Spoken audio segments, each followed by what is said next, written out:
Chapter 126. Underground World. The floating city fortress, after about a month of construction, was now preliminarily perfected, and various alchemy weapons had been preliminarily set up. If another war broke out on the Blackbone Plain now, 10,000 white wizards could easily win the war with these alchemy weapons. When Richard approached within 500 meters of the floating city, a warning sound suddenly emitted from his crystal ball. Warning, warning, unauthorized flight within the airspace of the floating city without clearance is not allowed. As soon as the voice ended, Richard saw several white wizards flying over from the ground, each holding a magic wand. Who goes there? Where is your flight permit? Seeing this, Richard quickly explained. Sorry, I've been out for the past month and was unaware of this rule. The white wizards scanned Richard's body with their spiritual power and, upon confirming that he was a wizard, said, "There's flying control over the airspace of the floating city, no wizard may fly without a cleared flight plan, please cooperate with us." Richard didn't say much more and immediately landed. Walking from the ground into the floating city fortress, Richard encountered many black wizards like himself. Unlike white wizards, they preferred to study alone, which also resulted in them being somewhat out of the loop on news. Inside the floating city fortress, there had already gathered quite a few black wizards, and Richard immediately spotted Allie among them. "Allie." Richard walked over to her and asked softly, "What's the situation with this assembly? Are they distributing infiltration tasks?" Ollie's mentor Susanna was also participating in this war, and she was even a member of the command staff. Her information was much more up to date than Richard's. "Sort of an infiltration," Allie replied. "Our frontal battlefield is progressing smoothly, and according to the territorial divisions of this world, we have already captured 2 insect countries. But these insects have nests not only on the surface, there is also a very complex structure of earth caves underground, and some insects have hidden inside and keep harassing us relentlessly. The terrain of the earth caves is not well suited for the White Wizard Army, so the task of clearing these insects has been handed over to us black wizards." Richard nodded, having roughly understood the nature of this mission. The black wizards were individually powerful and more agile in combat, and this mission was indeed suitable for them. Allie glanced at the magic wand in Richard's hand and touched it with some curiosity. "Where's your great sword? Why switch to a wand that doesn't even have a wand head? The head of a wand is generally the core of the wand, and a good wand head can significantly enhance the power of spells even without engraving runes. The molten lava gem magic wand Allie used as an apprentice is a classic example. The great sword is not quite suitable for dealing with these insects, so I transformed it into a wand and added some runes. As for the wand head," Richard scratched his head with resignation, "I didn't have many materials on hand, so I had to make do. Transforming a great sword into a wand." Allie exclaimed, "You alchemy wizards are too casual, changing your magic equipment as soon as it doesn't suit the battlefield." As she spoke, Allie took out her own magic wand somewhat sourly. The body of the wand had many signs of repair, but due to the lackluster skills of the repairing wizard, there were still many marks left by warrior worms visible on it. "Do you think you could enhance this wand a bit?" "Enhance?" Richard looked over the wand. This wand was a gift from her mentor Susanna after Allie became a wizard. Its wand head, a flame crystal coupled with a rune array, could enhance the power of fire element spells by 100 energy levels. With this wand, combined with Ollie's already remarkable proficiency in shaping magic, even her most basic fireball technique reached 700 energy levels. And if she used spell fire, her spell power could even soar to 1500 energy levels, dealing area damage. Unlike Richard's Heart of Annihilation, which could only be used for single target spells. Therefore, during the previous battles, Allie had always been used as an artillery piece, protected by a few black wizards. "With my skill level, enhancement can only be done by changing materials now." "All right then," Allie took her wand back with some disappointment.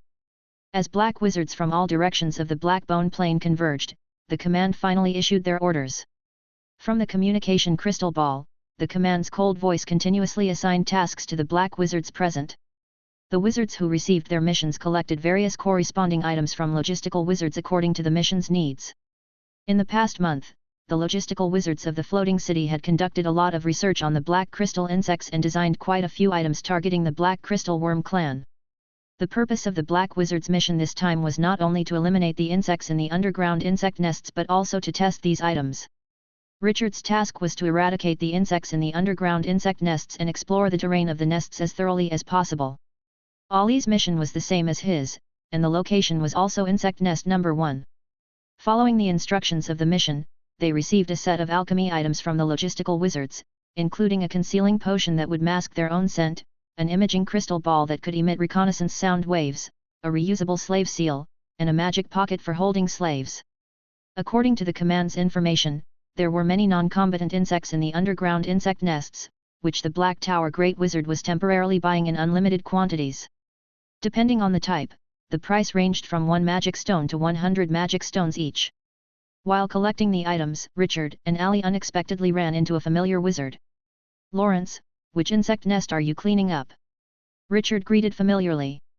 As teammates who had fought together, Richard was very clear about Lawrence's strength in the narrow spaces of the underground insect nest. The power of his shadow magic would definitely increase significantly. Lawrence looked towards Richard, his expressionless face revealing a stiff smile. As an undead wizard who had transformed himself into something resembling a living dead, it was already quite a happy matter for him to be able to smile at all. "Number 1 insect nest, what about you guys?" "Number 1 as well. Team up for now." "Agreed." Number 1 insect nest was located 100 kilometers south of the Blackbone Plain. Before arriving at this nest, Richard had always thought it was a mountain range. Approaching the nest, he saw the majestic insect nest towering like a mountain, thickly dotted with holes that were usually the entry and exit points for the Black Crystal Worm clan. Many of them had now been collapsed by the spells of the White Wizards. "Is this the number 1 insect nest?" Richard couldn't help but exclaim with astonishment as he looked at the huge structure before him. "It's so big, it's incredible that these bugs could create such an enormous nest," Allie, standing beside him, likewise marveled. For a wizard rookie participating in a plane war for the first time, everything was so intriguing. "Indeed, it's magnificent," the veteran wizard Lawrence said indifferently. He had experienced 2 plane wars and had seen many wonders of other worlds. Although the insect nest before him was spectacular, he was more concerned about the situation inside. Such a colossal nest would surely have a complex network of underground tunnels. To the Black Crystal Worm clan, these intricate networks were just their backyard, but to the wizards, these same structures were potential traps waiting to devour them at any moment. "Let's go." Richard captured the spectacular scene before him with an image-capturing crystal ball, then found an entrance to enter the nest. The building material of the nest was strange, a kind of red soil mixed with plant roots and stems. This material possessed considerable strength. Richard tested it and found that it would need at least an impact of 50 energy levels to be destroyed. "This building material is quite good, the White Wizard army will probably like it," Richard said lightly as he collected a piece of the soil. This thing also had a certain research value, and he could study it when he had free time to enhance his breadth of knowledge. A mature wizard must possess an immense store of knowledge. Following the passages down, the deeper they went into the nest, the more humid the environment became. Even the earthen walls of the nest started to display moss-like plants. This was starkly different from the relatively dry environment of the insect nest world's surface. According to the current observations of the wizards, the surface of the insect nest world was extremely dry and cold with vast wastelands and deserts.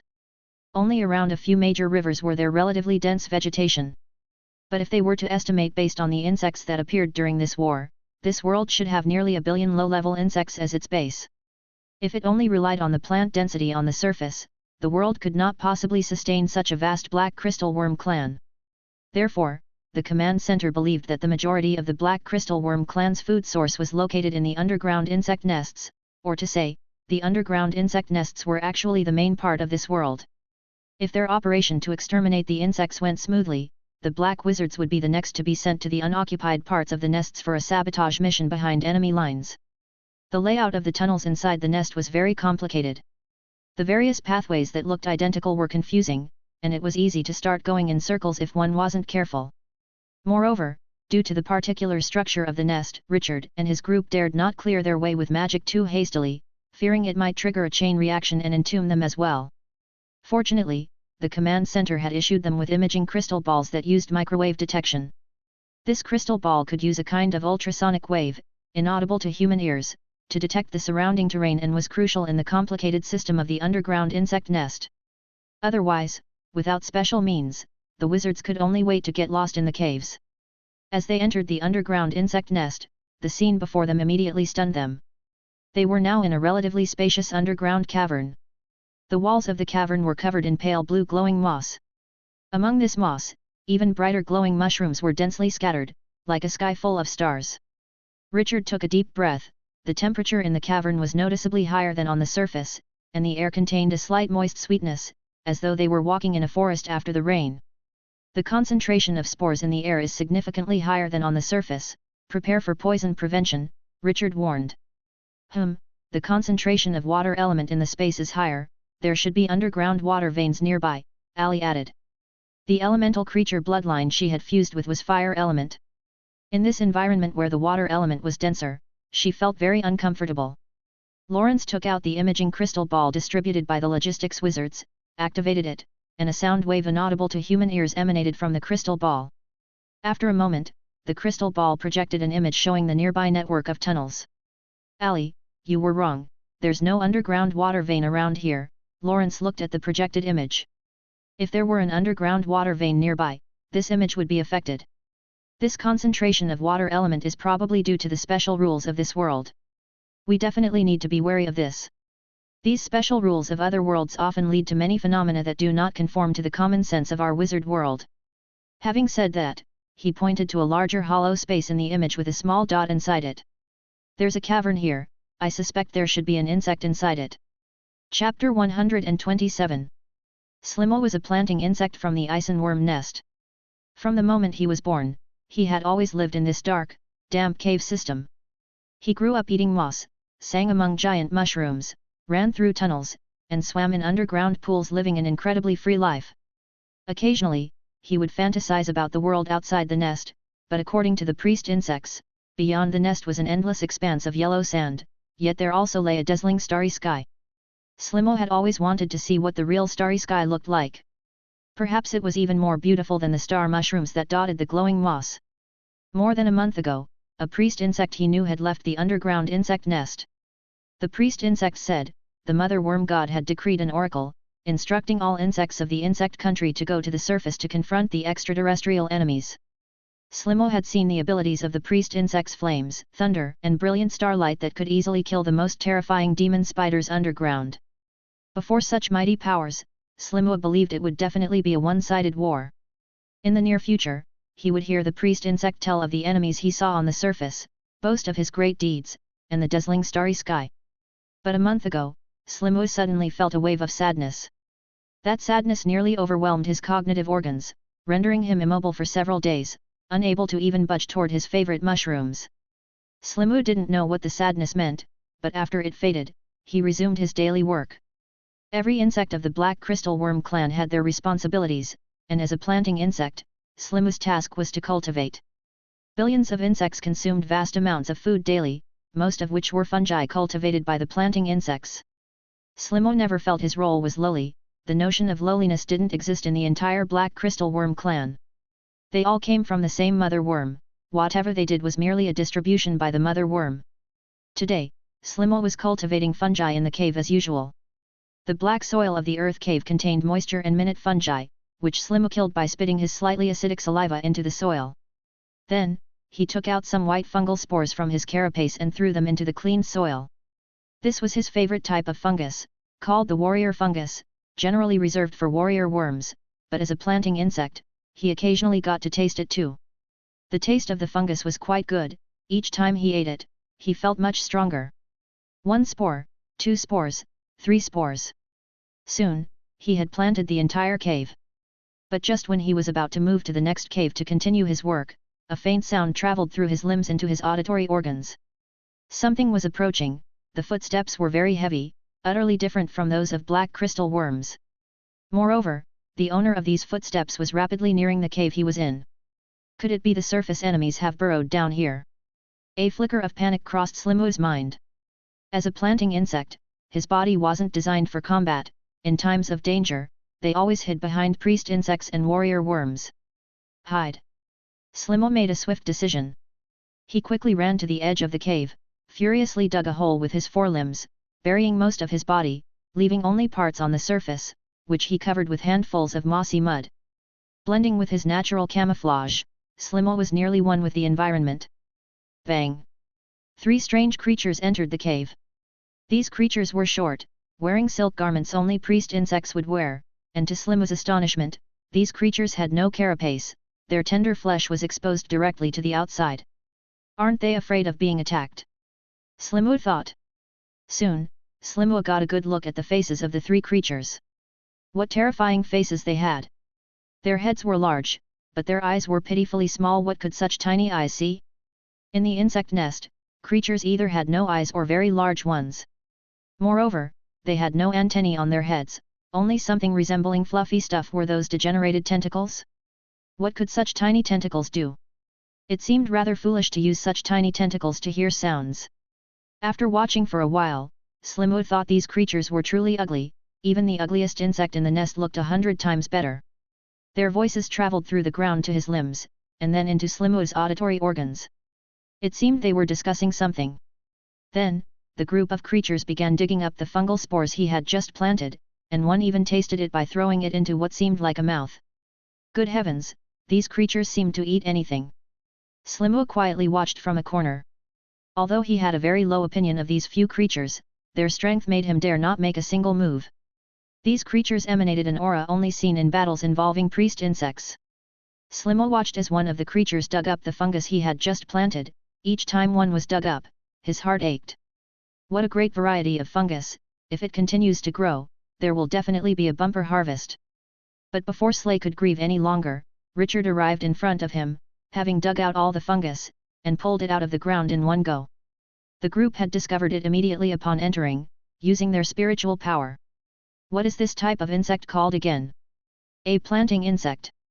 Let me see, this is a planting insect. Richard looked at the planting insect in his hands, over a meter long and constantly struggling, feeling somewhat surprised. He had tasted some of the fungus earlier and discovered a life-active material inside that, if consumed regularly, could promote physical development and accelerate evolution. Now that he had found the insect that could cultivate them, he might be able to grow this fungus himself in the future. How is the slave seal used again? Richard held the slave seal distributed by the command headquarters, which was engraved with the Soul School's slave mark spell on the inside. This spell, developed by the Stockholm Great Wizard, was designed for creatures below level 1 creatures. Once marked with the slave mark, the enslaved creature would naturally obey the wizard's commands. Therefore, whatever great wizard went on a plane expedition, this magic equipment would be distributed in large quantities to capture low-level alien slaves. Richard infused magic power into the seal and then stamped it onto the body of the planting insect. The next moment, Slay's thinking organs felt dizzy, and the creatures in front of him no longer seemed repulsive to him. What have they done to me? Slay thought in fear. Richard loosened his grip, took out a warrior fungus spore, and communicated with Slay using spiritual power. Alien, tell me how many more of these seeds you have. Alien. Slay could clearly feel the discrimination in the term. It wanted to question, to curse, but the words turned into answers to the question. I still have 1 bag of warrior fungus seeds. Where are they kept? In. Slay instinctively resisted giving the answer because it would lead these creatures to their settlement, but the more it resisted, the more painful its body felt. This pain did not come from the body but from the soul. Due to the effect of the slave mark, Slay was essentially split into 2 personalities, alien slave Slay and black crystal worm clan Slay. They struggled for control of the body in Slay's thinking organs, like 2 wild beasts tearing at each other.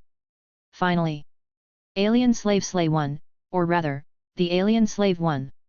Black crystal worm clan Slay had already turned into a remnant of the spirit. Even if the slave mark were removed, it could not return. They are in our settlement. Richard nodded in satisfaction, pleased with the effect of the slave mark. Seeing the pain Slay was in, he had been ready to deal with this insect. Good, lead us there. Yes. Master. The environment of the underground insect nest became progressively warmer and more humid as they descended, resembling a volcanic hot spring. While heading towards the Black Crystal Worm clan's settlement, Richard passed several caves cultivated by the Black Crystal Worm clan and encountered many planting insects. All these planting insects became Richard's slaves.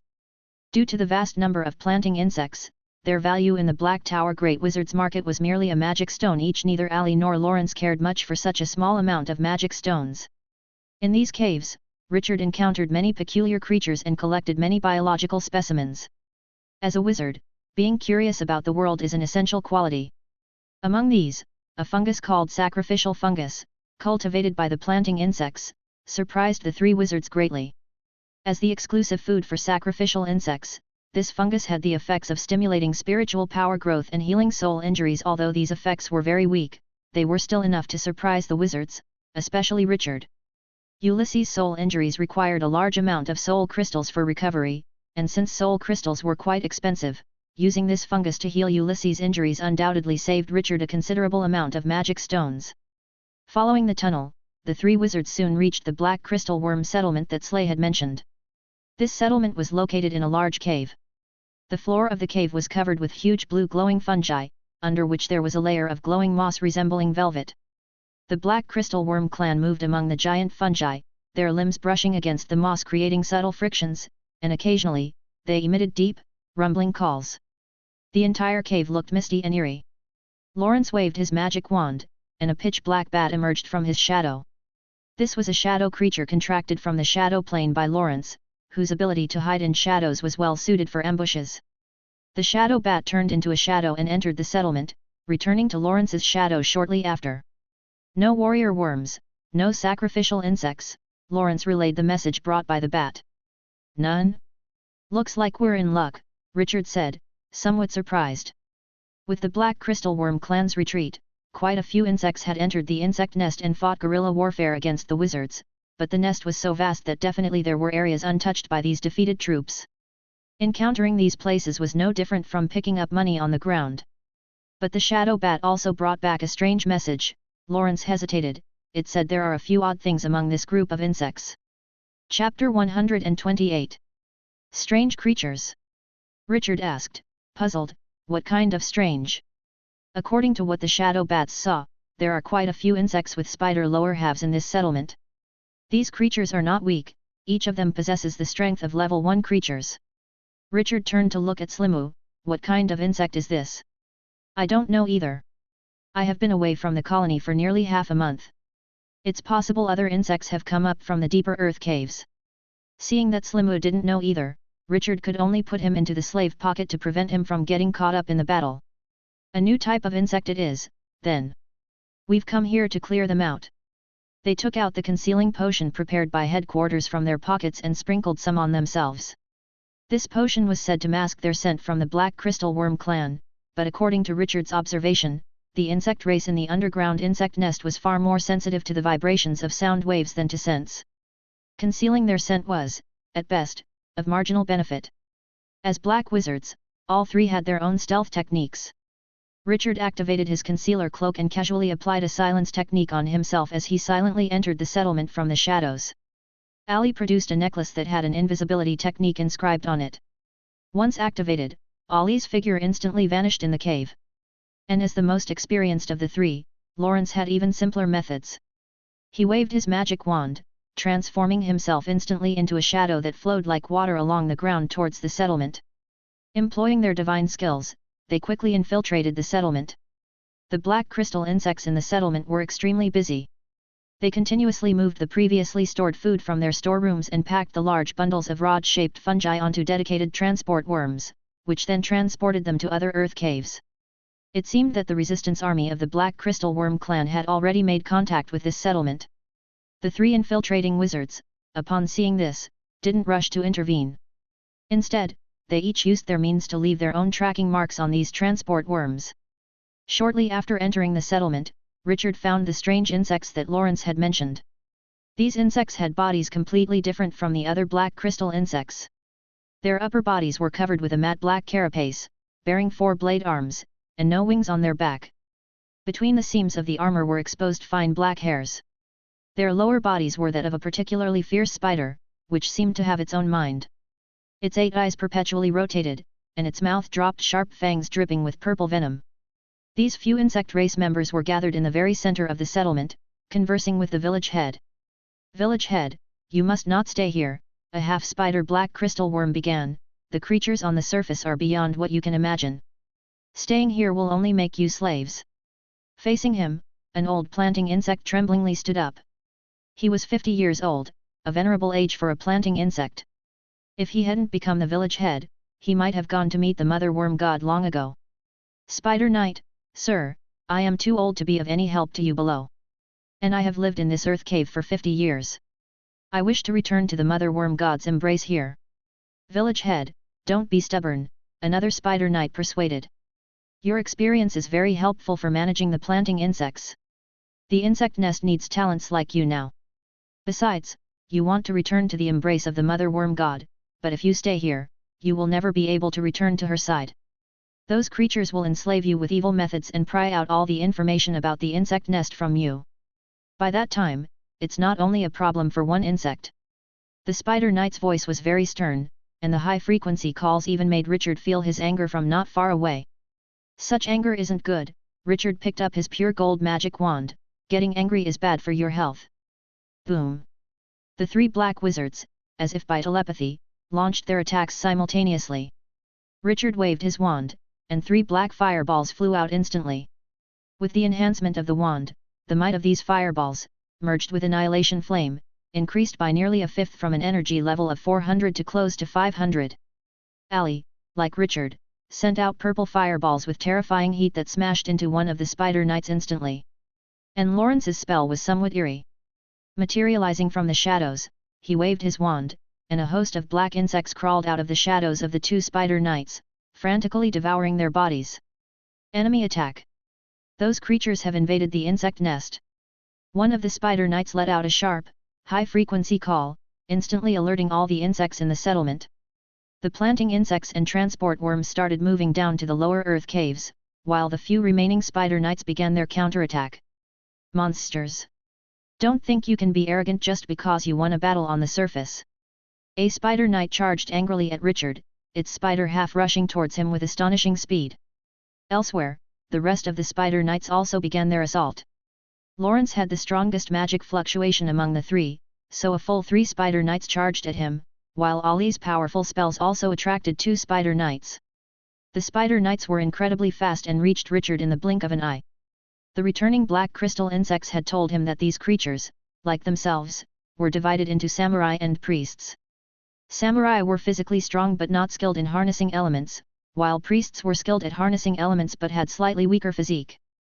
Now that he saw these 3 creatures were all using magical attacks, he figured he was facing priests and was confident that hand-to-hand combat would lead to a complete victory. Only to see the spider knight coat its 2 pairs of blade arms with a layer of black energy and slash towards Richard's body, leaving 4 black marks in the air. Die, monster! But the very next moment, he realized something was wrong. Clang! A metal rod with faint gold vein patterns blocked his blade arms. The dark erosion power coating his arms tried to corrode the rod, but it didn't even leave a mark. He tried to draw his sword for another chop, but found that the monster's mouth parts had formed a subtle arch. It seemed to mock his overestimation of his own strength. Monster, you're asking for death. The spider knight's vocal organs emitted a sharp explosion of sound, its 4 blade arms retracted, poised to strike again. But then it saw its foe's arm muscles suddenly swell, as if amassing a fearsome power within. Bang! The spider knight's limbs froze in midair, then feebly slid down. A metal staff fell from the sky, smashing from the head down, breaking the creature's body in half. Richard retracted his magic wand, which was mixed with pure gold, a material of high quality even among melee weapons. Not to mention that Richard, the alchemy wizard, had subtly added a rune array to it, making the staff heavier when swung, further enhancing its chopping power. After dealing with the spider knight at hand, Richard was about to offer support when he noticed that after the death of the spider knight, its spider half below was still alive and even trying to attack him. The spider spat a jet of purple venom from its mouth parts, which Richard blocked with a magic barrier, causing it to fall to the ground and emit puffs of white smoke. On closer inspection, he found that the stone floor had been corroded into a deep pit by the venom. Interesting, the venom is laced with dark erosion energy. Richard's magic wand swung down, whistling through the air. Pfft! The spider's body was smashed to pieces, its life extinguished instantly. Richard easily resolved his situation, but the battles for the other 2 wizards were not so favorable. Lawrence and Ali, neither being of the strong physique type, struggled once in close quarters. Their powerful spells were difficult to cast, and they could only seek to create distance. But despite the spider knight's seemingly clumsy appearance, they moved as quick as lightning. Without a skill like spatial teleportation, gaining distance was extremely difficult. Lawrence was holding up all right. The seasoned black wizard's mastery of shadow magic made him thrive in the confines of the cave, toying with 3 spider knights. Given more time, he was sure to take them down. But Ali was having a tougher time.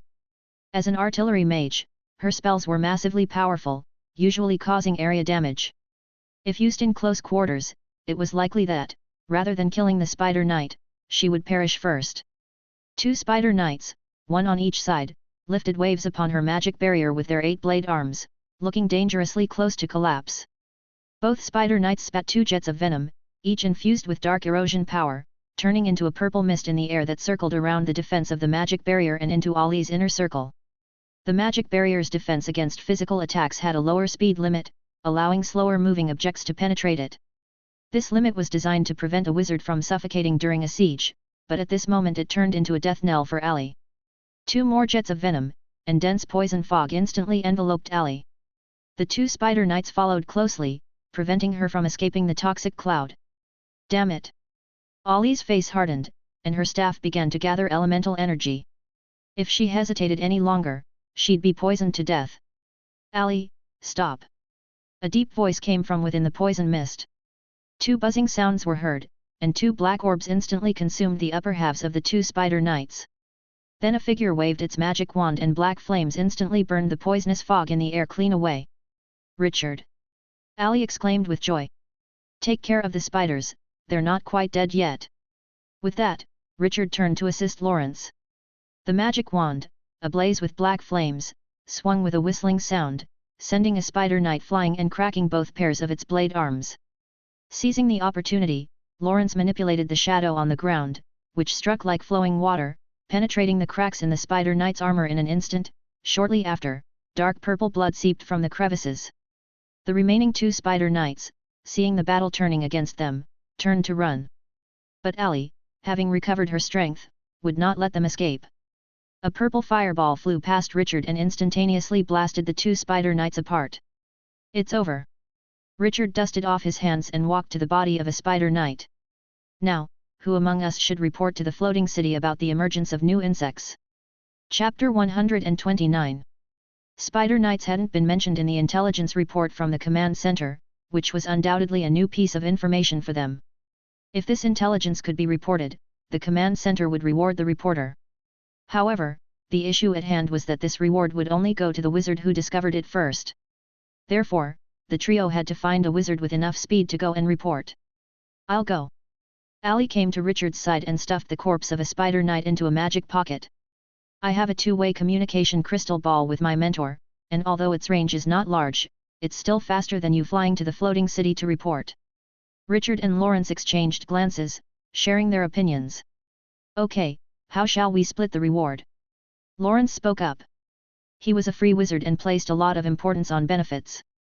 Richard suggested, how about we split it evenly? Lawrence paused for a moment, then nodded, all right. Seeing Lawrence agree to the split, Ali didn't linger any longer and immediately took off with the Spider Knight's corpse heading for the floating city. Once Ali left, Lawrence didn't plan to idle around either. I'm going to scout below, I'll be back in about 6 hours, Lawrence said in a deep voice. I'll leave a magic mark. If I don't come back, that means there's a problem with this route. Richard nodded. They were just a temporary team, and it was not his place to concern himself with Lawrence's actions. It was not his duty to rescue Lawrence should he encounter danger, nor was he entitled to a share of any treasures Lawrence might find. Lawrence took 2 Spider Knight corpses from the ground and left. After he was gone, Richard roamed the settlement.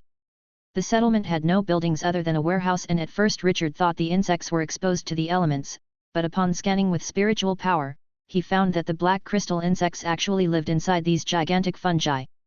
Due to the properties of the fungus, even hollowed out, they could still live normally supported by the outer layer connected to the mycelium. After searching the settlement, Richard found several bundles of edible fungus from inside these fungal houses, left behind by the black crystal insects. Rich in nutrients, these edible fungi were slightly toxic to humans but harmless to black crystal insects. After scavenging through the settlement, Richard found a place to open a secret realm rift and brought out an alchemy golem. As the mission involved an underground insect nest, many areas were very narrow, barely passable for humans, let alone large creatures like alchemy golems. However, the cave housing the entire settlement was large enough for the golem to move around, so Richard brought it out to serve as a sentinel. Nobody knew if the insects would launch a counterattack. If they returned while Richard was busy with his research, the alchemy golem's alert would allow him to respond accordingly. Having set up the golem, Richard unfastened the pouch at his waist and released Ulysses. These days, with no wars brewing, Ulysses had been confined to the pouch, and with the great wizard in Floating City, both Richard and Ulysses feared being discovered. Squawk! Finally out of that damn place! Ulysses flew out of the pocket, circled in the air a few times, and landed on Richard's shoulder. Squawk! Where is this? Looks like we're underground. We are. Head into the tunnels and scout it out. Richard pointed to an entrance of the earth cave. Be careful, don't damage your body.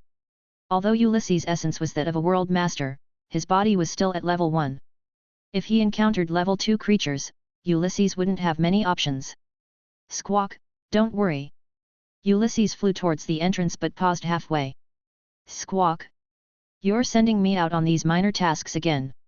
Richard waved his hand dismissively, pointing to the nearby insect corpses. I've saved one for you to taste, now hurry up and go.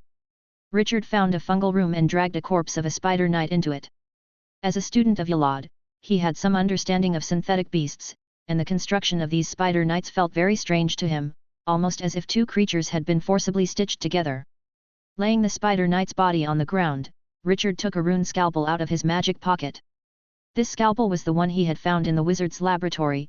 Despite the passage of time, its enchanted rune still glimmered. After acquiring it, Richard had extracted the techniques within it and enhanced it with current alchemy technology.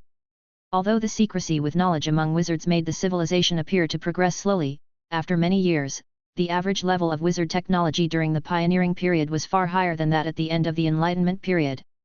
If the truth wizards could establish an institution like a grand library in the academy and compile all the knowledge of wizard world below 4 rings for everyone to search and study, then the technical level of the wizard civilization would make a qualitative leap. Of course, this was just a pipe dream for Richard. Unless there was immense external pressure, even truth wizards couldn't convince other wizards to share their research findings. The modified scalpel was very sharp, allowing Richard to easily slice through the armor and muscles of the spider knight.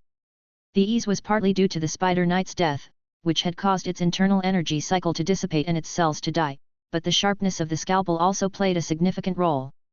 Lifting the carapace, the inner structure of the spider knight was exposed before Richard's eyes. Muscles, blood vessels, bones, nerves. Richard meticulously dissected the corpse in his hands, revealing the various anatomical structures of the spider knight before him. Just as Richard had suspected, the spider knight was indeed a fusion of two creatures.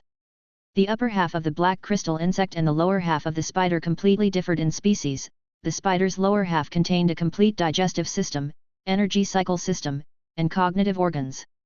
However, the cognitive organs of the spider had been invaded by the nerves of the black crystal insect, causing the original function of those organs to cease and be repurposed into a command relay station. Commands from the cognitive organs of the black crystal insect were transmitted via the nerves into the spider knight's cognitive organs and then further passed to the lower half of the spider. This modification was ingenious. The connection of the nerves was precise and even allowed energy systems to merge, enabling the spider knight to harness the dark erosion energy. Compared to the alterations, the biological modification techniques Richard had learned from Yalad were crude, bulky contraptions that simply had to work. No wonder plane wars are so perilous, yet so many wizards rush headlong into them, Richard mused as he examined the spider knight's body. The boundless star realm hides countless pieces of knowledge. Even from a miniature world with civilizations far less advanced than the wizard world, one can learn such sophisticated knowledge. The body modifications of the spider knight greatly inspired Richard. With this single corpse, his biological modification skills climbed to a new level. He took out an image-capturing crystal ball from his magic pocket, meticulously recording the dissected structure of the spider knight for future in-depth study or exchange of knowledge with other wizards. Suddenly, an alarm from an alchemy golem sounded from outside the door. Alert! Alert! Unknown level 1 creatures have invaded. The alchemy golem loudly broadcasted the alert, its stone figure illuminated with rune after rune. In front of it, 2 spider knights clad in metallic armor entered the earth cave through a tunnel. We've been discovered, attack!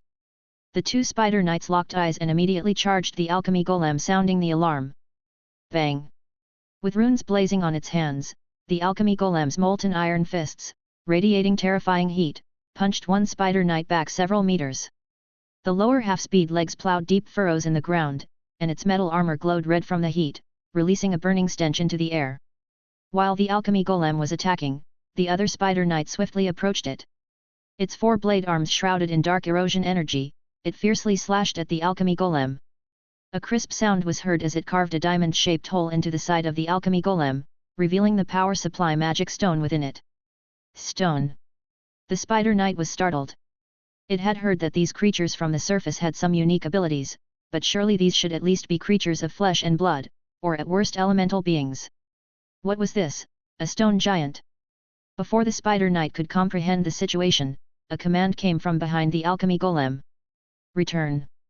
At the command, the alchemy golem lumbered back. The spider knight saw a flesh and blood creature cloaked in black emerge from a fungus house, holding a black metal long staff. So it's a puppet. With a sneer, it emitted a series of explosive clicks from its mandibles. Kill him. Richard watched the two spider knights with an expressionless face. To him, they seemed to turn transparent. After dissecting a spider knight, he had a clear understanding of this type of creature's anatomy. The two insects charged at Richard, one from each side. 8 blade arms, shrouded in dark erosion energy, traced 8 black lines through the air. Humph! With a cold laugh, Richard instantly summoned the Hearts of Annihilation beside him, firing them off and forcing the two spider knights to dodge in panic. These natives usually possessed wild intuition, a supremely sharp sense of danger. Though the Hearts of Annihilation appeared unassuming, they didn't deceive them in the slightest. But Richard hadn't planned to use the Hearts of Annihilation to deal with them. The Hearts of Annihilation disrupted their coordination and exposed a gap. Seizing the opportunity, Richard stepped forward and instantly rushed to one spider knight's side. As modified creatures, your weaknesses are more fatal than those of other beings. With a derisive laugh, Richard's muscles bulged as he thrust his black flaming magic wand into the spider knight's waist. A crack sound followed, as the carapace cracked open under the wand's impact, penetrating the spider knight and emitting a sizzling sear at the wound. Once your nervous connection hubs are damaged, your lower halves are immobilized. Moreover, your energy circulation will also malfunction, rendering your whole body muscle weak. Retrieving his magic wand nonchalantly, Richard spun and charged towards the other spider knight. The spider knight didn't understand what Richard was saying, but seeing its companion suddenly unable to move, it felt a profound sense of dread. What exactly had this monster done? But the current situation left no room for contemplation. The spider knight injected all its energy into its limbs, nearly materializing the dark erosion energy on its 4 blade arms. Die! From its mouth parts came a sharp, piercing shriek as its limb blades instantly cut off all of Richard's escape routes. However, in the next instant, Richard's figure vanished. Crack! Foolish creature! Richard's voice echoed from behind the spider knight. In the underground caverns, shadow shuttling was an invaluable ability. Richard calmly pulled his magic wand from the spider knight, then silently moved out of their attack range. Within moments, both spider knights were deprived of any ability to resist. Right in front of them, Richard leisurely crafted a neuroparalytic poison. 2 level 1 creatures should fetch a decent price. Chapter 130. Richard was calmly preparing his poison when some noise came from the entrance of the cave. Richard looked over cautiously, with his magic wand beginning to gather elements. Suddenly, a figure with sparks on her emerged from the tunnel and waved at him. "Richard, I'm back."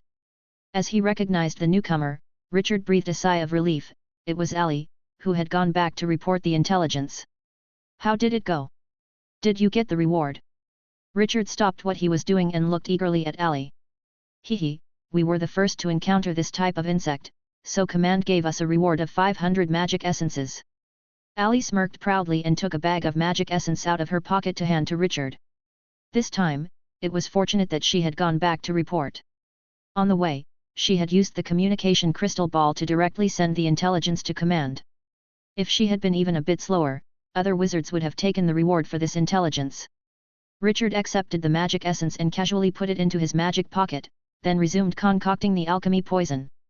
Allie saw the 2 spider knights not far away, her expression immediately tensed. "Richard, what's with these 2 half-spider black crystal worms?" Allie gripped her magic wand, her voice laced with nervousness. "These insects came to attack me just now. I damaged their nerve centers, and I'm now concocting poison to knock them out." While speaking, Richard's beaker emitted a puff of smoke, and a thick liquid that gave off a strange stench permeated the air within the beaker. This kind of alchemy poison could paralyze the nerves of creatures. It was very effective on flesh and blood creatures but had no effect on elemental beings or half-elemental creatures. Richard swung his magic wand, and the liquid in the beaker turned into a cloud of black smoke that enveloped the two spider knights. This poison could be absorbed through the skin and mucous membranes. Even if the spider knights didn't breathe, it would be useless. The spider knights let out several shrill cries as their blade arms tried to swing but to no avail. After struggling for 5 or 6 minutes, the two spider knights finally succumbed to a state of nerve paralysis. Richard approached and severed their nerves, then injected new poison into their bodies. This was a recovery inhibitor. For the next half-month, the bodies of these two spider knights would be suppressed to an insignificant level. "You've picked up magic potion studies again." Ali was somewhat surprised. She was well aware of Richard's research. Over the years, Richard had been studying magic equipment, alchemy machinery, and some plastic energy studies, but now, it seemed that Richard had also picked up magic potion studies again, and he had even made some progress. Concocting alchemy poison that could paralyze level 1 creatures wasn't something that could be done casually. Richard gave a faint smile. Thanks to the miracle furnace, he had unlocked much blind box knowledge from encrypted notes. Though these pieces of knowledge were not systematic and difficult to delve into, they significantly increased Richard's range of methods. After storing the two spider knights in his pocket, Richard took out a pocket watch and checked the time. It had been almost 10 hours since Lawrence had left, far exceeding the 6 hours he had said. With such a long time gone, did he come across a huge opportunity or danger? Where did Lawrence go? Ali probed the surrounding area with her spiritual power and finally noticed someone was missing. "Lawrence went down to explore the next level of the cave after you left. He said he would be back in 6 hours, but it's been nearly 10 hours now," Richard explained to Ali. "So, what do we do? Keep waiting for him?" Richard frowned deeply, slowly shaking his head. "Let's wait a little longer. I've also sent something down to scout the path." The two waited another hour, and finally, a black shadow flew out of the hole. "Caw, I'm back." Ulysses flew out of the hole, clutching in its talons a shadow creature that Richard was all too familiar with. "What's in your talons?" Ulysses flew to Richard's side and threw the thing from its talons onto the ground. Upon closer inspection, Richard recognized it as Lawrence's shadow bat. "Why did you capture Lawrence's bat?" Richard asked in bewilderment. "Caw, you mean that wizard? He's in big trouble." Ulysses perched on Richard's shoulder, conveying through spiritual power, that wizard is surrounded by a bunch of insects and has also been sealed by a white worm. "I bet the insects have eaten him by now." "What happened? Tell me in detail." Richard's heart jolted. As an old wizard who had been through 2 plane wars, how could Lawrence be so easily entrapped? "Caw, I'm not quite sure. I was scouting the tunnels as you told me, then I flew into an earth cave like this one and saw the little guy being attacked by a swarm of insects. It seemed like he saw me, and as he was being sealed by the white worm, he threw this little bat at me. The insects saw it and tried to keep me too. What wishful thinking. I just..." Ulysses' remaining words were praises for himself, which Richard had no interest in hearing. He picked up the shadow bat from the ground, and the moment he touched it, the bat suddenly opened its eyes and spat out a contract. Richard picked up the contract. Its contents were simple. Lawrence was offering a price of 1,000 magic essences for Richard and Ali to come and rescue him. "Caw, what does it say?" Ulysses curiously peered over. "Nothing. Just a call for help," Richard said dismissively, handing the contract to Ali beside him. "Ali, what do you think? Should we rescue him?" Ali took the contract, glanced at it, and shook her head. "I definitely wouldn't go myself. The space in the dungeon is too small, and I'm somewhat afraid of burying myself." "What, are you going to save him? Our earnings this time have to be split in half with the Academy." Richard looked at the contract, somewhat undecided. Even if half of the profits went to the Academy, there would still be 500,000 magic stones, which was not a small number. If Lawrence had been talking about emotions, friendships, Richard certainly wouldn't have gone to save him, but the concrete benefits truly tempted Richard. "I do have some thoughts, but I'll decide after I get a clear picture." Richard put the contract into his pocket. He planned to go and check out Lawrence's situation. If the guards there weren't very strict, Richard would go and rescue him. But if they were, or if he was already dead, Richard would just dust himself off and leave. A wizard he had only recently met wasn't worth risking his life for. "You're tempted. Ali was somewhat surprised. She remembered that Richard had always disliked taking risks. No choice, I'm too poor. Richard spread his hands, his entire strength was bought with magic stones. The adaptation body was a bottomless pit, having swallowed up most of the magic stones Richard had earned over the decades. No wonder Yalad stopped training after being able to resist 1,000 energy level of damage. Besides the adaptation body, his daily research also required magic stones, as did upgrading magic equipment with wand heads. Moreover, once he returned, the free residence period provided by the Tower of Truth would also be up, and if he wanted to stay in the residential level, it would cost a significant amount of magic stones. On top of that, he hadn't even accounted for the startup capital of the wizard commerce, the shaping of Ulysses's body, and the recovery of his soul's injuries. Thinking about all that magic stone expenditure made Richard's scalp tingle. Fine. Ali shrugged her shoulders, I'll join you, I'll take only 200,000 magic stones. Hey! Richard was startled, don't you need magic stones? Ali made a face at him, isn't someone risking danger for magic stones? Besides, my abilities can't be fully utilized in these underground nests, even getting 200,000 is pretty cheeky of me. Another wizard would probably only share 100,000 with me. Then, I also take 100,000. Richard said off the cuff. Ali was taken aback upon hearing this, and then, in a fit of indignation, swung her magic wand. Get lost. Not one less than 200,000. Lawrence had left quite a few magic power marks while scouting, which were especially conspicuous to wizards. Following these marks, Richard quickly reached the earth cave Ulysses had mentioned. It was a medium-sized settlement. From the remaining structures, this settlement must have once been bustling, but it was now completely devoid of life. Richard did not rashly enter the cave. Lawrence's vigilance went without saying, and with strength that was top-notch among one-ring wizards, the fact that such a person was captured likely involved traps. You go check it out, Richard commanded Ulysses. Ga, my life is really tough, falling into your hands.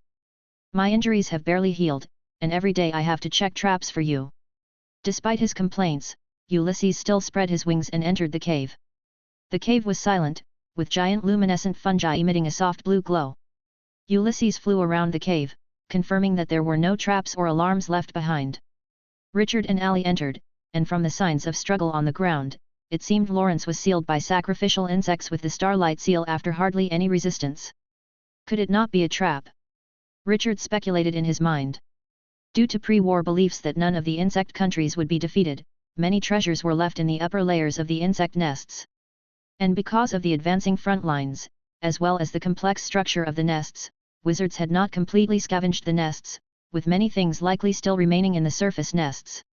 Now that these insects were defeated and the remnants went underground, resisting, Richard made a bold guess based on the information. These insects were probably heading to the upper nests in search of supplies, and Lawrence unfortunately ran into them. Richard shared this theory with Ali, who also thought it made a lot of sense. Who knows, we might make a big profit this time. Excitement flashed in Ali's eyes. Taking out the shadow bat, Richard handed it to Ali for her to divine Lawrence's approximate location. As a dual-school wizard, Ali could do more than just throw fireballs. Curse divination was also within her capabilities. Ali took an altar out of her magic pocket, drew a disc with blood on it, placed a curse worm with 2 stripes on it into the disc, and used a bone as a pointer. Then, she placed the shadow bat on the altar and chanted ancient spells. As magic power infused the altar, the originally plain stone altar began to reveal black patterns, and an ancient, eerie atmosphere spread out from it. Ga, kid, this woman of yours is no joke. This thing, I've seen a divine being with a similar method in our world, who is a divine being even the main god would show respect to. Their race is also one we take very seriously, Ulysses communicated to Richard with spiritual power. This is curse magic from one of the 5 major schools, Richard explained. Ga. Then you must have a divine king who is adept at this stuff. Ulysses exclaimed, anyone who starts a civilization war with you is bound to be extremely unlucky. Richard said no more. According to rumors among wizards, it had been a long time since a truth wizard from the curse school appeared. There were even rumors that they had died. As Ali's spell neared completion, the bone pointer on the altar began to slightly wobble and eventually wavered in one direction. Done. Ali picked up the pointer and held it in her hand. This pointer will now indicate Lawrence's approximate direction for the next 3 hours. Chapter 131. Richard picked up the bone pointer with some curiosity and laid it flat in his palm. The bone pointer trembled slightly and the direction of the pointer pointed towards the same direction as before. Curse magic is truly miraculous, Richard sighed, handing the bone pointer back to Ali, and then went to the side of the alchemy golem, returning it to the secret realm. This thing couldn't burrow through tunnels.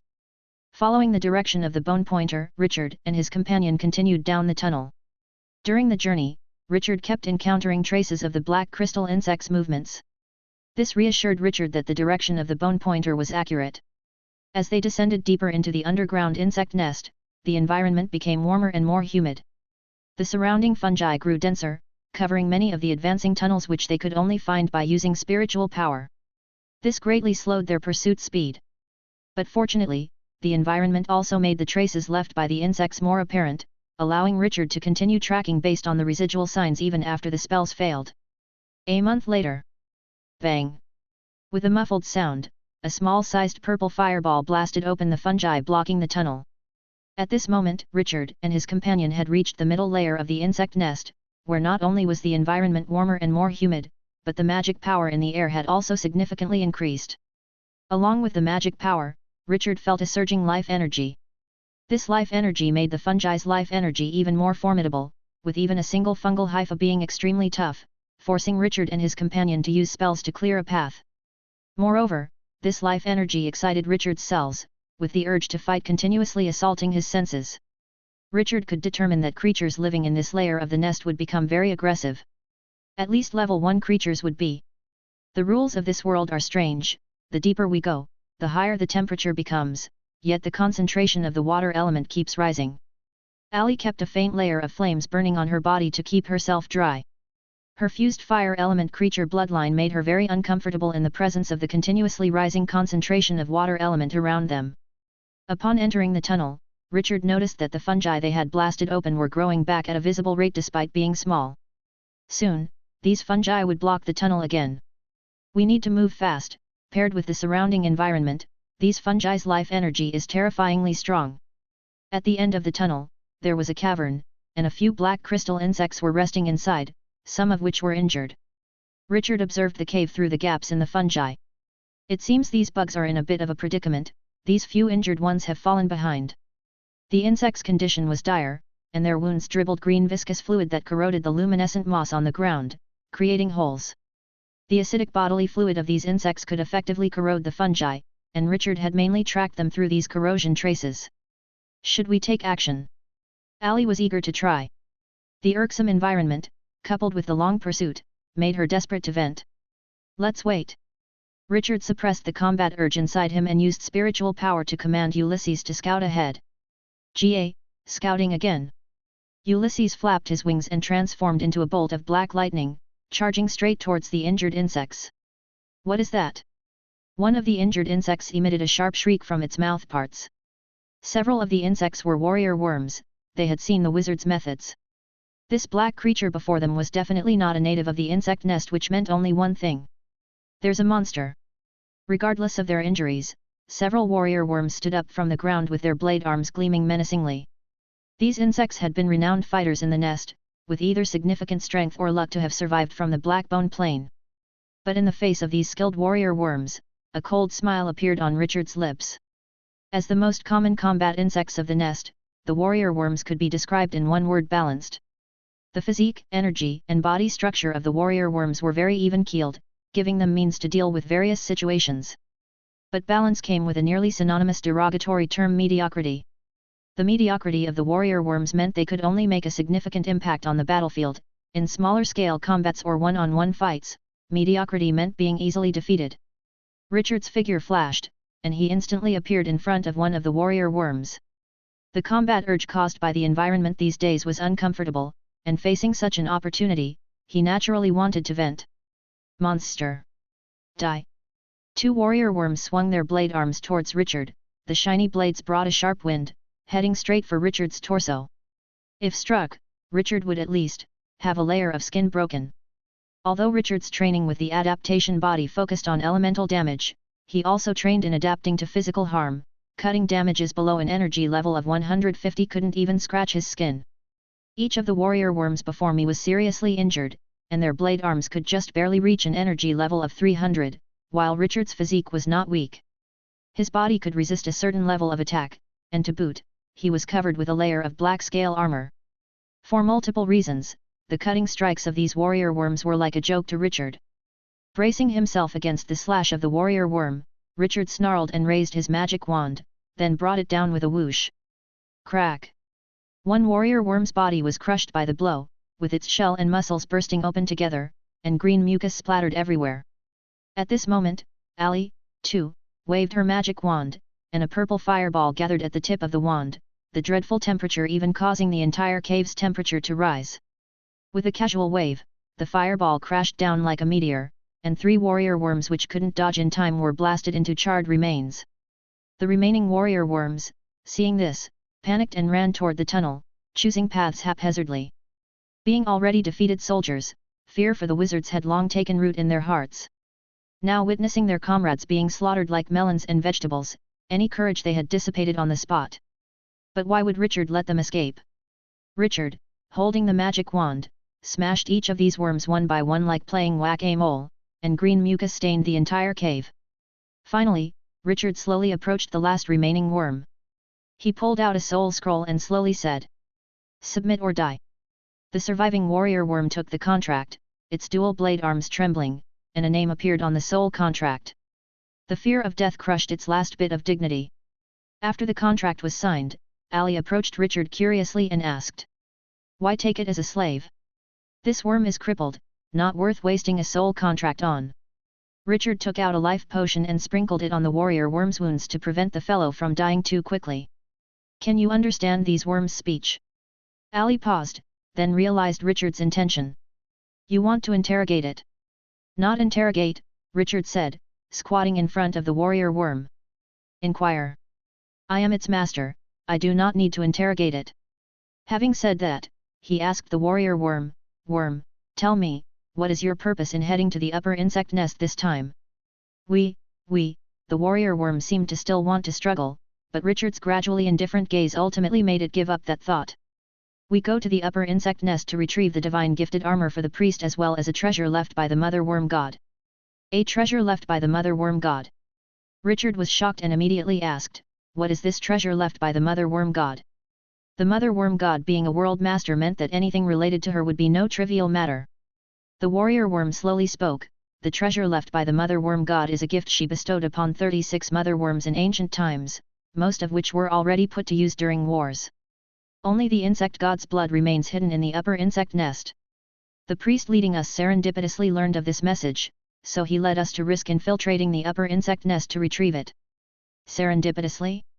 Are you not worms from this insect country?" The warrior worm shook its antennae.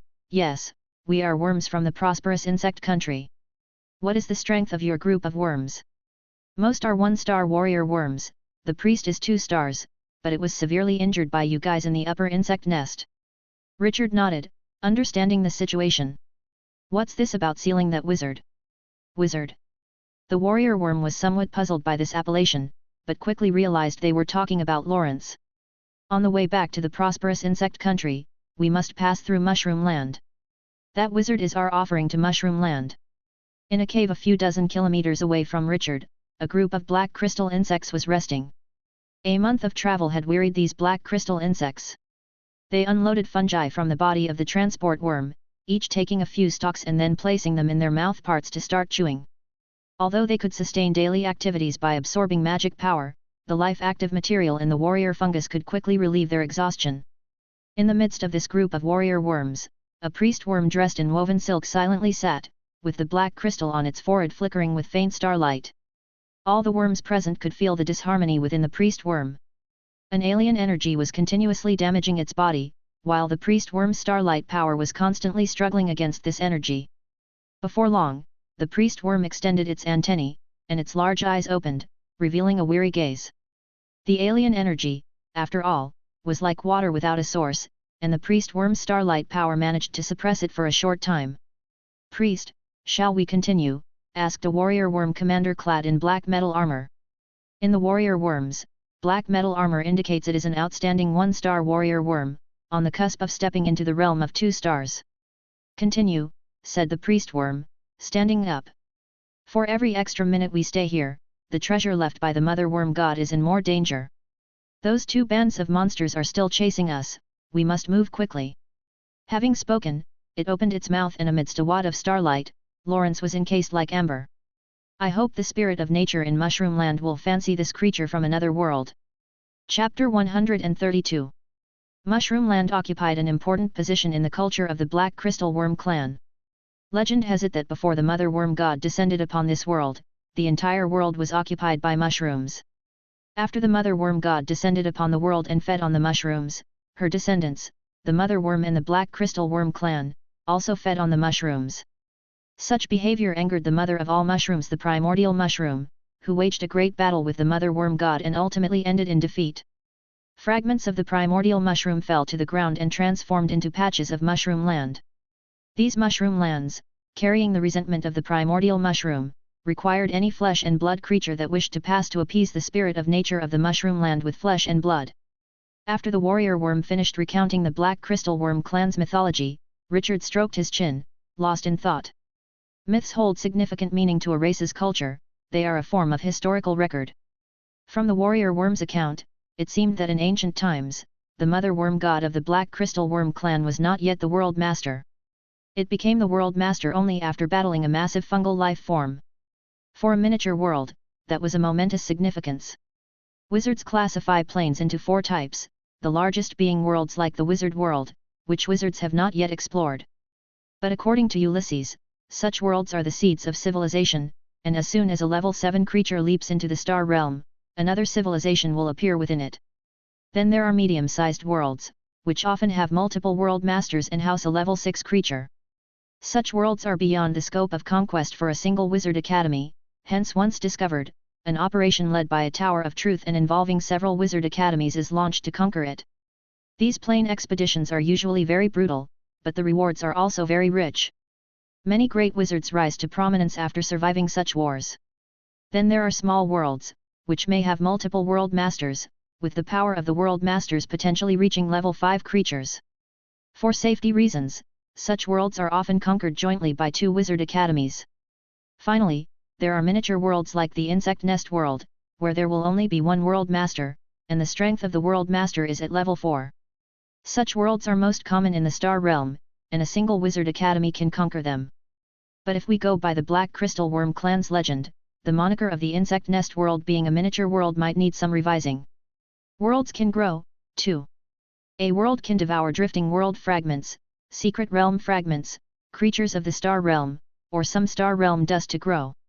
However, Richard quickly put this speculation aside. The Plane War has dedicated wizards studying the history of aliens, and these wizards would have certainly found this issue before him. Since the Black Tower Great Wizard had not ordered a retreat, it meant there was no problem. Moreover, a world on the brink of becoming a miniature world would produce plenty of treasures. If he could acquire 1 or 2 of them, this war would be a lucrative venture for Richard. After tucking the warrior worm into his slave pocket, the duo, Richard and Allie, promptly set out. Following the trail left by the Black Crystal Worm clan, Richard and Allie advanced toward Mushroom Land. On the journey, Richard could distinctly perceive changes occurring around him in the fungi, and the concentration of spores in the air was increasing rapidly to an alarming level, with a considerable portion of the spores being toxic. If it weren't for Richard's sufficiently strong physique, the spores in the air would have been enough to poison him. The benefits of bloodline fusion were particularly evident in such moments. Allie had fused with the bloodline of an elemental creature, and the source of that bloodline was not of low level, ensuring her body's elementalization process was quite impressive. The toxic spores would incinerate into ash upon encountering the scorching fire element in Allie's body, not having a chance to poison her. Following the trail, Richard and Allie quickly arrived at the edge of Mushroom Land. Mushroom Land was just as the name suggested, filled with mushrooms everywhere. A vast area was covered with huge glowing fungi and mushrooms of various colors. Compared to the mushrooms in the caves, the mushrooms within Mushroom Land gave Richard an uncomfortable feeling. These mushrooms emanated a strong sense of aggression, like some sort of predator. Mushroom Land was different from the caves Richard had seen before. It was more akin to a huge underground forest, profound, yet brimming with life. It seems that the insect wasn't lying, Ulysses suddenly communicated with Richard using spiritual power from his shoulder. Richard's expression remained unchanged. What do you mean? What have you noticed? Ga, haven't you noticed the space anomalies in this place? Ulysses explained. How could such a vast space exist so deep underground? Even if the insect nest excavated more soil, the remaining weight should be enough to collapse this place. The reason it still exists is because of a divine corpse causing a space anomaly. Entering here is akin to stepping into another space. With this explanation from Ulysses, Richard also had an epiphany. It indeed made sense. The various wondrous sights of the other world had somewhat desensitized Richard, leading him to attribute any strange and unusual scene to the special rules of the other world. By that logic, isn't it very dangerous to enter here? Ga, dangerous? What danger? Asked Ulysses, puzzled. Isn't that an alien space? And it was caused by the corpse of a deceased divine, so wouldn't the rules of the world inside also change? Ga, what nonsense! This thing is not another world, it's just like a different page in the same book, and once you go in, you're still in this book in this world. This space might have some incomplete rules, but those incomplete rules are not harmful. At most, we'll encounter some creatures containing the rules of dead divines, and I can deal with that. Of course, for that, you'll have to pay extra. The corners of Richard's mouth twitched at Ulysses' words, sensing they were overly optimistic. According to the rules, we need to offer flesh as a toll to the spirit of nature of Mushroom Land. Richard pulled out a spider knight from his slave pocket and then tossed it into Mushroom Land. In an instant, Richard felt as if he were being watched by a predator, as though a powerful predator was observing him. But the feeling dispersed quickly. The spider knight that was thrown into Mushroom Land was terrified. As a creature living in the underground insect nest, it knew too well the rules of Mushroom Land and the methods it employed. It struggled desperately, but soon it discovered that white fungal mycelium was beginning to grow on its body. The mycelium emerged from the ground and started to drill into its flesh through the cracks in its shell. Richard couldn't see exactly what the mycelium was doing, but judging by the spider knight's sharp cries, it must have been causing immense pain. Before long, the spider knight fell silent. The white mycelium grew and spread inside its body, swiftly replacing its flesh and nerves. Then, a new spider knight was born. This spider knight glanced at Richard before silently walking deeper into Mushroom Land. Richard couldn't feel anything unusual about it, it seemed as though it had become one with Mushroom Land. What a strange transformation, Ali said with a frown. The fungus has eaten it hollow and turned it into a puppet. It might not be a puppet, Richard shook his head. This might be a new creature. Having offered the flesh sacrifice, Richard and Ali had essentially obtained a ticket to enter Mushroom Land. According to the warrior worm, as long as they didn't wreak havoc in Mushroom Land, they would be safe there. But as they were about to enter, both of them simultaneously turned around and began gathering elements in their magic wands. Don't be nervous, we're friends. From behind Richard, two earth-colored figures emerged from the tunnel walls, resembling some kind of element creatures. The two figures emerged from the tunnel walls, transforming into human statues similar to terracotta warriors, one of which flexed its body and performed a wizard's salute to Richard and Ali. Don't be alarmed, we are also wizards. Combat is forbidden among our own kind. Although the wizard said this, Richard's grip on his magic wand didn't relax in the slightest. As a black wizard, not immediately using the Heart of Annihilation on two wizards that appeared behind him was already quite restrained. Did you two come here to hunt insects? Richard asked coldly. The terracotta warrior wizard's face changed subtly and he said smoothly. Of course, we're here to hunt insects. Isn't that why we came down here? Richard sneered inwardly. The warrior worm had told him that two groups of monsters were pursuing them. At first, he thought it was he and Ali, but now it seemed the other group was these two wizards. Is that so? It seems I was mistaken. We were just chasing a group of insects that entered this Mushroom Land, so we won't keep you any longer. Saying this, Richard gave Ali a look and turned to enter Mushroom Land. But before they could take a step, the terracotta wizard spoke up. Did the two of you see a group of insects enter this Mushroom Land? Among these insects, was there an injured sacrificial insect? Sacrificial insect? Richard pretended to be uninformed. We haven't seen what this group of insects looks like, we only killed a few wounded ones along the way and followed the trail here. Wounded insects? The terracotta wizard thought for a moment, as their markers for pursuit had led them here, and these two were also following a group of insects to this place. Putting the two events together, it was hard not to assume they were after the same group of insects. Moreover, it seemed that these two wizards didn't yet know what the insects were carrying. The terracotta wizard quickly formulated a new idea. The two of you, it appears we're after the same group of insects, the terracotta wizard started. Don't underestimate the strength of these insects. Among them is an injured second-level insect. Second-level insect, both Richard and Ali reacted with feigned surprise in perfect sync.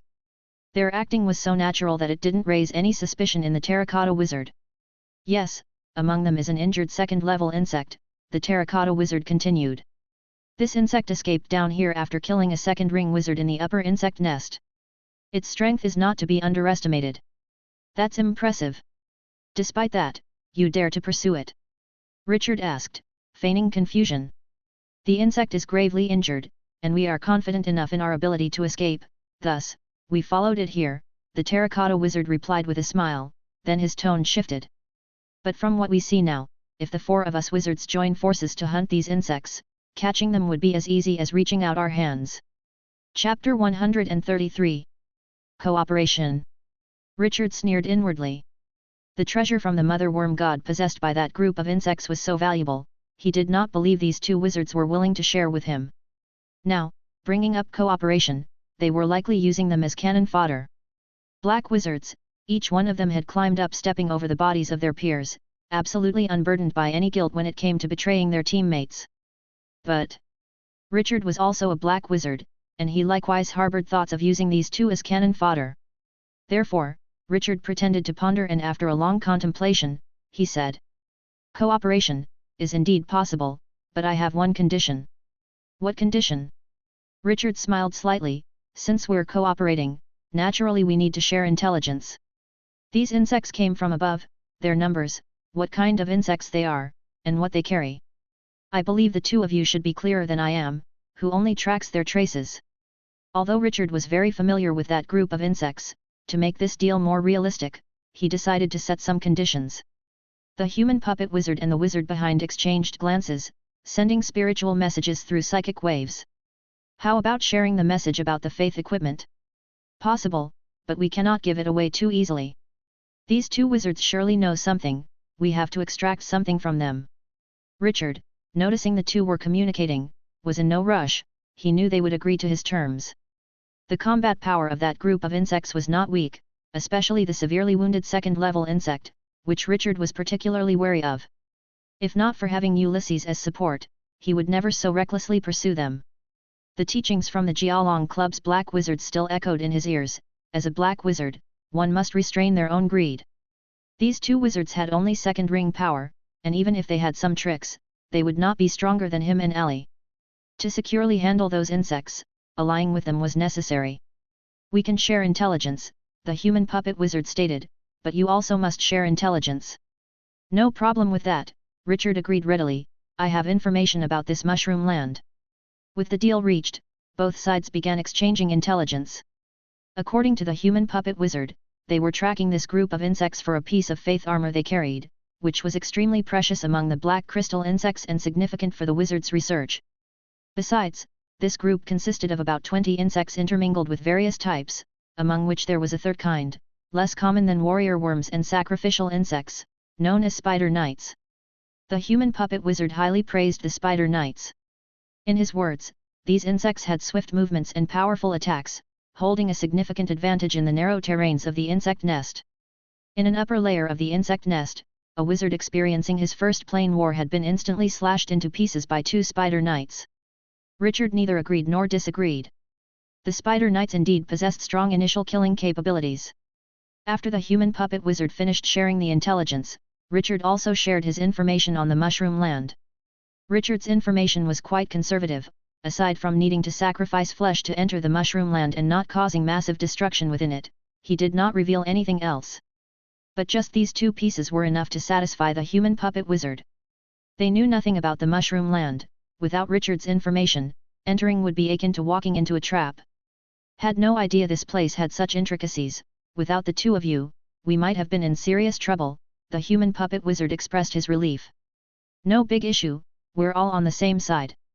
After exchanging information, they exchanged names. The two human puppet wizards were brothers, with the elder brother, who had spoken, named Suagu, and the silent one named Soduo. These two brothers, participating in their second plane war, although not as experienced as Lawrence, were not to be underestimated. Suagu pulled out a warrior worm from his slave pocket, its limbs broken and body covered in numerous scars, some still oozing green slime. When Suagu grabbed it, its body no longer trembled and struggled, and its mouth parts emitted continuous chirps, seemingly cursing something. Good thing we captured a live specimen earlier, or it'd be difficult to make this entry. Suagu smiled at Richard and then threw the warrior worm into the mushroom land. The mushroom land treated all sacrifices equally. How the spider knights were consumed, the warrior worm was consumed. However, as the flesh of the warrior worm was devoured, several fungal hyphae emerged from its broken limbs and wounds, forming new limbs. Suagu signaled Richard with a nod, and together they entered the mushroom land. Upon entering the mushroom land, Richard immediately sensed a change in the surrounding environment. The surging life energy of the middle layer insect nest had become even richer and more chaotic in the mushroom land. This life energy made Richard's cells extremely active, but this change was somewhat dangerous. As is well known, cancer cells are also quite active. Richard communicated quietly to Ulysses using his spiritual power. Ulysses, didn't you say this space was harmless? Ah, there has been a little problem. Ulysses' eyes emitted a faint glow. He was observing the space in a more advanced way. The residual rules of this space are more numerous than I thought, almost comparable to some of the broken divine countries. But don't worry, I can tell you for certain that the World Master is thoroughly dead, and no matter how many residual rules this space has, it is merely an environmental change for us, no one is targeting us. After hearing Ulysses' explanation, Richard's tension eased slightly. As a World Master, Ulysses' vision was certainly much stronger than any of them, the level 1 creatures. The ecology of Mushroom Land was quite marvelous. They tread on soil intertwined with various colored mycelium, mixed together like fabric. Combined with the soil, it felt soft and elastic when stepped on. Around them, aside from the tall giant luminescent fungi, there were also numerous small, colorful fungi Richard and his companions had never seen before. These fungi were brightly colored, and their patterns were exceptionally beautiful, giving off a deadly allure as if one bite could be poisonous. These unknown fungi were particularly tempting for the wizards, and several of them collected some as specimens. Of course, this collection was limited. Even though they did not know what the spirit of nature in Mushroom Land was, these level 1 creatures still chose not to provoke unnecessary trouble. While collecting these fungi, Richard felt a faint sense of being watched, a mysterious sensation similar to wild intuition, a special ability produced from years of training the adaptation body, evolving his physical cells. Could it be the spirit of nature? Richard stopped his actions and asked Ulysses through a spiritual message.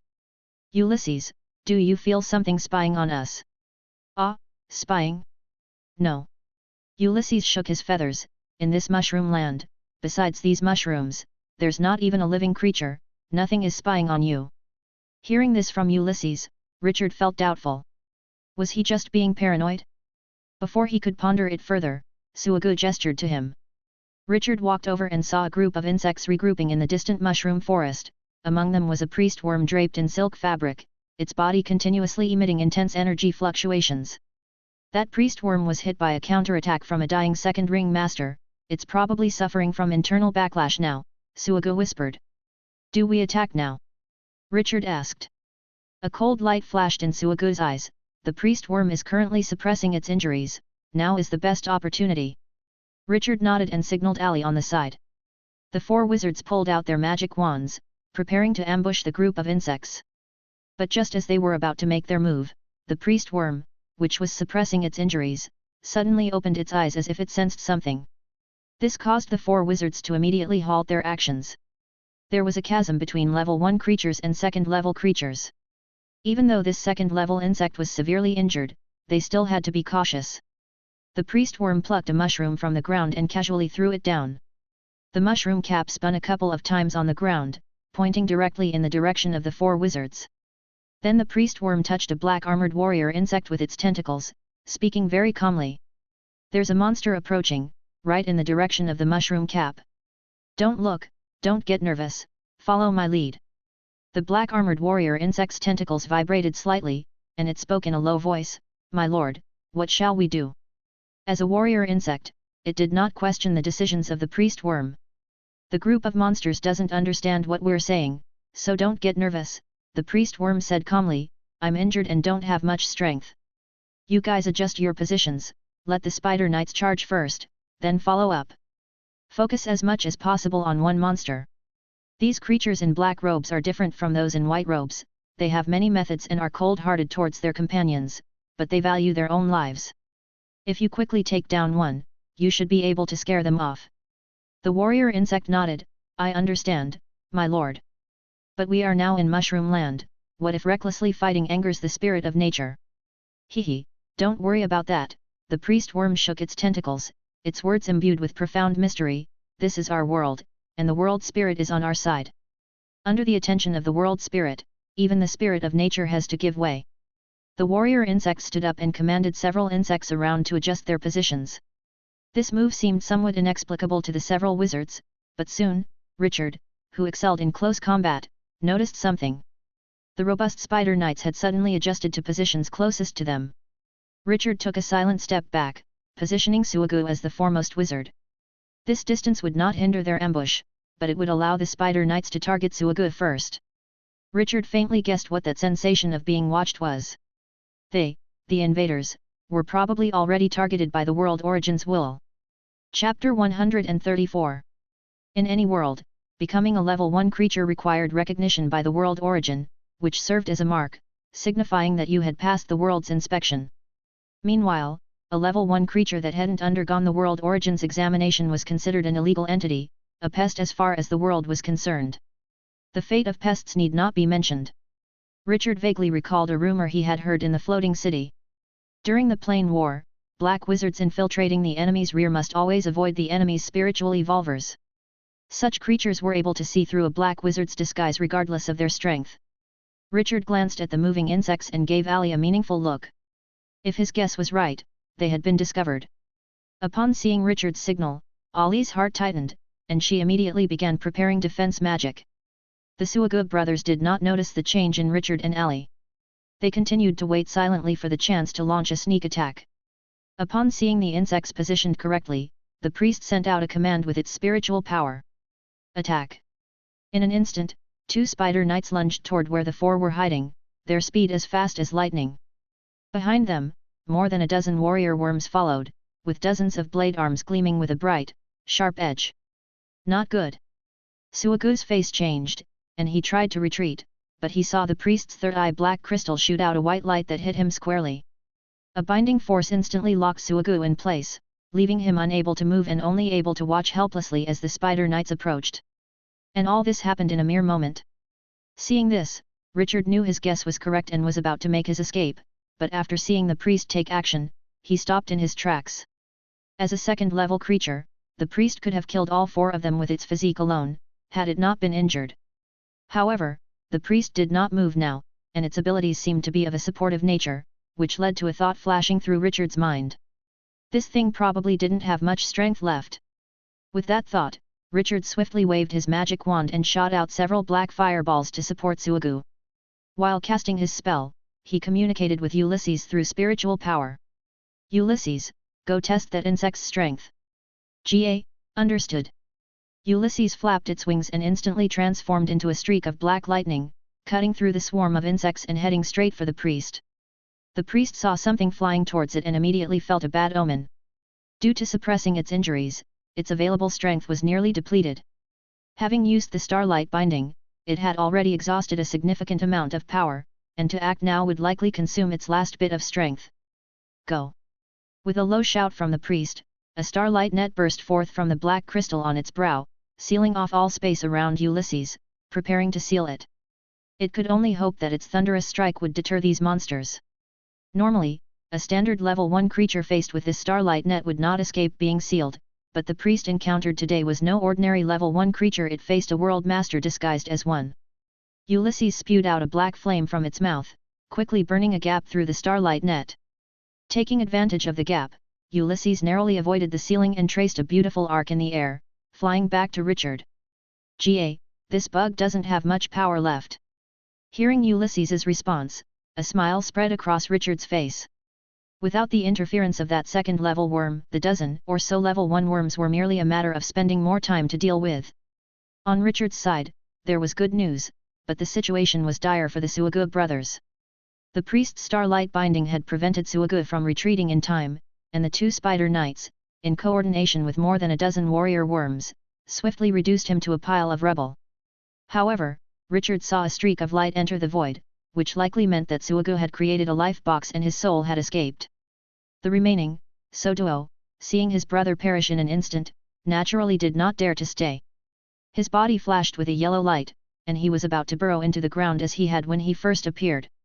But as soon as one foot had entered the soil, he was forced to withdraw it. His foot that had entered the earth was now covered in fungus. The unique environment of the mushroom land rendered his escape technique useless. However, at that moment Richard and Ali had already engaged the enemy, with purple fireballs of terrifying temperature creating a firestorm that temporarily stopped the swarm of insects. "Richard, aren't you leaving?" Ali shouted anxiously. Her fireball had momentarily suppressed the swarm, but as soon as that second-level creature took action, they would all be trapped here. Moreover, her spell covered a large area, and a few more shots could potentially set the mushroom forest ablaze. At that point, the alleged spirit of nature in Mushroom Land would likely intervene. "Ali, we don't need to go." Scale armor grew on Richard's body, and his magic wand ignited with black flame. That second-level creature no longer has the energy to make a move. With that, Richard took a step forward, and his body instantaneously charged towards a spider knight. The surrounding warrior worms immediately attempted to encircle Richard. "Monster, die!" The spider knight shouted angrily, its four blade arms imbued with dark erosion energy, along with the surrounding warrior worms, completely sealed off any space for Richard to dodge. But in the next moment, Richard's figure disappeared and reappeared behind a warrior worm at some distance. Crack! The sound of the exoskeleton breaking was crisp, as the warrior worm's upper body was smashed by the magic wand, and the black flame burning on the wand scorched the warrior worm's flesh, sending a stench of charred meat instantly pervading the insect's olfactory senses. Teleport. Experienced creatures instantly recognized Richard's ability. But what use was there in recognizing it? Richard's figure flickered again, and this time he appeared behind a spider knight. With a forceful stab from the magic wand in his hand, a piece of carapace at the waist of the spider knight shattered on cue, instantly paralyzing it. Seeing this, a nearby priest worm's tentacles stiffened in an instant. As a 2-stars priest worm, it knew a lot about the inner workings of the insect country, including the origin of the spider knights. Most creatures in the insect country believed that spider knights were another type of creature birthed by the mother worm, only their incubation pond wasn't with them. But as an informed worm, the priest worm knew that these spider knights were once warrior worms, and they owed their transformation into spider knights to the mother worm's modification. The spider knights were strong in combat, but their vulnerabilities were also glaringly evident. The nerve center in their waist, shielded by the carapace, was their greatest vulnerability. By exploiting this weakness, one could even capture a spider knight alive.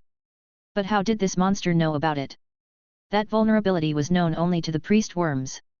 The more the priest worm thought about it, the more terrified it became. Could it be that one of the priest worms had betrayed the mother worm god? Or had these monsters found out the spider knight's weaknesses in such a short amount of time? Either possibility filled it with dread. No, this can't go on. Watching the creatures being killed one after another, the priest worm's heart hardened, and it took out a fist-sized, golden piece of amber from the carapace on its chest. As the amber was taken out, the condition of the priest worm visibly deteriorated. This was the mother worm god's legacy that it had brought down from the upper insect nest, the insect god's blood. It had managed to defeat the second ring wizard and survive that terrible retaliatory strike before death, all thanks to the power of this insect god's blood. Legend had it that the amber sealed something extraordinary. And the moment it took out the amber, Ulysses immediately became excited. "Ga, Richard. That worm is holding a divine artifact." At these words, Richard's figure stumbled, nearly getting his head sliced off by 2 samurai worms. Divine artifact. Richard had a bad feeling. He had thought that this priest worm wouldn't be able to use the mother worm god's legacy, otherwise, Ulysses would have used it to intimidate them when they were probing earlier. Could it be that using this legacy required a significant sacrifice? However, before Richard could react, the mushroom land began to stir.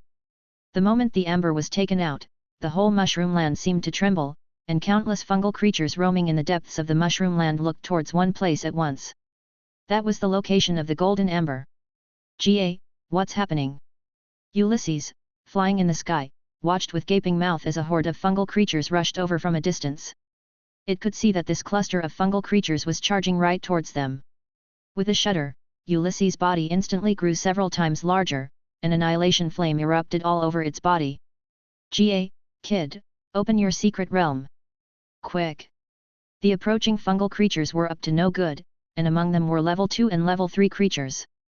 In such a scenario, even Ulysses couldn't guarantee Richard's escape. At the words, Richard's figure flashed, instantly appearing behind Ali. He and Ulysses had been communicating through spiritual power vibrations, so Ali hadn't known a thing. "Ali, cover me, I need to open the secret realm." Ali was somewhat confused. Wasn't the situation very favorable, so why did they need to open the secret realm? But trusting in Richard, Ali didn't ask further and immediately started to block. However, the creatures were not to be underestimated. After the golden amber was taken out, a gentle nurturing power began to heal the creatures' bodies. Under this power's influence, their wounds rapidly healed, and their bodies became stronger. "Kill them quickly," shouted the priest worm. It could sense that at the moment the insect god's blood was taken out, the entire mushroom land seemed to boil. Could it be that inside the insect god's blood, sealed was the very body of the ancient primordial mushroom? Seeing the situation turning grim, Ali clenched her teeth, and her magic wand instantly ignited with a layer of eerie flamed fireball. This flame had an appalling temperature, yet seemed very ethereal, as if it weren't part of this world. "I'd like to see who dares to come at me under the curse flame." The terror of the curse flame briefly dulled the creature's advance, but the priest worm's orders spurred them to renewed ferocity. "For the insect nest! For the mother worm god!" Shouting their slogans, the creatures charged forward, braving Ali's spell. "Ga, damn insects!" Ulysses spat out a sea of flames, instantly engulfing several creatures, but under the insect god's blood's influence, the creatures' carapaces continually burned and regenerated. Suddenly, they braved the flames and reached Ali's side. Ali swung her magic wand, and a fireball exploded the approaching creatures. The aftershock of the explosion immediately charred half of her face. That was the consequence of releasing a powerful spell at close range. "Richard! How much longer?" The next moment, she heard Richard's steady voice. "Done." Chapter 135. As the space rift opened, Richard quickly pulled Ali into the secret realm, casually dropping 2 hearts of annihilation to block the entrance. Under the power of the hearts of annihilation, 2 warrior worms disappeared halfway, but terrifyingly, their remaining bodies kept trembling, as if they wanted to regrow from their maimed limbs. Seeing Richard enter the secret realm, Ulysses somewhat relaxed. He and Richard now shared both glory and losses. As long as Richard lived, he would eventually be able to return to divinity and perhaps even advance further. Now that he no longer needed to protect Richard, there was no need to waste strength. He shrank his body, instantly transforming into the size of a sparrow, and the annihilation flame on him also vanished. He darted into the mushroom forest, silently observing those fungal creatures approaching. He wanted to see what treasure had attracted these beings. As for the remaining Sotuo of the Suagug brothers, Ulysses glanced at him and saw that the youth had already started to flee during Richard's battle. He was now nearly at the edge of the mushroom land. "Ha, these wizards really have unique ways of fleeing." Since Ali had entered the secret realm, the curse flame on the insect's body instantly dimmed. The secret realm, unlike the mushroom land, which was a parasitic space on the world, was closer to another world. The isolation between 2 worlds instantly severed the connection between Ali and the curse flame, and soon, the flames extinguished.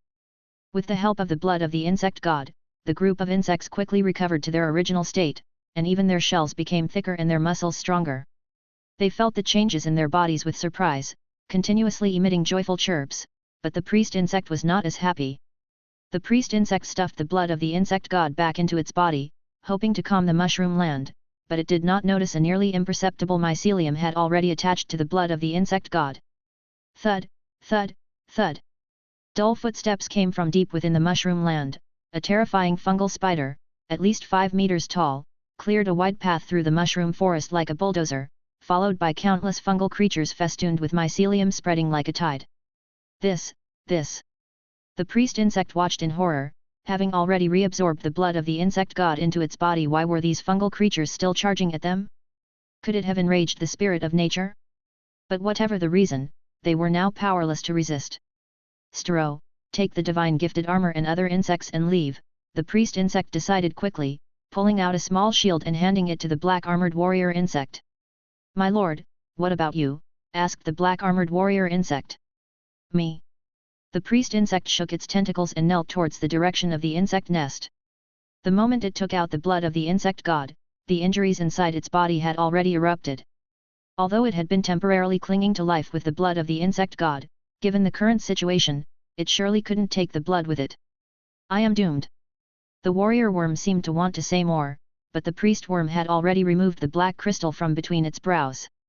At the wound of the black crystal, streams of golden light seeped out, attempting to heal the wound, but to no avail. Praise the mother worm god. As the priest worm gave its last accolade, the black crystal transformed into a streak of light and disappeared. The other warrior worm slightly bowed to the priest worm and then left towards the direction of the insect nest. Soon enough, fungal creatures swarmed in. A giant spider tore open the body of the priest worm and extracted a golden amber from within. The amber emitted a faint golden light. Under its glow, the fungal spider's mycelium dissolved like snow melting in spring, as if it had encountered its nemesis.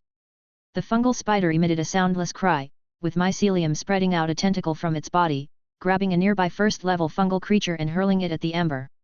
The captured fungal creature didn't even have time to react before the golden light disintegrated its body, just like the one before. However, Ulysses in the woods noticed something significant.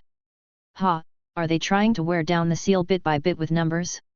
Just like those abyss riffraff. In his perception, the golden amber dimmed slightly after disintegrating a fungal creature, though barely perceptible. If there were enough fungal lives, the golden light of the amber could eventually be depleted. After the fungal spider's action, some of the stronger fungal creatures began to do the same. One by one, fungal creatures were thrown near the amber, and the golden light of the amber gradually dimmed in this process. As the fungal creature group dwindled down from repeated wearing down, only a few scattered beings remained. Among these few, Ulysses even spotted a familiar figure. Ha, this Lawrence has a tough life, to still be alive. In a corner of the mushroom forest, a fungal creature clad in a wizard robe lay quietly in ambush, shrouded in shadows that made the higher-level fungal creatures overlook its presence. As an old wizard who had survived several plane wars and a wizard of the undead school, Lawrence had numerous ways to save his own life. If it weren't for the priest worm's use of a sealing skill, he would have had 9 ways to escape. After the sealing was lifted and he was thrown into the mushroom land as a sacrifice, he used a piece of magic equipment to protect his soul and evaded the invasion of the fungus. After the fungal reconstitution was complete, he enslaved this fungal body with undead magic. For wizards undergoing spiritual evolution, the physical body isn't that important. As long as the soul still exists, many wizards can switch bodies as easily as changing clothes. Lawrence watched silently from the shadows as the golden light of the amber was disintegrated, feeling not the slightest ripple in his heart. A long-lived black wizard surely possesses a virtue called restraint.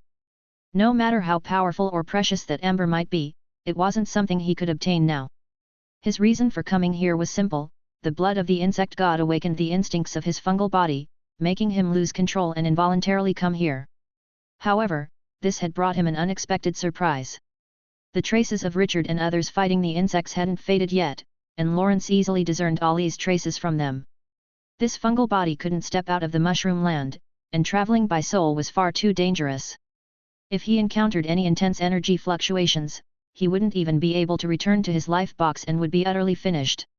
Richard's arrival had just solved his big problem. As a fungal creature disintegrated, the golden light of the amber finally vanished completely. The fungal spider picked it up with its tentacles and then forcefully snapped it in two. The next moment, an extremely intense life energy burst from the amber, and nearly all the fungal creatures went into a frenzy at that moment. They madly rushed towards the amber, or more precisely, toward the thing preserved inside it, a blue mushroom seed. Bang! The fungal spider swung one of its legs and smashed a second-level fungal insect into the air, its white mycelium floating down like willow catkins. Yet even so, the remaining fungal creatures kept charging toward the blue mushroom seed. In an instant, mycelium fell like snow. But just as the fungal creatures were about to fight each other to death over the seed, a brash cry echoed from within the mushroom forest. Ha! A bunch of brainless fools! You think you're worthy of this? God's language! A streak of black light shot out from the forest, swallowing the blue mushroom seed with a speed so fast that not even the third-level fungal spider could react. Roar! Some fungal creatures roared and chased after Ulysses, but after a few seconds, the group of fungal creatures suddenly stopped and then turned to walk deep into the mushroom forest. Lawrence, hiding in the forest, sensed that the signal attracting the fungal bodies had disappeared. All the fungal creatures returned to their previous life state. That raven is no ordinary creature, Lawrence muttered to himself, watching the direction in which Ulysses disappeared. Even though that mushroom seed was sealed so tightly, these fungal creatures detected it. Yet that raven completely blocked the seed's attraction. Lawrence decided not to think further. As an old wizard, he understood that every wizard had their own secrets, and probing into these secrets would do no good but only bring trouble and hatred. What he needed to do now was just wait for Richard to appear, wait to obtain a new body. Inside the secret realm, Richard sat on the ground, quietly looking at the pocket watch in his hand. It had been 3 days since he had entered the secret realm. There was no day or night in the secret realm, and Richard could only rely on his pocket watch to keep track of time. Ulysses' warning had made him enter the secret realm without a second thought, but he didn't know why he had entered. This also led to him being unclear about how long he would need to wait before he could leave. Boss, don't be sad. Fuzzy ball number 3 offers you some nectar. A holy tree elf flew up to him, delivering a petal dipped in nectar to his lips. These holy tree elves could sense that their boss was in a very bad mood, and their simple minds could only think of the best way to cheer him up eating nectar. Richard accepted the petal and gently touched the holy tree elf that brought the nectar. The nectar brewed by the holy tree elves carried a faint whiff of life energy, although not as potent as the nectar Richard bought from the wizard commerce, it was still quite good. Moreover, since there were no demonized plants in this secret realm, only ordinary flowers, producing such nectar already showed the uniqueness of the holy tree elves. In the past, he had never paid much attention to this nectar, but now he planned to plant some demonized plants in the secret realm to see if the quality of the nectar would improve. Richard swallowed the petal, then put away his pocket watch and stood up. "Allie, get ready, I'm going to open the rift now." On one side of the secret realm, Allie, who was reading a book, closed her book, picked up her magic wand, and came to Richard's side. "This secret realm of yours is really nice, much better than mine. It's decent, mainly because a bunch of little guys manage it." The rift opened, and Richard cautiously extended his spiritual power outside. "Come on out, all is clear now." Sensing Ulysses' spiritual message, Richard signaled to Allie, and they walked out of the secret realm. The mushroom land had now returned to its original state, with their traces of battle covered by the fungi under the life energy of the mushroom land. But Richard still spotted the shattered insect god's blood immediately. Richard walked up to the amber fragments. "What's the deal with this amber?" Ulysses' eyes shifted. "Ha, there was something sealed inside the amber, destroyed by those fungal creatures." "And what happened to the stuff inside?" "Ha, of course, it was taken by those fungal creatures." Richard turned to look at Ulysses, skeptical. "Are you sure?"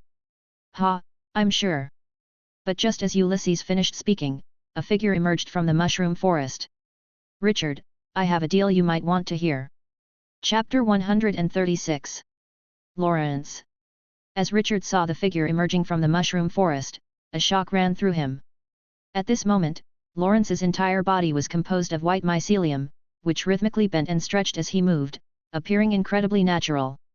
"Don't be nervous, this body is a puppet controlled by undead witchcraft," Lawrence explained. Richard looked at him warily. "What deal are you planning to make?" After the warrior worm had told him entering the mushroom land required a sacrifice, Richard had given up on Lawrence and instead set his target on the treasure of the mother worm god. Now, that treasure had been destroyed by the fungal creatures, yet Lawrence still lived. Fate truly was wonderful. "I offer one piece of information, plus 500,000 magic stones for one body," Lawrence stated his terms, then added, "The information is related to the amber." Upon hearing this, Ulysses suddenly trembled. Information about the amber. Richard immediately grew interested. Given that Lawrence had been taken by this group of insects for so long, it was indeed possible he had uncovered some information. "What kind of body do you need?" "Any normal level 1 creature will do, I just need it to leave this cursed place." As he spoke, Lawrence pointed to his fungal body. "This body can't step away from this cursed place." "That's easy to handle." After a moment of thought, Richard pulled out the warrior worm and spider knight from the slave pocket. Whether it was the 500,000 magic stones or the treasure's information, Both were far more valuable than these 2 slaves. Which one of these do you want? Lawrence was somewhat surprised by the sight of the Spider Knight. He had fought with it before. Killing the Spider Knight was not an issue for him, but capturing it alive was something he couldn't manage. I'll take this half spider, Lawrence chose. Since the money was already spent, naturally, he wanted a better body. Without saying much more upon hearing this, Richard immediately threw the Spider Knight over to Lawrence. Lawrence took out a contract from his pocket, wrote down the terms, and after signing it, he handed it to Richard. Richard glanced at the terms and then signed his name. Contracts were an indispensable ritual in wizard transactions and also the foundation of the Wizard Society's laws. Once the contract was completed, Lawrence immediately used undead magic to transfer bodies.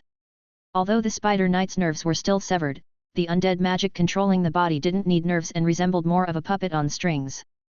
Then he pointed at Ulysses and said, "This amber, the thing sealed inside it was taken by this crow. That crow was deceiving you just now." Upon hearing this, Ulysses became agitated. "Squawk! This is slander, pure slander. Richard, don't listen to his nonsense. Just look at him, he's definitely been turned into a puppet and is now trying to drive a wedge between us." Richard paused. Although Ulysses sounded somewhat frantic, his words did carry some reason. Lawrence's state just now was indeed a bit odd. But suddenly, Richard noticed that Ulysses's abdomen seemed somewhat distended and was slowly growing larger. "Ulysses, what's with your belly?" Richard asked with a cold smirk.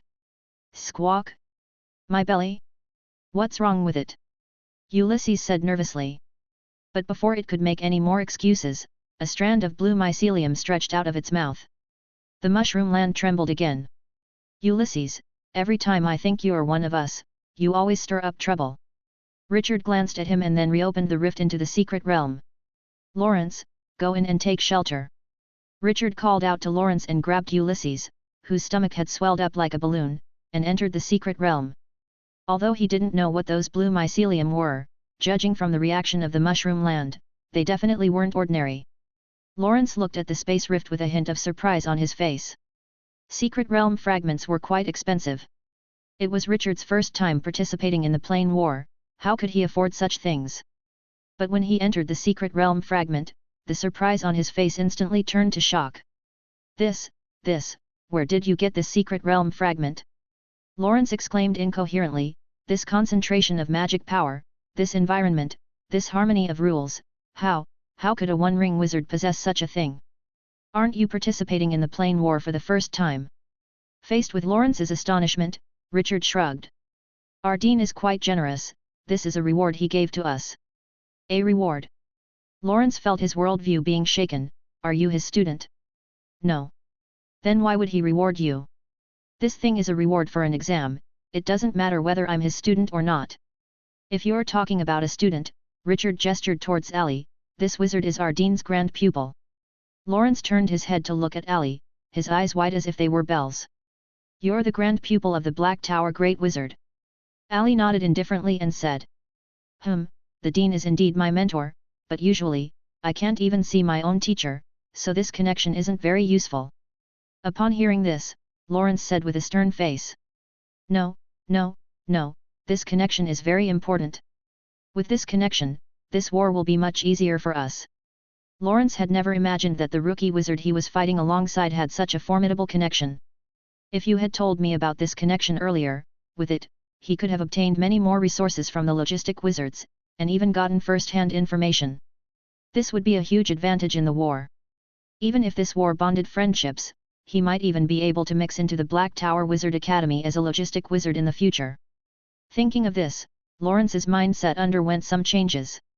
"Don't look at me, the guy behind you has no small connections either, the head of the War Beast Department is his teacher," Ali said, feeling uncomfortable under Lawrence's gaze, and thus she divulged Richard's information. Lawrence instantly turned around. "Your teacher is Yalad, the master of the War Beast Department?" Richard nodded. "What about it?" "Nothing, just that if you two ever have a fight in the future, please make sure to call me to join. Fighting alongside you, I feel like the survival rate in this war is very high. With these two, he definitely wouldn't have to worry about being sent by the command to carry out a suicidal mission." After confirming that the changes in the mushroom land were caused by Ulysses stealing the blue mushroom seeds, Ali and Lawrence left the secret realm, leaving only their one person and one bird. Richard held Ulysses in front of him and asked with a cold expression.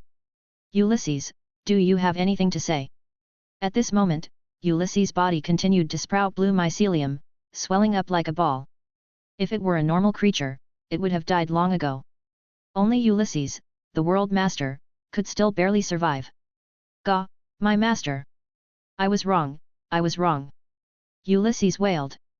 Just before entering the secret realm, Richard had used his spiritual power to command Ulysses to stop resisting the blue mycelium.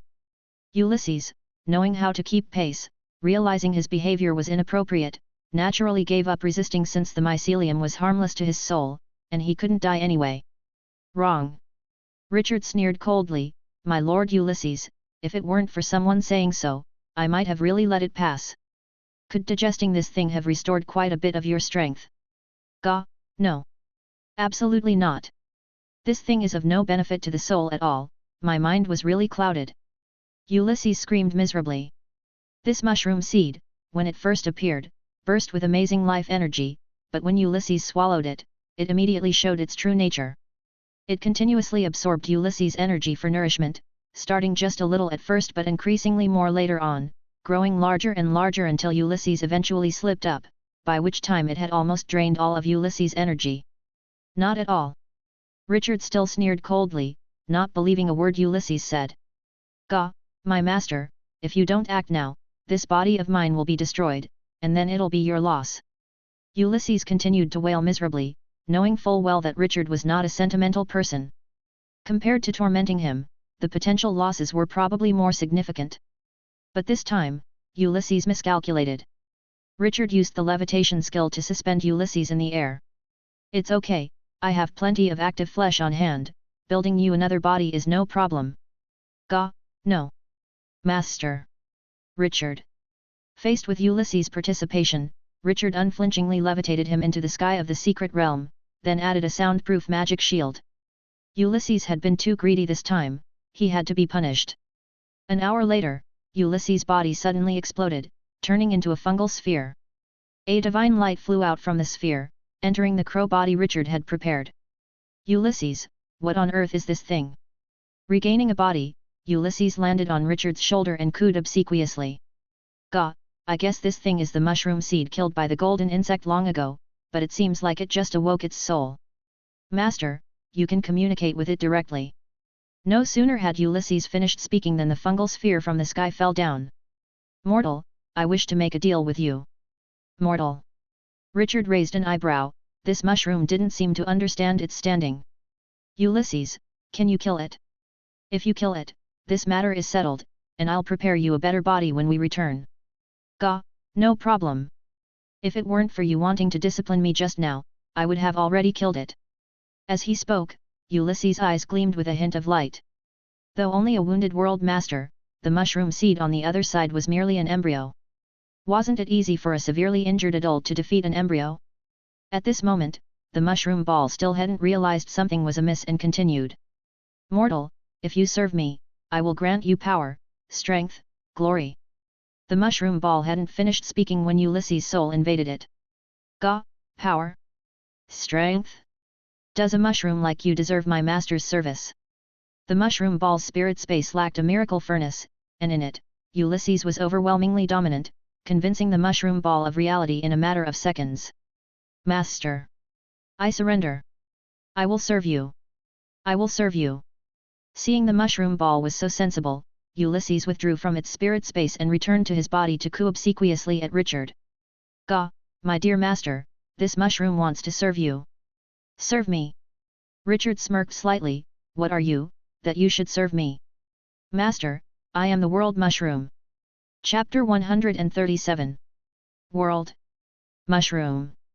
Facing this title, Richard was somewhat puzzled. Shouldn't it be the world tree? Yes, it is the world mushroom, my lord, I can make this demi-plane space larger and the rules richer.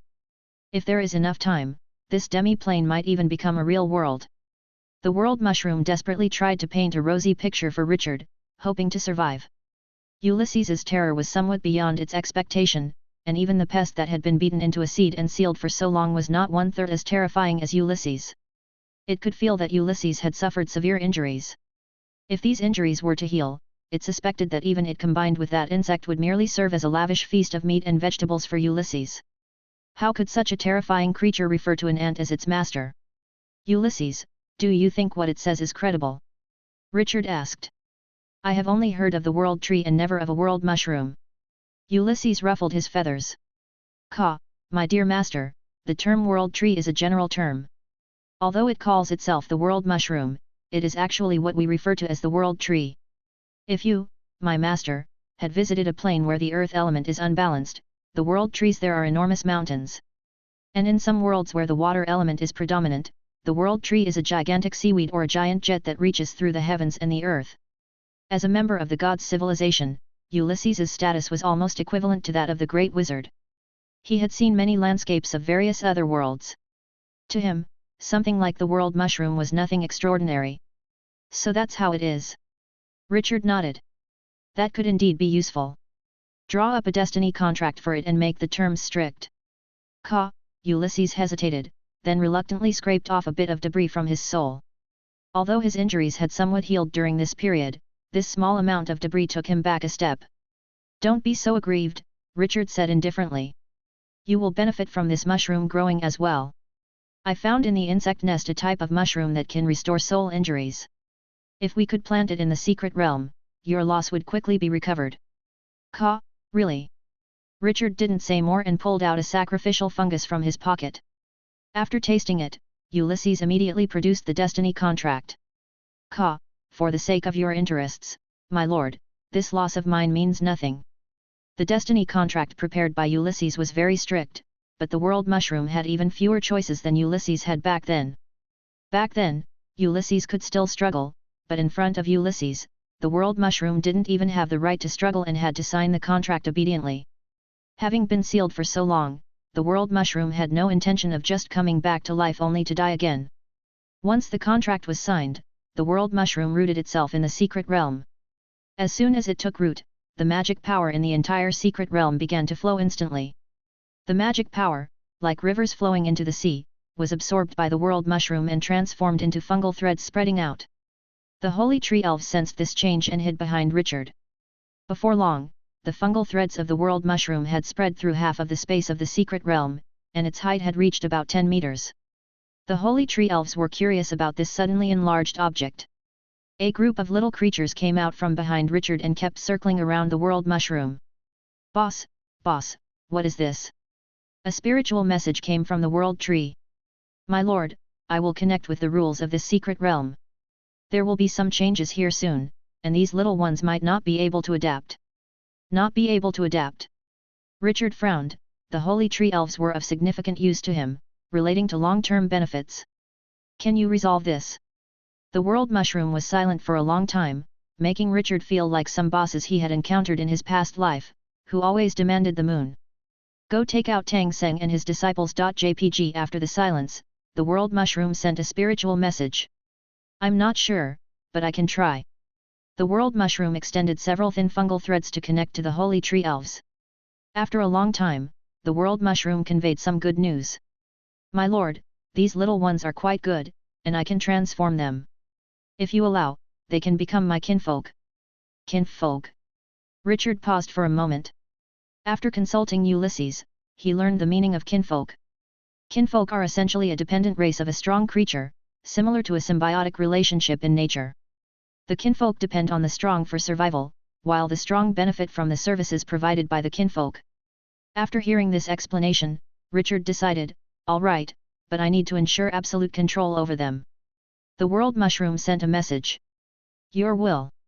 Transforming the holy tree elves would take a long time, as would the world mushroom connecting with the rules of the secret realm. During this period, the entire secret realm would be inaccessible.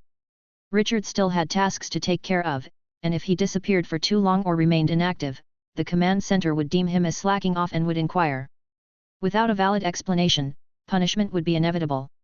Therefore, Richard and Ulysses could only temporarily leave the secret realm and wait for the world mushroom's transformation to be completed. Is everything settled? Looking at Richard, who had just emerged, and Ulysses, who had returned to his original form, Ali whispered, asking. Yes. Richard nodded, then turned to look at Lawrence beside him. Lawrence, I understand.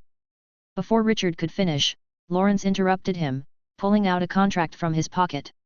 I swear to keep this matter secret, not revealing a single word to anyone outside. This is a soul contract. This old wizard had a keen intuition for survival.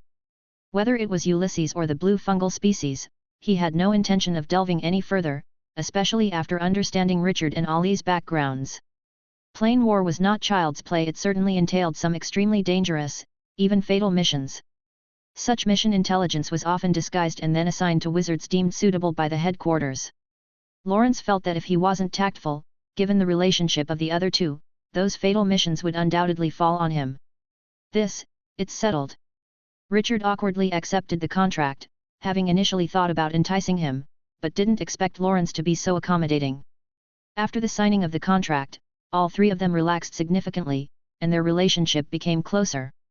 After leaving Mushroom Land, Lawrence returned to the floating city, whereas Richard and company continued their extermination of the insect nest. That was their real task. In the middle and lower layers of the insect nest, there were countless pockets of the resistance army. These insects, leveraging the complex environment of the Earth Cave, fought against the wizards. Although they lost more than they won, they still consumed a lot of the wizards' vital forces. This was indeed damaging for the limited number of wizards.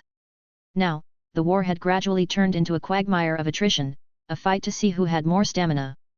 Bang! A magic wand enveloped in black flames struck from the air, smashing a warrior worm's head together with its blade arm. The wand sizzled as it evaporated the green viscous fluid of the warrior worm. Richard expressionlessly surveyed the area, a small settlement, wherein a dozen warrior worms, along with several dozen other types of insects, had entrenched themselves. Until Richard found their lair, this group of warrior worms had repeatedly ambushed them using the tunnels. It's all settled. Suddenly next to Richard, a shadow rose and transformed into a wizard dressed in a black robe. After leaving Mushroom Land, Lawrence returned to the floating city and switched bodies. For a wizard like him, who underwent spiritual evolution, any body with a physique over 50 was usable, hence, he didn't take long to return to the underground insect nest to meet Richard and company. What about Ali? A hoarse voice came from the opposite tunnel in front of Richard. That's settled too. Ali presently stood wearing somewhat tattered clothes, her face expressionless, exuding an aura that kept others at bay. It had already been 2 years since they had left Mushroom Land. Over these 2 years, the three of them had fought from the middle to the lower layers of the insect nest, with at least 1,000 insects dying by their hands. Such prolonged periods in the dark, oppressive underground hunting insects hardly allowed for a healthy mental state for anyone. Richard had heard that many black wizards, after the war, would seek a soul wizard to erase parts of their memories to give themselves some relief. Back then, he had scoffed at the idea. Black wizards started killing as apprentices, and killing aliens in plain wars was mentally no burden for them. What was there to erase? Certainly, these wizards were just weak-minded. Now, Richard finally understood the cruelty behind these rumors. War was never only about glory. The group cleaned up the battlefield, harvesting useful parts from the insect bodies. In recent years, the headquarters research on the Black Crystal Worm clan had deepened, and the usage of insect corpses had been enhanced. A pair of blade arms from the warrior worm, rich in metal elements, could be collected and refined into various metals. The black crystal in the brow of the sacrificial insect was most precious. These crystals, tempered by the sacrificial insects, naturally attracted and stored starlight, which could be released for one-time use in an attack if necessary. The spider knight was a treasure all over its 4 blade arms, the shell covering its body, and the poisonous fangs and glands in its lower spider half all had high utility value. A disassembled spider knight could even sell for more than if sold whole. After cleaning the battlefield, Richard activated the imaging crystal ball and continued to use sonar to detect the surrounding terrain, preparing to move to another Earth cave potentially harboring resistance forces. But before he could take out the crystal ball, their communication crystal balls simultaneously received a message from headquarters. All wizards note, the cleanup of underground insects is significant. All return. Repeat, all wizards return.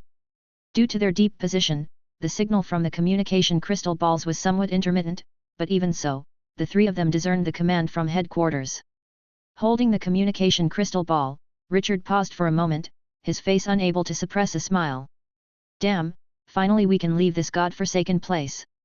Chapter 138. Following the complex and twisted underground passages upwards, Richard and his two companions quickly left the middle layer of the insect nest and arrived at the upper layer. Feeling the sudden drop in temperature and humidity around him, Richard took a deep breath and said with relief, "We're finally about to get out. If we kept killing like this, I felt like I was going to start growing mushrooms." Beside him, Ali nodded in agreement. Indeed, the lower insect nest is no place for humans. Lawrence, as an experienced wizard, was well-traveled and did not have any particularly strong reactions to the harsh environment of the lower insect nest. It's bearable. These conditions are not particularly bad in a plain war. If you're not adapting well, I recommend getting a body modification like me. Turning into an undead basically makes you unresponsive to any environment.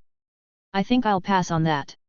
Although the undead are unresponsive to the environment, they also lack sensation in other aspects, and unless one is an undead wizard, few wizards are willing to undertake such body modifications. Over 2 years, the upper insect nest had undergone many changes. As Richard ascended, he continuously saw white wizards and logistic wizards working, destroying small caverns and narrow tunnels and then solidifying them with spells. Those larger caverns were modified into strongholds with the deployment of magic arrays and alchemy weapons. It seemed that the command had decided to thoroughly clean out the caverns and instead fortify based on the terrain. Richard asked a logistic wizard, and it turned out that the command thought the remaining number of insects was too few, and using black wizards to clear them out would be a waste of forces. They preferred to destroy their paths to the upper insect nest instead, blocking them below until they could deal with them later in the plain war. Emerging from the insect nest and seeing the long mist horizon, Richard was filled with emotion. The feeling of returning to the surface was fucking great. Back at the floating city fortress, the fortress now had drastically changed, with the wizard residences completed. These buildings encircled the floating city fortress, forming a ring that would serve as the first line of defense if the black crystal insect swarm counterattacked. According to headquarters orders, all wizards emerging from the underground insect nest were granted a 1-month leave for recuperation. After 1 month, new assignments would be given to them.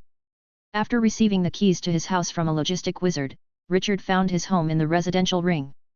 Although 1 month wasn't long, it was enough for him to catch his breath.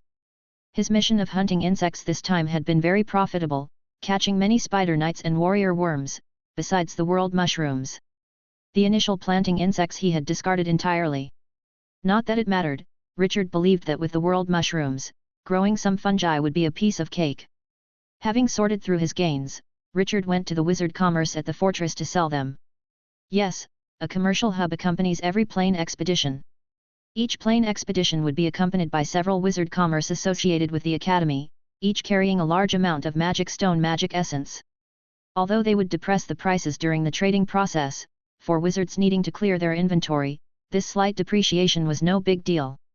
Moreover, these spoils of war didn't provide any combat strength to the wizards. Turning them into magic stones also made it convenient for wizards to replenish their magical power or to trade resources with other wizards. Thanks to his knowledge of anatomy, Richard knew the weaknesses of the spider knights, so the ones he captured in the underground insect nest were in excellent condition, which increased his profits to nearly 300,000 magic stones. For a one-ring wizard participating in his first plain war, this amount was astounding. After selling the spoils of war, Richard found a wizard market in the residential area. This market mainly sold items that were hard to price or undervalued by stores. The market was bustling, and because of the command's instructions, all one-ring black wizards were rushing towards the floating city, making the market thrive. Special fungi, these fungi have extreme neurotoxic properties, perfect for making alchemy poisons. Starlight stone, mined from the top of the insect nest, capable of absorbing starlight, which might reveal the secrets of starlight after research. Variant transport insect, these mutated transport worms have strong load capacity and defense, ideal for making mobile alchemy weapon bases. Walking through the market, Richard felt like he was back on the commercial street of the academy. Back then, wizards seemed unattainably high and mysterious to him. Now that he was a wizard, and surrounded by wizards, they seemed as common as apprentices. Richard browsed the market and, with his keen eye, noticed that most of the items the wizards were selling were junk.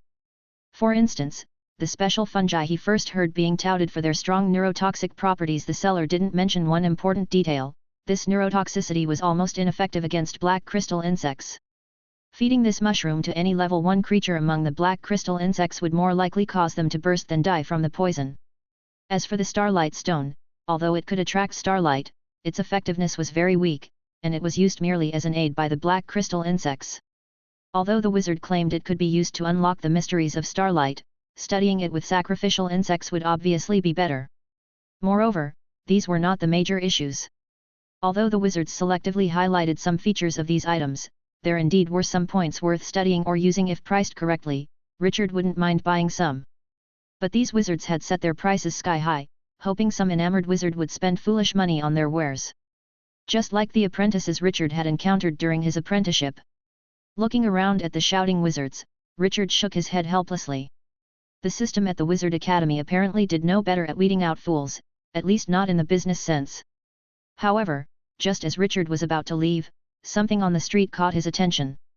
"Friend, how much for this?" Richard approached a stall and pointed to a fist-sized black crystal stone on the ground, asking aloud. The selling wizard glanced at it and said lazily, 100,000 magic stones, non-negotiable. 100,000 magic stones.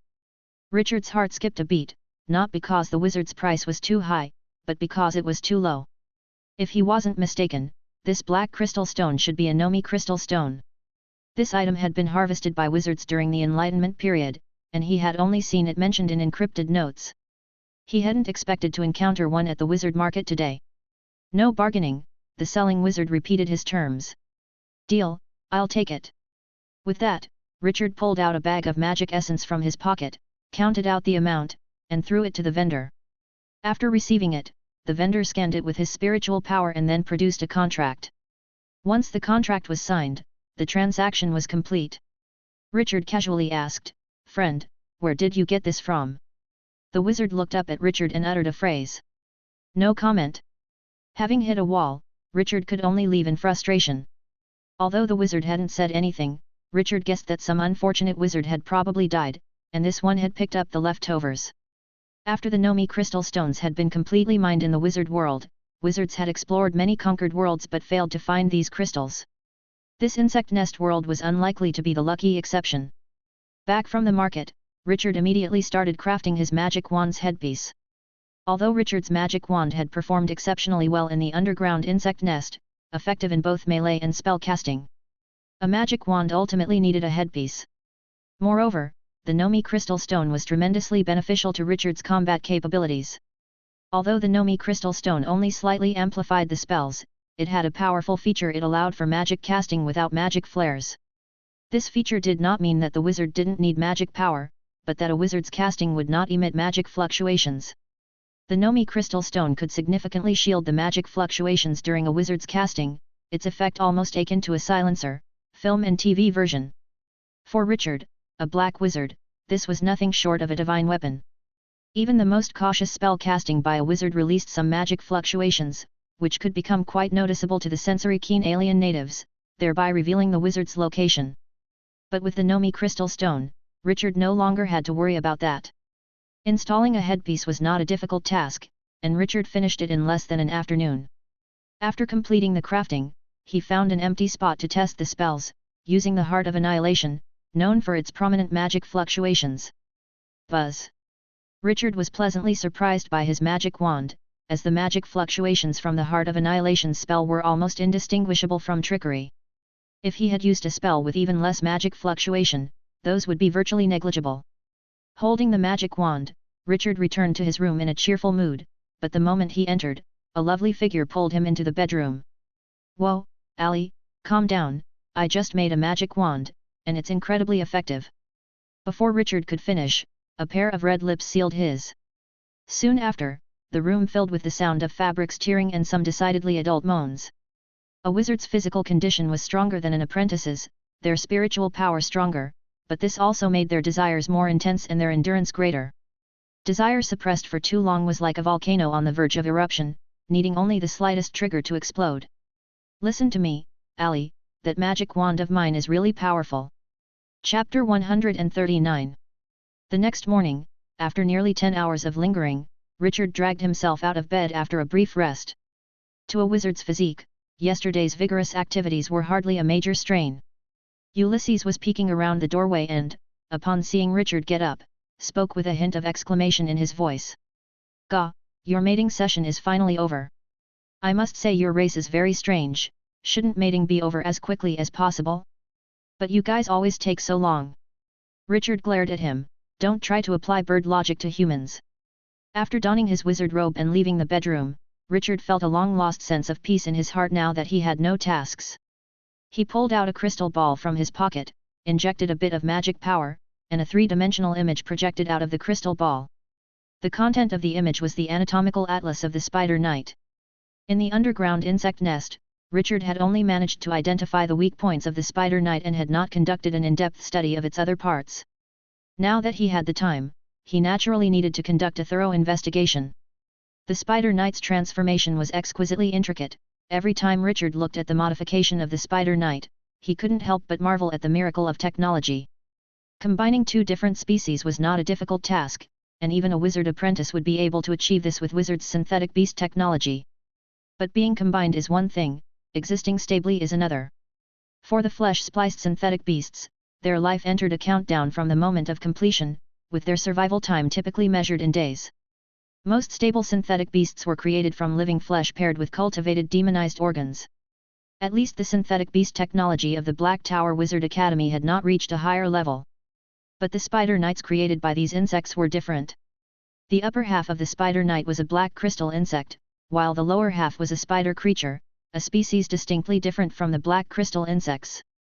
Logically, merging these two creatures would result in a severe rejection reaction, arising from the mismatched muscles, blood vessels, and even nerves. Wizards would have to use large doses of anti-rejection potions to eliminate this reaction. Yet, the Black Crystal Worm clan had managed to greatly reduce the bodily rejection between the two through a precise neural connection. The connection between the black crystal insect's flesh and the lower half spider flesh was extremely limited, consisting only of connected nerves, some muscles, and the non-rejecting exoskeleton. With fewer points of contact, the intensity of the rejection naturally decreased.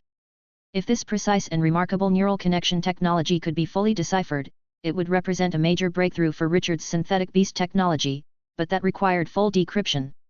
Using the complete body of a spider knight, Richard had spent an entire half-month in his laboratory.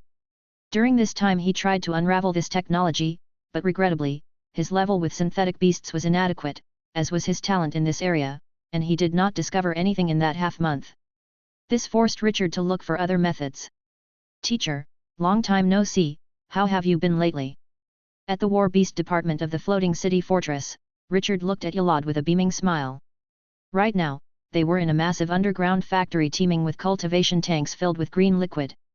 Inside the tanks, various organs floated up and down, occasionally scooped out by passing wizards for use in creating synthetic beasts. This was the synthetic beast factory of the Floating City Fortress, where Yolad usually worked. Hundreds of wizards labored day and night to produce synthetic creatures, yielding up to 1,000 first-level synthetic beasts and nearly 100 second-level ones daily. Even so, the production of synthetic beasts was barely keeping up with the demand. In the past 2 years, the White Wizard Army had successively conquered several insect countries, and the wizards' occupied territory had nearly reached a quarter of the insect nest world. Apart from the formidable combat capabilities of the White Wizard Army, the strategic issue of the Black Crystal Worm clan also posed a problem.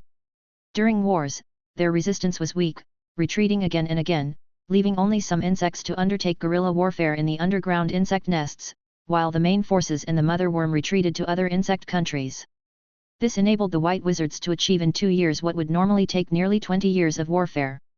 "It's okay, the war is going smoothly, I have a lot of work on my hands, but the rewards are also good." Seeing his student visit, Yolad was naturally pleased. He had always been worried about his few students running into trouble, but as it stood, even the most unreliable chaks had only suffered minor injuries. "Did you come this time for some active flesh?" Richard shook his head repeatedly at the question. No, can't I come over to see you?" "All right, I know you lot," Yolad said with a smile, waving his hand and leading Richard to a private room. Inside the room was a desk and a bookshelf covered with books and notes, while the walls were hung with numerous anatomical atlases. "This is my office." Yolad sat behind the desk and pointed to a chair in the corner of the room, gesturing for Richard to sit down. "What problem have you encountered?" Richard gave an awkward smile and pulled out an image-capturing crystal ball from his magic pocket. "Teacher, take a look at this." As the image played, Yolad's expression changed instantly. "Good stuff, such a complete spider night dissection atlas, did you make this?" Yolad's gaze was focused as he looked at the images. Even though he was the minister of the War Beast Department, his experience with the Spider Knight's body was limited to just a few incomplete specimens. Those bodies were blasted into a mess by wizards using spells, with organs carbonized where they should have been carbonized, and shattered where they should have been shattered. It was said that over at the White Wizard's research lab, there were 2 complete Spider Knight bodies, but Yolad, as the War Beast Department minister, obviously couldn't get involved. He could only rely on those incomplete bodies to piece together a dissection atlas. I guess I've mastered about 30% of what you taught me," Richard said modestly. 30%? Yolad shook his head. "At least 70%, the completeness of this image is such that even if your senior brothers came, they couldn't do much better." Shifting his gaze away from the atlas, Yolad asked the question again. "What problems have you encountered?" Richard pointed at the image. "Teacher, now I have a treasure trove, but I don't know where to start with it. As you know, my talent in synthetic beasts is nothing short of remarkable, but it would take me decades to get any significant findings from this material. So, what are your thoughts?" Yolad heard something unusual in Richard's words. His student always had unconventional ideas, not sticking to the ordinary thought processes. Maybe this time he was going to come up with something new. "My idea," Richard smiled, his eyes flickering uncertainly. "My idea, you might not accept it, teacher." "Oh." Yolad's eyebrows raised. "Let's hear it." Richard sat up straight, his expression serious. "I want to organize an academic seminar within our Master Apprentice group to discuss this Spider Night Dissection Atlas." After hearing Richard's idea, Yolad fell silent. His student was right, he was indeed onto something new. An academic seminar. Yolad pondered for a moment. "Richard, I think you should know the rules of wizards. Research is a very private matter, and the knowledge derived from it is a treasure among treasures. An academic seminar will definitely reveal a lot of knowledge. You're suggesting giving away our findings for nothing." Richard shook his head. "How could it be for nothing? Everyone attending the seminar will hear the content and can express their opinions. What if someone doesn't voice their opinion?" Yolad tapped the table. "A wizard who only absorbs others' knowledge but doesn't share their own is the one who gets the most out of it." Richard smiled slyly, wisdom flashing in his eyes. "That's why I said it's within our Master Apprentice group, teacher." Such an obvious problem, how could Richard not have thought of it? "You lead the discussion, teacher. You're the main speaker, and we, your students, are here to participate in the discussion and provide ideas. We are all wizards now, and our perspectives on things are no longer as superficial as an apprentice's. We might provide you, teacher, with some interesting insights. And since everyone is your student, having more participants in the discussion is better. If no one discusses, the knowledge won't be taken by outsiders, it'll just be like a class." Yolad fell silent for a while, Richard's words tempting him. Wizards and wizard apprentices were indeed different, his few students were all wizards now, some even stronger than himself. Their views and insights on certain matters must have their own uniqueness. Yolad had always believed that wizard research should remain highly private, even between mentor and apprentice.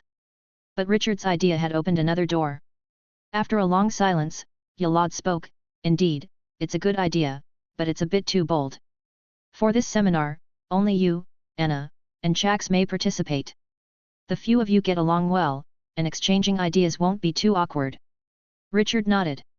Yolad was right, he wasn't very familiar with some of his senior brothers, and starting a seminar rashly would just lead to an embarrassing stalemate. Now that the academic seminar was settled, Yolad immediately used the communication crystal ball to inform Anna and Chax. "Hey, teacher, your crystal ball can connect to the communication crystal ball network to notify other wizards?" Richard asked, somewhat surprised. "This isn't the command center's communication crystal ball, it's a little gadget made by Anna. It can do short-distance communication by adding names to a list. Get one from her when she comes over." Richard looked at the communication crystal ball, his mind slightly stirred. If the magic fluctuation it emitted was weak, it would be quite suitable for black wizards to communicate behind enemy lines. Before long, Anna and Chax arrived one after another. Anna seemed to have been injured during this period, as one of her arms had been replaced with a mechanical one, and Chax had also made some modifications to his body, now possessing 4 arms. The additional 2 arms were particularly conspicuous. "I've called you here for a reason. Your junior brother just brought up an idea that I think is very good," Yalad said calmly. "Oh, junior brother, what new ideas have you come up with this time?" Chax came over to Richard familiarly, making faces at him. "It's simple, I've obtained a Spider Night dissection atlas and wanted to hold an academic seminar with you and teacher leading." Chapter 140. Academic Seminar. The 2 newcomers were momentarily stunned, then they turned to look at Yalad. "Academic seminar, is it what I think it is?" Anna asked uncertainly. "Yes and no," Yalad answered lightly. "All of you are my students, and your skills are not better than mine. This academic seminar is basically like a lecture, but the only difference is that you can express your own opinions, and you will not be thrown out of the classroom like you were as apprentices." Upon hearing Yalad's words, the 2 were instantly reassured. "Lectures are good," Chax said casually, "I've also been researching the Spider Nights, so this is a perfect opportunity to benefit from our junior brother and listen to your thoughts, teacher." But Anna raised a doubt. "Teacher, I study alchemy machines, and the discussion on synthetic beasts doesn't seem useful to me." "Hey, sister, what are you talking about?" Richard moved next to Anna. "We are all wizards, and time is not as tight as during our apprenticeship. Learning more things will mean more ways to handle future problems. Take this war, for example. Those retrieved Spider Night corpses were all incomplete, but if they had systematically studied anatomy and synthetic beast technology, they would have discovered a fatal weakness at the Spider Knight's waist. Understanding this weakness could easily lead to capturing a Spider Knight alive." Anna was slightly stunned. Richard's words indeed made sense. "Moreover, since we are all students of the same teacher, learning more could be useful when it's time to take on apprentices ourselves in the future. You never know, we might make something great out of it," Richard spoke vibrantly. "Fine, but I really won't be much help." Seeing the 2 agree, Yalad waved his hand and brought the 3 to his room. Opening the imaging crystal ball, the detailed anatomical diagram of the Spider Knight appeared in the air again. "I have been studying this Spider Knight for some days, and during this time, I also discovered quite a few interesting things." Yalad pointed to the nerve center at the waist of the Spider Knight. "This nerve center is one of the vital points of the Spider Knight. Damaging it can paralyze its lower body and cause muscle paralysis. Anna, you might want to note this down." Anna nodded upon hearing this and took out a notebook from her magic pocket to make notes. "Besides, this nerve center itself is also a node in the energy cycle, and, Yalad pointed to a tumor below the nerve center, they are responsible for transforming the energy from the lower half of the spider body into the upper half, allowing the black crystal insects to utilize it." Chax nodded upon hearing this and then raised his hand to speak. "Teacher, how much have you studied this transformation?" "I have researched that tumor." Chax paused instinctively, as the instincts of a wizard stopped him from revealing his own research information. "Go ahead, Chax, we're all friends here." Yalad nodded slightly at Chax, encouraging him to continue. "An academic seminar isn't a dictatorship." "All right, I'll continue." Chax seemed to make up his mind. This tumor itself also has a weak energy cycle inside it. The structure of this cycle resembles a Type 3 life-death energy transformation, but due to limited time, I haven't figured out much yet. This is the energy cycle diagram I came up with. Saying so, Chax took out an imaging crystal ball from his pocket and released a very abstract energy cycle diagram. "It does resemble a Type 3 life-death energy transformation," Anna suddenly interjected. "There's something wrong with your diagram." Anna pointed at a few energy nodes on the cycle diagram. "These 2 nodes you must have gotten wrong. If the energy cycle was according to this diagram, the black crystal insect's tumor would have burst long ago. It's probably like this." Saying so, Anna traced a few new energy pathways with her finger. Watching the students passionately discuss, Yalad, who should have been the main character, was a bit bewildered, but soon he smiled contentedly. Watching his students display their talents, how could he, as their teacher, not be proud? Soon, he joined the discussion as well. "Anna, that's not right. Biology and alchemy machines are different. Some energy cycles in organisms undergo some changes." The academic seminar was very successful. It was a perfect endeavor. In this meeting, Richard for the first time realized that seemingly unrelated disciplines could be interconnected, and what was a long-standing problem in one discipline might be easily solvable by an amateur in another. During this seminar, Richard learned quite a lot. and there were some advancements in his techniques for neural connections in black crystal insects. And amongst these, Richard also solved a long troubling question. Why was he able to extract techniques from the mother worm guard's blade arms? The answer was simple: because the blade arms of the mother worm guard were no longer considered a part of the body but more like an external tool. Much like a prosthetic limb.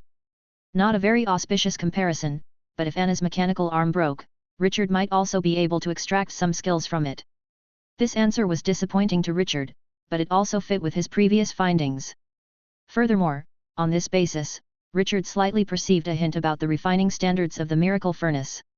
The extraction of certain skills might relate to difficulty and time. According to Yalad, the older the mother worm guardians, the brighter their golden hue. The one Richard encountered indeed had a very bright gold hue. A skill might need to be used repeatedly on a tool over years for the furnace to extract it from the traces of use. The more complex the skill, the harder it is to leave traces. The Dukisan, who was merely a mortal, had left shallow sword techniques that took decades to leave traces, while these mother worm guards might have lived for centuries, using skills involving energy cycles and muscle usage, thus taking centuries to leave traces. However, this was just an immature conjecture. Some skills couldn't be explained by this theory, such as the magic engraving he had extracted from the wizard robe. However, any theory is full of holes when it first emerges, and Richard believed that he would definitely understand the principles behind the extraction in the future. The seminar lasted for nearly 10 days, and Wizard didn't need to eat or drink, so 10 days didn't feel like much to them. After the seminar ended, everyone left satisfied, even Anna gained a lot. As they were leaving, Yalad patted Richard on the shoulder and said, "Richard, that's a good idea, perhaps we can hold such events more often in the future. As long as you think it's good." Undoubtedly, this was a good start. Upon returning from Yalad's, Richard began to apply the theories. In the seminar, Yalad shared a muscle structure diagram of the mother worm guards as well as an energy circulation diagram. With these two charts, Richard's extraction skills from the mother worm guards could be put to use. The most powerful aspect of a wizard was to absorb the strengths of an enemy to enhance themselves. After some adaptation, Richard began the practical operation. The muscle structure began to deform due to flesh control, and magic power under the control of spiritual power simulated the energy circulation of the mother worm guards. When both conditions were met, Richard found he couldn't control his arms and suddenly swung forward. Boom! A sonic boom sounded. Richard looked at his dislocated arm and scratched his head. This technique, when used on humans, was somewhat akin to a whip hand, with a power of about 400 energy levels. Much weaker than the original version. But this was normal since Richard's muscles were not the mother worm guard's muscles, and the energy was more peaceful magic power. To have this level of power was already quite impressive. However, for Richard now, this power obviously wasn't sufficient. Yet, power was only one aspect, the knowledge and inspiration Richard gained from this were even more valuable. He could use the knowledge combined with inspiration to make the black crystal insect technique even more suitable for wizards. Learning from the enemy, adapting to oneself. This was how wizards gradually became stronger. The days of rest soon passed. After receiving the mission tools, Richard found Ali and Lawrence in the residential area. Enter insect nest number 12, awaiting the opportunity to sabotage or gather intelligence. Depending on the importance of the information, headquarters will give rewards. Richard revealed his mission details and then looked at the others. They both nodded. "Mine is the same." "Mine as well." Richard raised his eyebrows. "All for insect nest no 12. Ali coughed a bit awkwardly. "I talked to the teacher to change the location a bit. Since we're all infiltrating insect nests, it might be helpful if we all enter one together. The task of infiltrating an insect nest cannot be carried out by a team as the range of the insect nest is quite large. Having several black wizards together not only makes a larger target but also reduces the efficiency of the mission. However, if several wizards are familiar with each other, they can carry out tasks in several adjacent areas, so they can support each other if a problem arises." "That would be great, Ali," Richard said, somewhat surprised. "Look for those low-risk, high-reward missions, and I'll count on you for my future missions." Ali glanced at him. "There's no such good thing. We haven't even reached the middle of the war yet, none of the tasks are low in danger. At the end of the war, such tasks will appear, but they are prioritized as rewards for wizards who perform well during the war. It would be good enough if we could get tasks with low danger and low reward." The headquarters isn't run only by the teacher. Listening to this, Lawrence internally sighed, feeling fortunate to have such connections up to the headquarters. After discussing the mission, they began heading towards the mission site. The insect nest number 12 they were infiltrating wasn't the main attack direction of the White Wizard army, so the defenses inside the nest were relatively weaker. After all, the main force certainly needs to gather towards the main attack direction to prevent the White Wizard army from punching through their defense line and losing an insect country. Despite the Black Mirror Worm's deep strategic depth, this wasn't the method to handle it. What Richard and his team needed to do was to disturb the internal order of the insect nest as much as possible. As for gathering intelligence, it was a slim hope for these one-ring black wizards. Under the eternal night, countless black-robed wizards gathered at the front line, staring at the towering mountainous insect nest, ready to enter it. Chapter 141. At the border where wizard-occupied area met the insect nest, small war fortresses stood in a line. Because the number of wizards was at a disadvantage compared to insects, in the battle lines against the insects, wizards were mostly in a strategic defensive posture. In these defensive battle lines, white wizards used the war fortresses as bases to monitor and harass the insect nest, rarely engaging in large-scale offensives. However, with the command headquarters issuing an infiltration mission, these white wizards had no choice but to cover for the infiltration of the black wizards. Assembly. The White Wizard squad leader issued the command through the spiritual network. There weren't many white wizards stationed at the war fortress, just 20 per fortress. This number was the minimum required to maintain the advantage of the White Wizard army, and any lower would result in a loss of their combat edge when engaging in group warfare. As the white wizards gathered, they found a group of black wizards already waiting for them in the hall. Why are these black wizards here? Aren't these guys supposed to be clearing the insects in the insect nest? Could they be here to help us hold the line? Surely, they aren't starting infiltration operations now. The white wizards communicated using spiritual messages, and the white wizard squad leader standing in the center of the hall cleared his throat and announced their mission. The command headquarters requires us to provide cover for the black wizards. Today, we need to coordinate with the surrounding fortresses for a proactive strike and draw as much attention from the black crystal insects as possible, to facilitate the black wizards' infiltration into the insect nest. Upon hearing this, the present white wizards immediately stopped communicating. Infiltration warfare is an indispensable and the deadliest phase of planar expeditions. The black wizards infiltrating behind enemy lines would lose support from their fellow wizards and have to face enemies that could emerge from any direction. Unless something unexpected happened, most of the white wizards present could survive until the end of the war, but most of the black wizards infiltrating behind enemy lines would likely meet their ends there. The white wizard squad leader silently performed the wizard's salute to the black wizards in the hall, followed by the other white wizards who did the same. It was a long-standing tradition. A salute to those headed to their death. Soon, the white wizards formed their ranks to depart, and the black wizards demonstrated their divine skills, blending their forms with their surroundings as they moved towards the insect nest. Richard activated his concealer cloak, blending into the shadows like a part of them, perfect camouflage in the perpetual night of the insect nest world. Boom! With the sound of spells exploding, the white wizards officially commenced their operations. The insect nest's insects had to hurriedly mobilize in response to this sudden attack.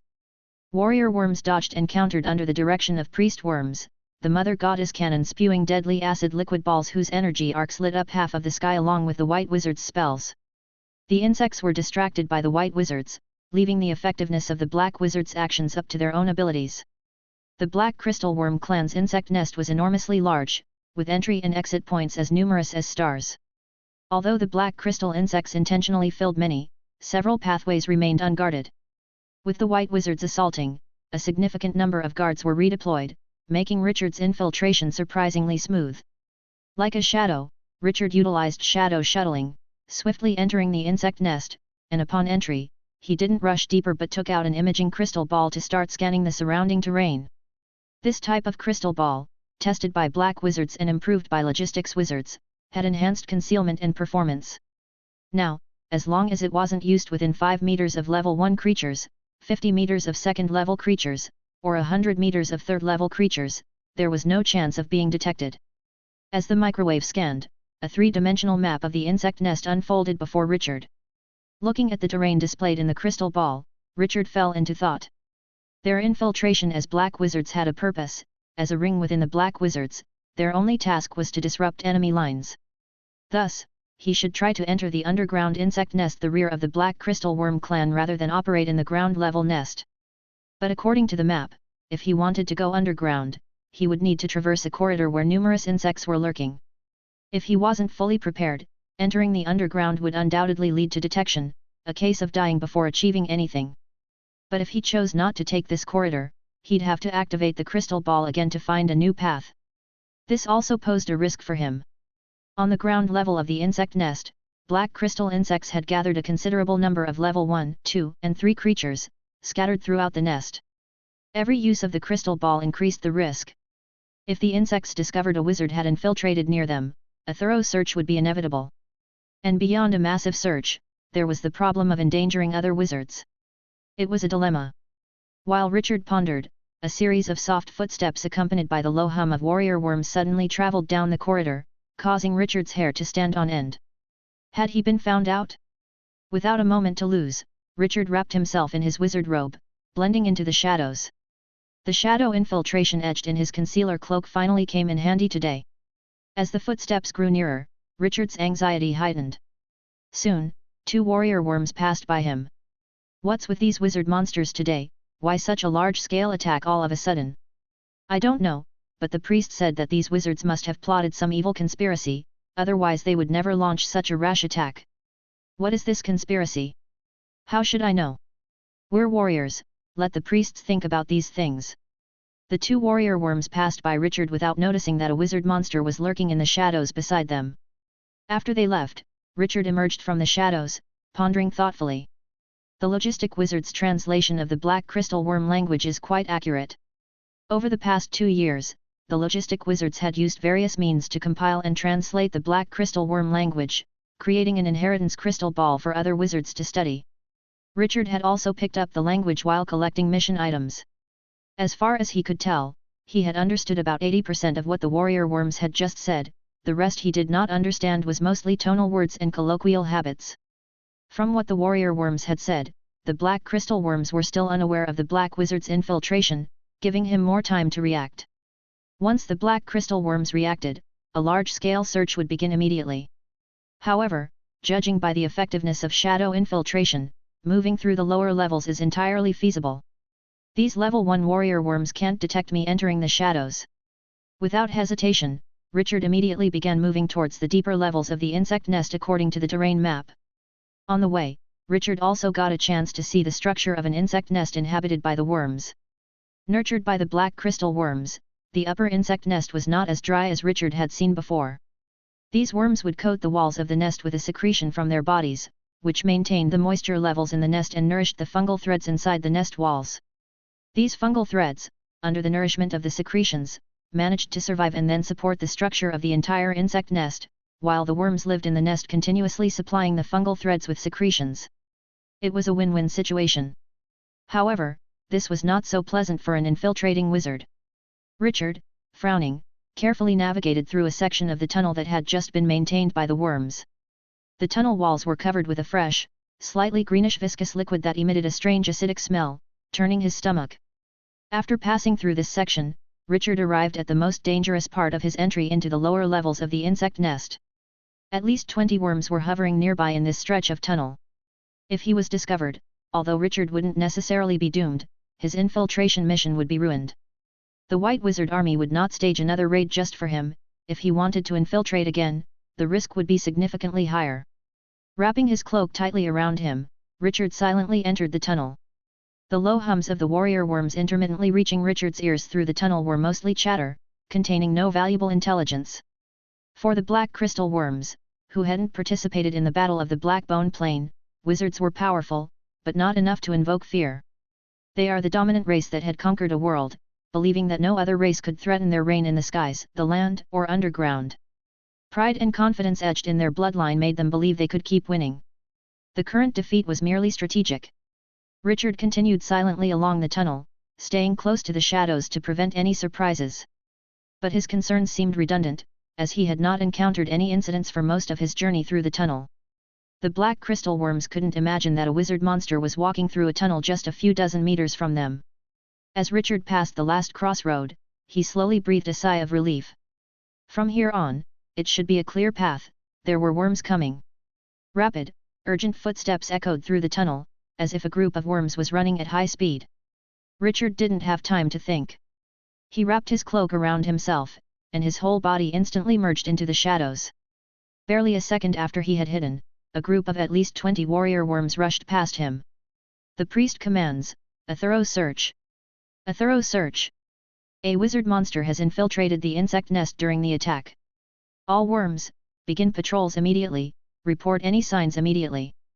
The leading warrior worm emitted a high-pitched call, instantly mobilizing the surrounding worms. This leading warrior worm was a second-level creature, each movement exuding a strong force. In the shadows not far away, Richard held his breath, silently watching the worms in action. The gap between a second-level creature and level 1 creatures was not to be underestimated. Richard was confident he could escape from a group of level 1 worms, but if it was a second-level worm, he had no choice but to rely on Ulysses. A 2-stars warrior worm stood near Richard, huge compound eyes scanning the surroundings. Due to instincts brought about by its physique evolution, it continually felt as if something were watching it. Its gaze swept across the vicinity, inspecting every crack and every shadow. After a thorough check, it detected nothing. It was, after all, in the middle of a tunnel where no other creature could hide. The 2-stars warrior worm shook its antennae and suddenly slashed its knife into the shadow beside it. Chapter 142. Bang! A slash appeared on the ground, but nothing else happened. The 2-stars warrior worm, seeing this, flicked its antennae and quickly left the tunnel. "It seems I've been a bit too jumpy lately." The insect's patrol ended quickly because each insect was responsible for its own area, which was not very large. Due to Richard's cleanliness, in that part of the tunnel covered with mucus, the black crystal insect did not find any traces either. After the search, the warrior worms quickly returned to their posts to continue guarding their respective areas. From within the shadows, Richard slowly emerged. Looking at the slash that was less than 10 centimeters away from him, Richard's heart pounded. Had that cut deviated even slightly, he would have been exposed. These insects have really sharp instincts. Shadow infiltration isn't always 100% stable. I'll have to be more careful in the future. Following the tunnel downwards, Richard quickly entered the upper levels of the underground insect nest. The defenses within the underground insect nest were not as tight as above ground. Large areas had only 1 or 2 warrior worms, with most of the insect nest's strength being deployed to the surface to contend with the wizards. Richard found a small and secluded earth cave and released Ulysses from his pocket. "Gah, I finally got out." Ulysses flapped his wings and flew a circle within the earth cave. "Gah, why have you come down again? I've had enough of this damn place." "A task. How are your injuries lately?" Richard spoke indifferently. Having killed insects underground for 2 years, Richard naturally acquired plenty of sacrificial fungi.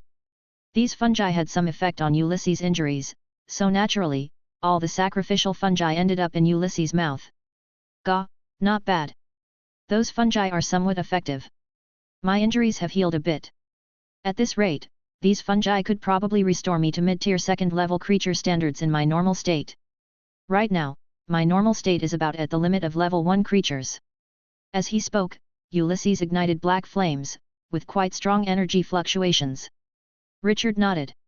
As long as the fungi were effective, the more Ulysses' soul injuries healed, the more methods he could use, and the safer Richard would be during dangerous times.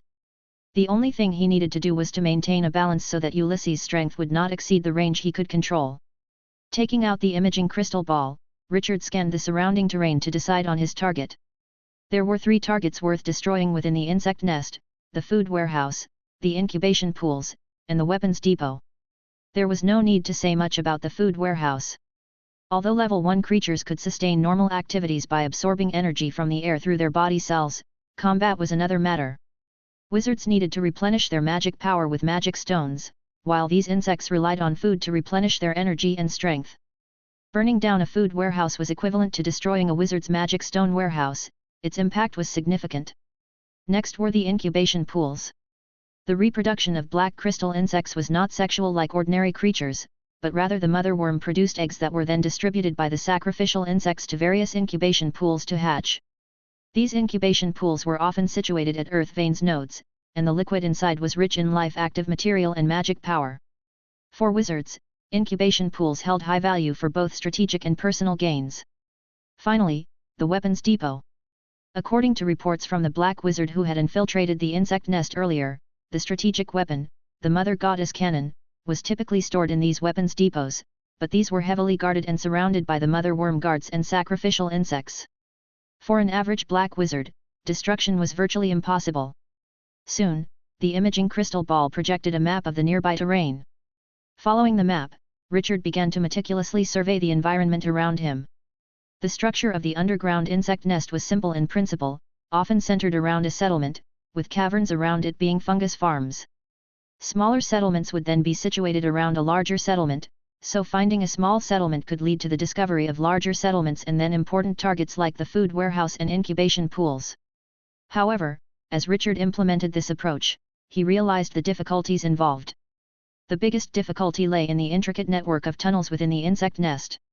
Although these tunnels could be detected with the crystal ball, just looking at the complex maze of tunnels mixed together on the map made Richard feel like he was becoming an Indian electrician.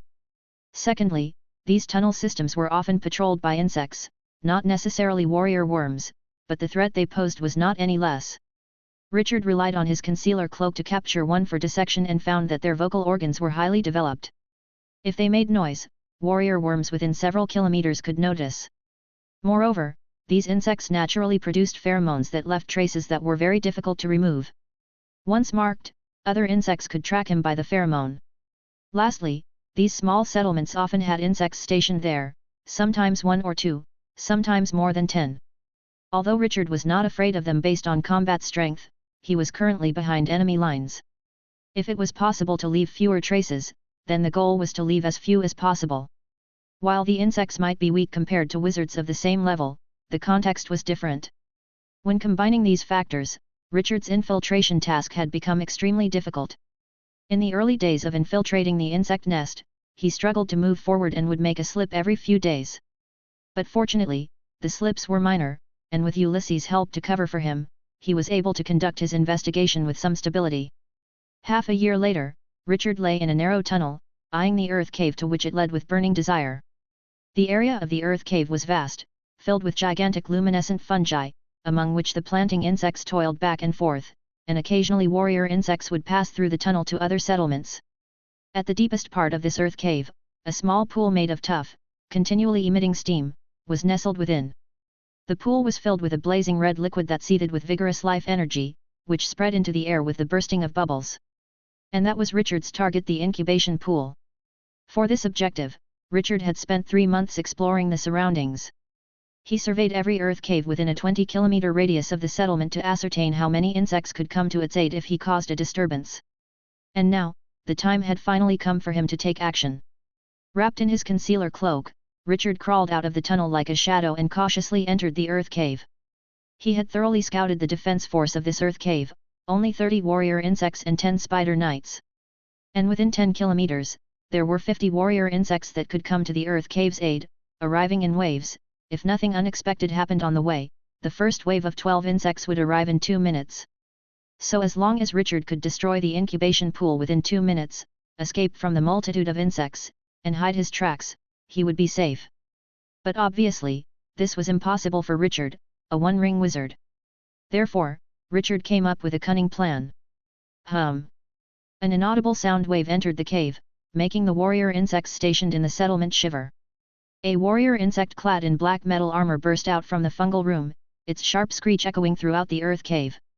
Wizard monsters trace detected, leave 1/3 of the insects behind, the rest come with me to provide support, this time we must offer the wizard monster as a sacrifice to the mother worm god. At that moment, about 5 kilometers from the settlement, a figure in a black robe was wantonly slaughtering alert insects in the tunnel. Gah, the taste of slaughter is sheer delight.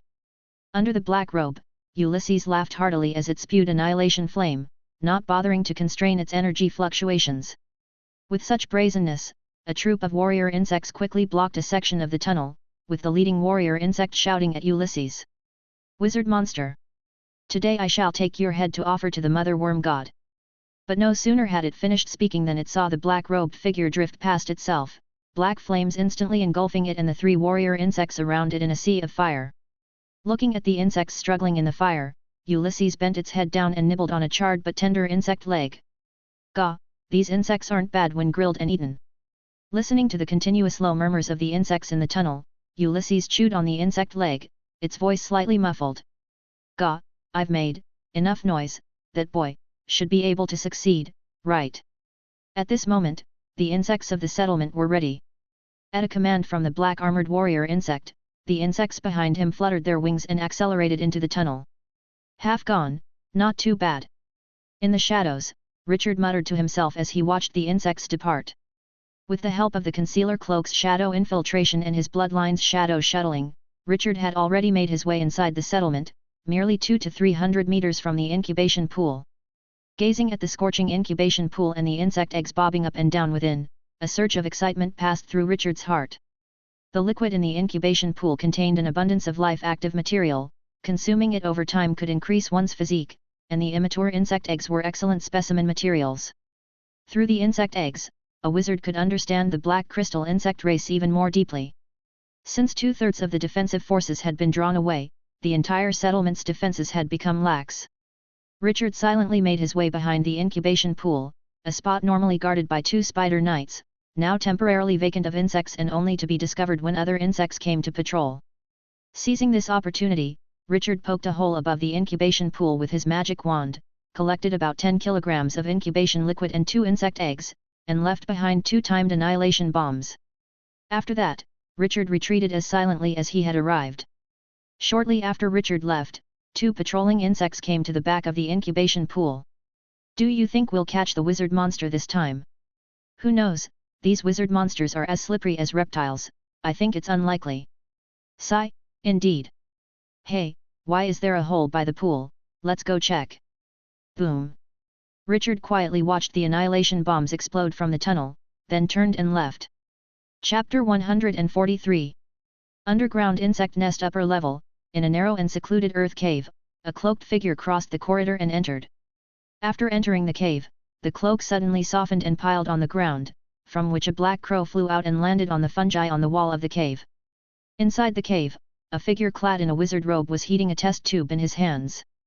As the temperature rose, the liquid in the tube began to boil, its blood-red color fading away, gradually turning into a clear pale blue liquid. Once the test tube had cooled, the wizard opened it and drank it in one gulp. "Did you encounter any trouble?" Richard asked. "Caw, what trouble could I encounter?" Ulysses boasted arrogantly, "A bunch of little worms, they wouldn't even qualify to be on my dinner table in the past." "That's good." Having said that, Richard closed his eyes and began using his magic power to help his body digest the pale blue liquid. The main ingredient of this pale blue liquid was the incubation liquid from the hatching pool, which, after being detoxified, was very beneficial for a wizard's body. If taken at a dose of 50 milliliters every 24 hours for 30 times, a one-ring wizard could enhance his physique by 1 point, excluding the extreme physique of 99.9. Of course, such an enhancement was not endless. After enhancing his physique 10 times, a one-ring wizard wouldn't find any increase in physique from this liquid, but it could still be used as a medicinal remedy. "Caw, what's the yield?" Ulysses curiously looked at the test tube in Richard's hand. He could sense the life-active material contained in that liquid, which was tempting for every fleshly being, making them involuntarily crave devouring it. "Not bad, 10 kilograms of incubation liquid, plus 2 eggs, enough for us to lie low for a while." "Caw, lie low?" Ulysses asked amazed, "What's the issue with this method?" Richard shook his head, "No problem, it's just that acting too frequently will easily get us caught. Through probability, we know that the more actions we take, the greater the chance of being discovered." He had a clear understanding of his own strength, a one-ring wizard could not dominate within this insect nest, so minimizing action was preferable. Moreover, with the incubation liquid at hand enough to enhance his strength considerably, there was no need to act too frequently. "Caw, all right then." Ulysses said helplessly, "You're the boss, you decide." Bang! A priest worm dressed in moon-white silk furiously slammed a clay tablet document onto the ground. Before him, several warrior insects clad in golden metal armor bowed their heads, their antennae drooping as well. The priest worm looked at a group of insects, emitting a sharp screech from its mouthparts. "For 5 years. Those wizard monsters have infiltrated our rear for 5 years.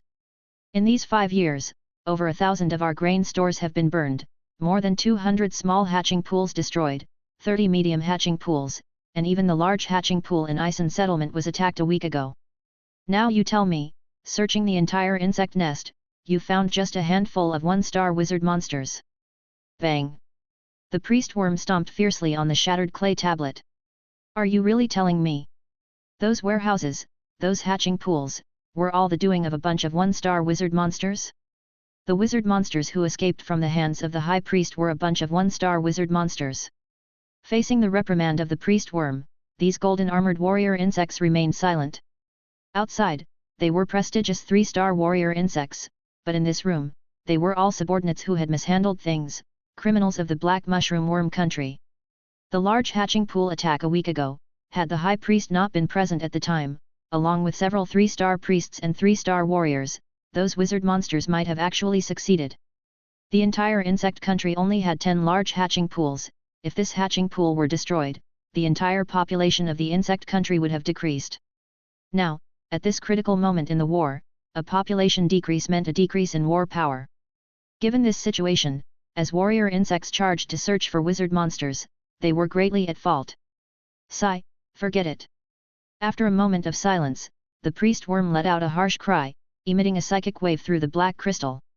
Soon after, a young priest worm wearing silk garments entered the room. Let me introduce, this is Inhard, the divine chosen of the great mother worm god. Upon hearing this, the golden-armored warrior insects were stunned, their antennae perking up.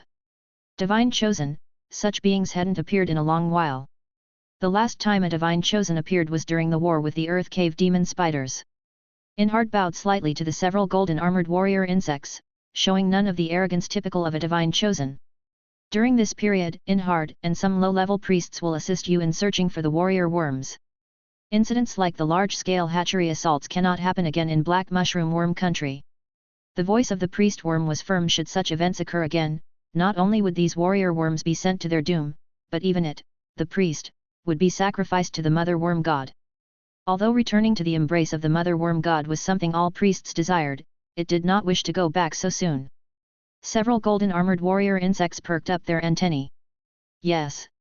Leaving the room of the priest worm, several warrior worms looked at each other, and finally, the oldest among them spoke up. Divine chosen sir, pardon my boldness, but may I ask what star level you are now?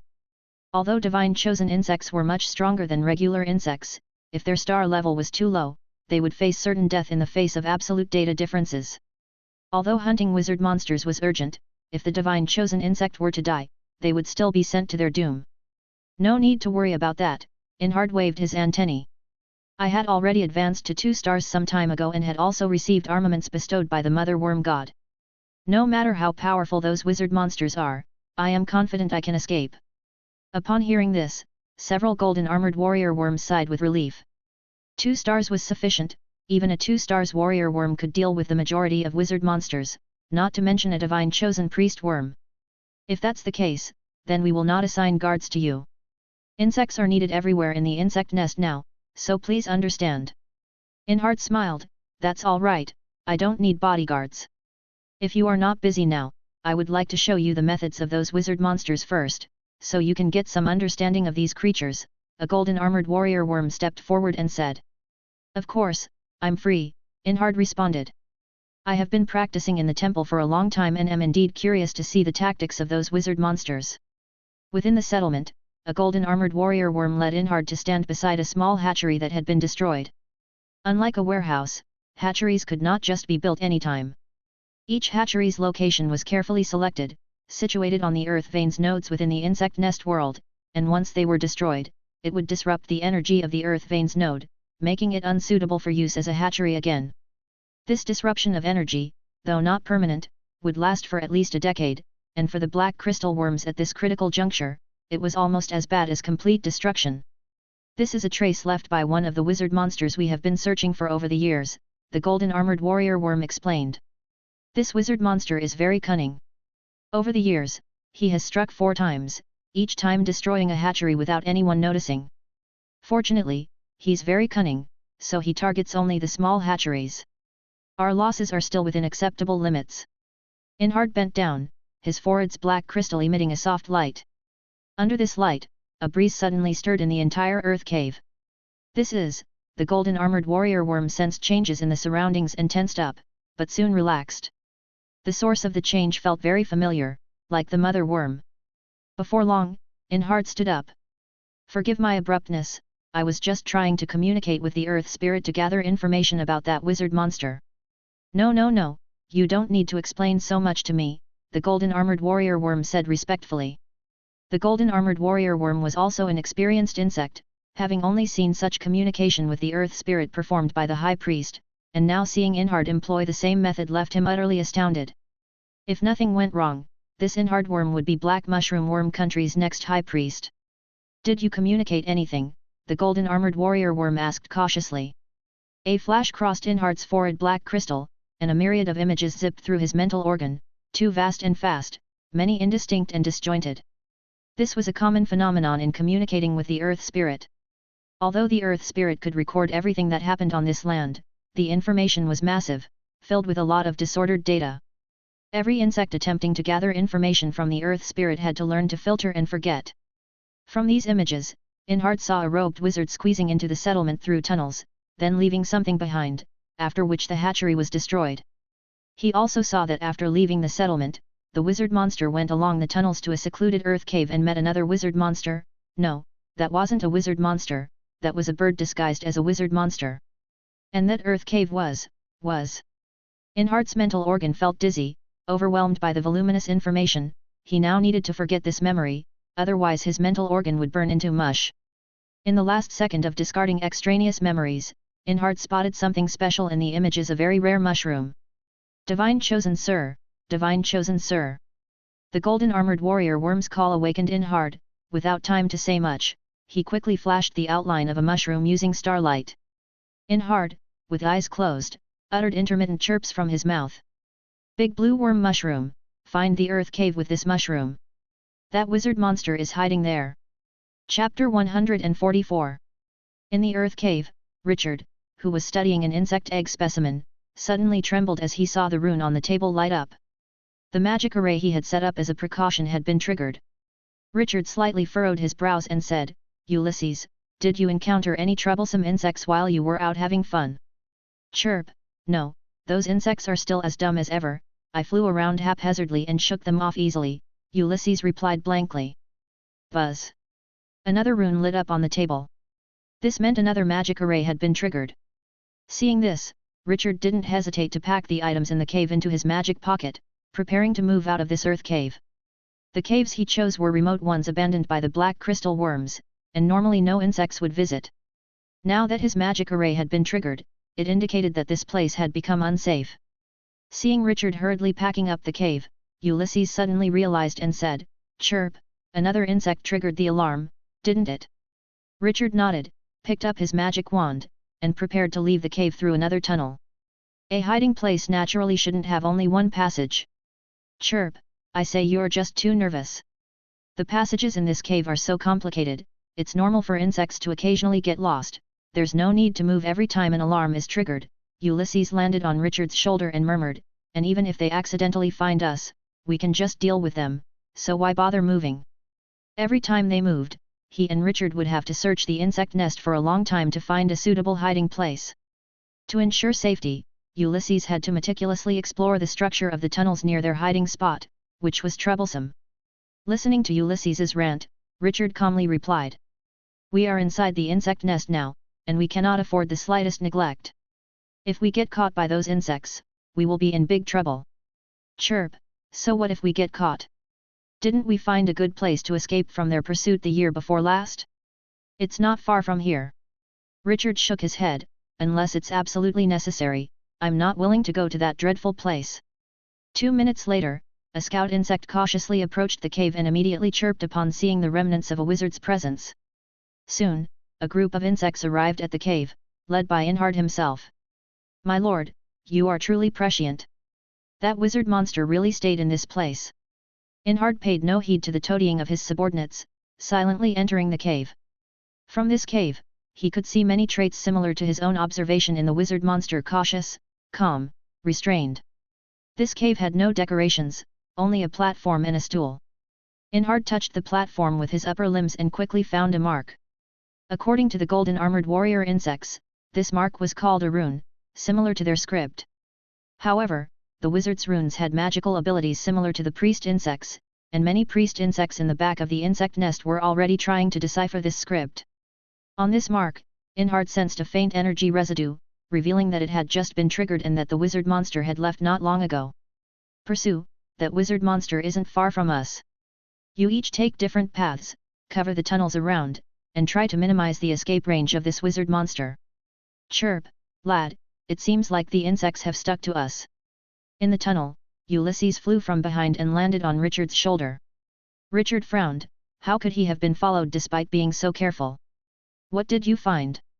Chirp, there are insect traces in basically all the nearby tunnels, and it doesn't seem like a normal maneuver. Are you sure?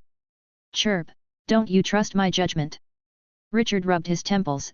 Then, this is indeed troublesome. If this large-scale search was a general hunt targeting all wizards in the nest, it would still be manageable for him. However, he feared that this search was aimed specifically at him. As a one-ring wizard, he couldn't afford the risk of being targeted by the insect nest. Forget it, let's prepare for both, head towards that place for now. A kilometer away in a straight line from Richard, Inhard was with the warrior insects analyzing the local tunnel structure. The complicated organization of the insect nest posed a difficulty for wizards but was also a challenge for the insects. An insect, despite having physiological advantages, needed several years to familiarize itself with the tunnel structures near their own settlements, and for inter-settlement communication, a special insect was required called the map worm. You're saying this wizard monster knows the tunnels even better than you, possibly even more familiar? Inhard was incredulous. It was an unfunny joke that a native black crystal worm claimed that an outsider knew the nest's tunnels better than itself. My lord, these wizard monsters have a tool that can easily explore and map the tunnel structures around them, called the imaging crystal ball. Every infiltrator among these wizard monsters has one. If they're willing to spend time exploring the tunnels of the insect nest, then him knowing the tunnels better than me is not impossible. The justification of the warrior insect was logical, but amidst this reasoning, Inhard detected an unusual implication. When the samurai worm was making its defense, there was a sense of powerlessness, a bad omen for sure. Samurai, raise your head, Inhard commanded. The samurai worm complied. Inhard gazed at it, a glimmer of light flashing across the black crystal on his forehead. Tell me, samurai. Is there fear in your heart? My lord, the samurai worm wanted to deny it, but the words that came out affirmed it. My lord, we are vastly inferior to those wizard monsters. That's no excuse. Inhard's tentacles lashed fiercely at the samurai worm. You should be thankful that I am the one who noticed your thoughts. Had it been any other priest, you'd already be a cannon projectile for the mother goddess cannon. The samurai worm shook and bowed its head silent. Warriors, look at me.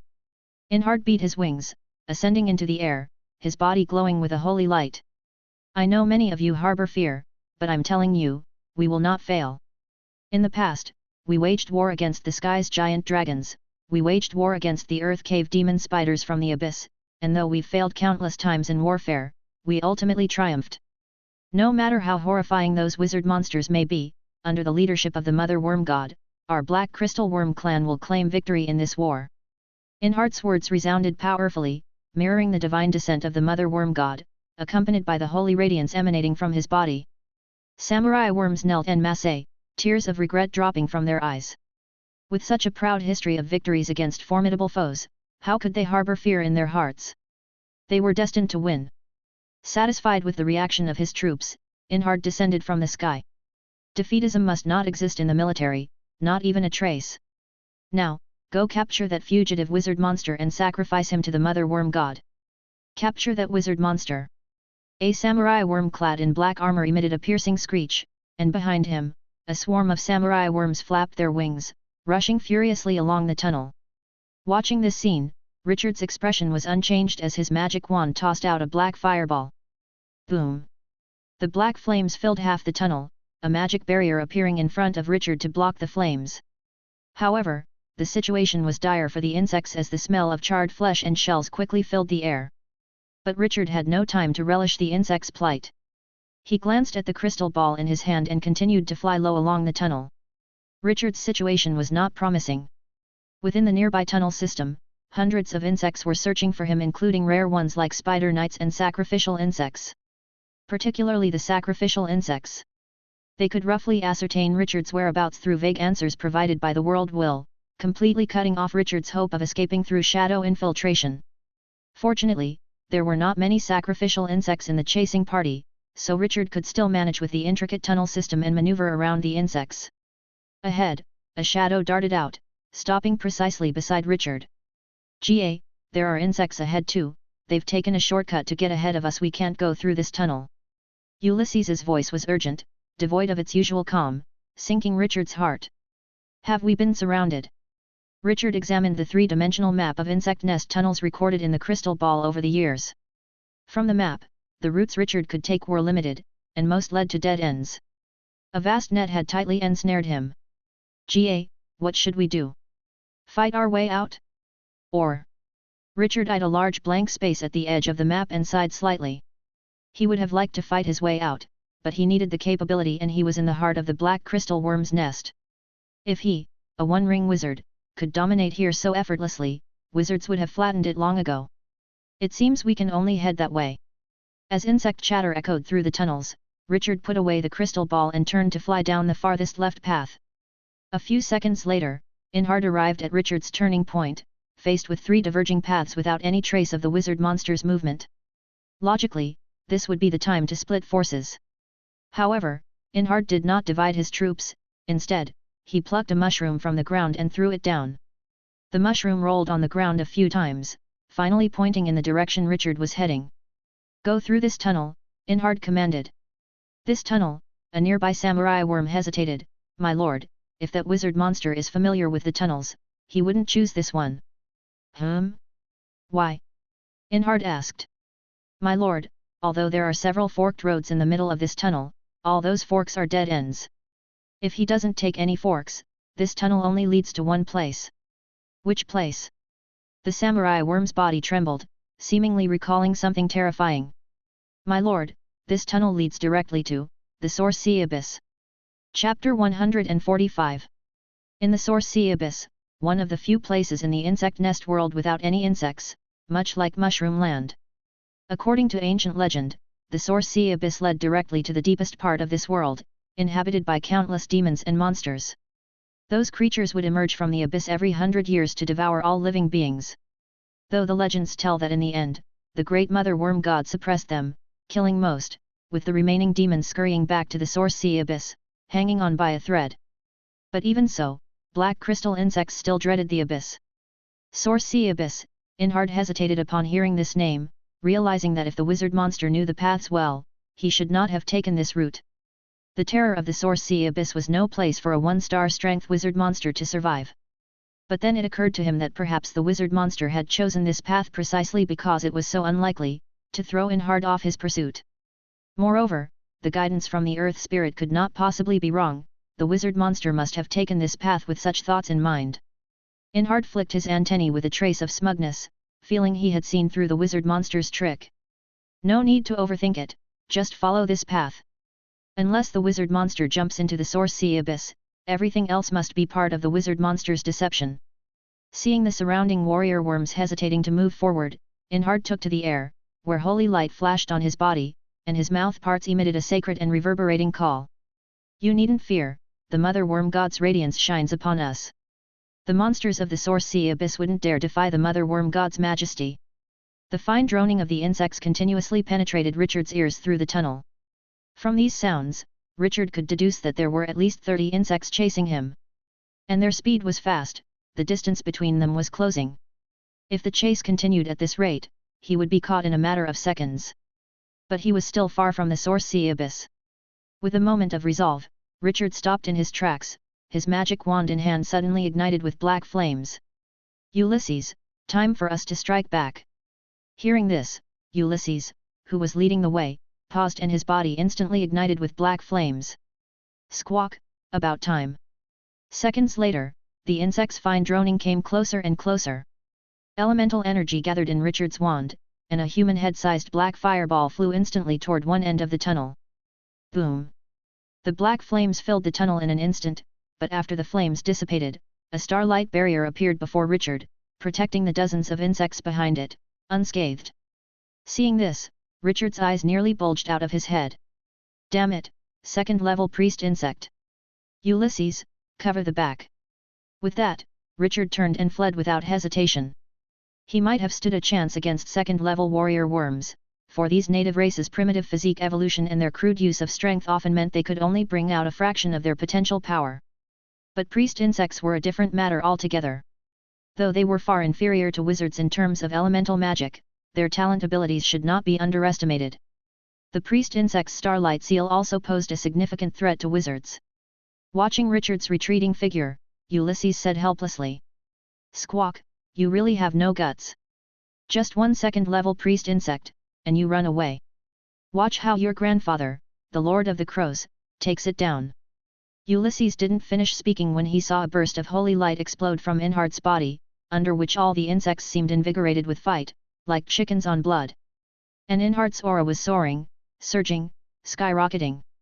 Squawk, damn divine elect. Seeing Inhard's transformation, Ulysses cursed crudely for once, and after spitting out a fireball at Inhard, he turned and flew rapidly in Richard's direction, closing the gap within a few breaths. Seeing Ulysses fly in front of him, Richard couldn't help but swear. Ulysses, you always talk a big game, don't you?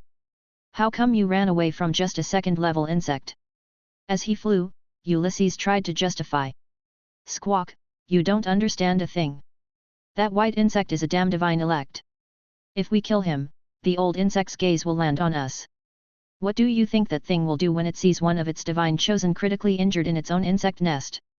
Damn it, so unreliable.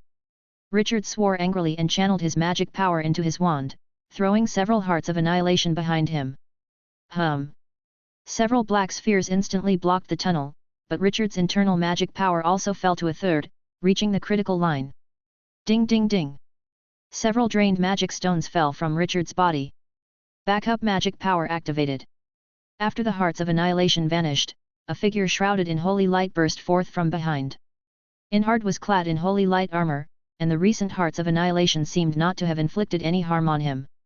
But no one noticed a few drops of green viscous liquid dripping from Inhard's mouthparts.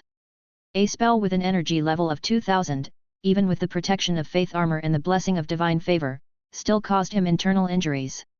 With Inhard, the priest leading the charge, the samurai worms naturally followed suit. Fellows, join me, and brothers, follow me are different in any world. So even if hell lay before them, these worms were willing to follow Inhard and forge a path. Boom! Boom! Boom! The sounds of magic exploding echoed continuously in the tunnel. Richard and Ulysses constantly used spells to delay the speed of the second-level priest worm chasing them. But with the enhancement of faith armor and divine blessings, Inhard was like a war god, even the heart of annihilation could only delay him for an instant. As the distance between the two of them closed, Inhard finally made his move. Inhard's wings flashed violently behind him, his body instantly appeared behind Richard, shooting out a brilliant starlight from the black crystal between his eyebrows. At this distance, no one could dodge his starlight seal. Wizard monster, become a sacrifice for the mother worm god. But the next moment, Inhard's face was struck by something. He stopped to look and found that his starlight seal had actually sealed a samurai worm. Richard indeed couldn't dodge at that distance, but finding something as a scapegoat was quite easy. As they kept moving, the environment around Richard began to heat up, and an incredibly violent and primal life energy continuously stimulated mutations in Richard's body. Further ahead lay the Source Sea Abyss. To be honest, if it hadn't been absolutely necessary, Richard would not have chosen to come to this place known to the worms as the Source Sea Abyss. The Source Sea Abyss, as its name implies, is a profound chasm with a sea within. At the deepest part of the Source Sea Abyss lies a sea that emits primal life energy non-stop. This kind of sea, according to wizard terminology, should be called the primordial sea, the place where life began at the dawn of the world. Generally, such seas would transform into ordinary seas after the birth of primal life, but for some reason, whether it's the rules of the insect nest world or something else, there remains a piece of primordial sea within the Source Sea Abyss. The violent life energy of the primordial sea is not harmful to ancient creatures. Under its influence, ancient beings diversified into various races. However, for those that have already completed their differentiation, this life energy is like a deadly poison. Moreover, it seems that this sea might also be connected to the planet's underground magma, so that within the Source Sea Abyss, heat winds can reach hundreds of degrees, carrying the primordial sea's violent life energy, capable of making a creature's limbs contort and flesh proliferate in an instant, then explode into a half-cooked burst of flesh. In addition, ancient species dating back to ancient times still live within the abyss, with their formidable physiques and questionable intelligence. They hunt prey according to the intensity of life energy or, as wizards say, physique, and there are no shortages of second and third level creatures among them. For the current Richard, venturing into it recklessly would be tantamount to committing suicide. But fortunately, Richard had Ulysses. The World Master's intimidating presence worked wonders on these ancient species. When they had explored this abyss 2 years ago, even third-level creatures would circumvent Ulysses. This gave Richard a chance to survive. As long as his magic barrier could withstand the hot winds of the Source Sea abyss, he could survive temporarily in it. It was for this reason that he chose this place as his escape route. But those samurai worms didn't have magic shields. Looking at the nearby cave entrance flickering with red light, the air tinged with sulfur scent continuously entered Inhard's olfactory organs. The violent life energy from ancient times constantly battered his holy light armor, turning the normally healing life energy into a display of its ferocity. Inhard extended his tentacles, and the holy light on his body flared intensely. "Wizard monster, I know you can understand me. Further ahead is the Source Sea abyss. Better to be a sacrifice than to die in there." Richard twitched the corners of his mouth upon hearing this, choosing between two deaths. He had never seen such a mode of persuasion. As a response to the persuasion, Richard threw back 2 hearts of annihilation, and the flesh on his back split open, dropping several magic stones drained of magic power. Inhard broke through the spell with a cold snort. "Stubborn fool!" One fled, and the other pursued, swiftly reaching the edge of the Source Sea abyss. Looking at the steaming depths below, Richard suddenly turned around and mockingly laughed at Inhard. "Insect, if you want me as a sacrifice, come on down then." With that, Richard fell backward, his body instantly disappearing into the steam. Inhard arrived at the edge of the abyss, glanced at the steam-enshrouded chasm, sneered, and then his wings spread out, holy light shining brightly as he dove headfirst into the steam. He was the divine chosen of the mother worm god, those creatures dared not touch him. In the steam, Richard casually waited with Ulysses perched on his shoulder and magic barrier in front of him, for the worms to leave. But as a flash of holy light pierced through the steam, Richard's face suddenly changed. "I was just saying, I didn't expect you to actually come down." Chapter 146. Facing the war god like Inhard, Richard had no choice but to sink further down. The deeper into the Source Sea abyss one went, the stronger the frenzied life energy became, and the more ancient creatures there were. Now, both Ulysses and Richard found themselves without a way to handle this insect, their only hope being the harsh environment of the Source Sea abyss. With the descent in altitude, life-hot wind constantly battered against Richard's magic shield, creating ripples after ripples. Richard's complexion was ashen, and sweat continuously beaded on his forehead as a steady stream of magic power was injected into the magic barrier. At this moment, Richard had descended nearly 200 meters, where the life energy had become incredibly dense. A level 1 creature falling in would not last 30 minutes before turning into a pile of endlessly multiplying roasted meat. However, the pursuit from Inhard was not having an easy time either. The violent life surged against its faith armor, causing its holy light to dim. This armor did not consume his energy but rather the power of faith. If the power of faith was exhausted, then Inhard, being a second-level creature, wouldn't fare much better than Richard. The magic barrier, a product of wizard ingenuity, proved much stronger than the energy barriers constructed by the natives. "Wizard monster, do you really wish to become disordered flesh?" Inhard shouted at Richard, hoping to end what he saw as a mutually destructive game. But Richard's thoughts were clearly different. Feigning a look of manic enthusiasm, Richard replied, "Insect, you are divine chosen, a big shot, and I, a one-ring wizard, find it an immense honor to be able to drag someone of your stature to death with me. The wizard world will remember my deeds, and our world will better because of me." Zeal made for the best disguise. Although Richard was also reluctant to continue descending, as the weaker party, he had to increase the stakes of his bet. And life was clearly a good bet. He was gambling that this divine chosen insect with a bright future was not willing to accompany a one-ring black wizard to their death in the Source Sea abyss. And things unfolded just as Richard had hoped. Inhard was both angered and annoyed by Richard's taunts. "You madman!" But what could he do? Feeling the power of faith draining from the faith armor, Inhard ultimately chose to give up. He, a 2 stars divine chosen insect and future high priest of the insect country, could not justify a life-for-life trade with a 1-star strength black wizard. Watching Inhard depart, a smile crept onto Richard's pallid face. He had won the bet. The rest was just waiting for the insects to leave. Ulysses, wake up! The insect is gone. Richard patted Ulysses on the shoulder and pulled out a magic stone from his pocket. With flesh control, Richard's stomach split open, revealing intestines and a stomach that, instead of food, were filled with magic stones. This was Richard's reserve of magic power, which allowed him to survive for so long in the Source Sea abyss, thanks to these stones. Gah, finally gone, Ulysses opened his eyes, his tone tinged with relief. Gah, that old insect actually sent a divine chosen to chase after someone insignificant like you. He's really lost his mind, serves him right to be invaded by you. With such brains, even if you didn't come, he'd have been finished by his own stupidity. Inhard had scared him quite a bit. Had the old insect seen him, both he and Richard would have been done for. All right, enough, you let us down at the critical moment. Richard glanced at him. If it hadn't been for the Source Sea abyss serving as a refuge, relying solely on Ulysses's combat abilities, he'd already be a gunner. Gah, it was a special situation. Ulysses began to defend himself loudly but was cut off as his head suddenly turned 180 degrees, looking towards one side of the Source Sea abyss. Gah, Richard, do you feel it? Richard looked in the direction he was focusing on, his expression blank. Feel what?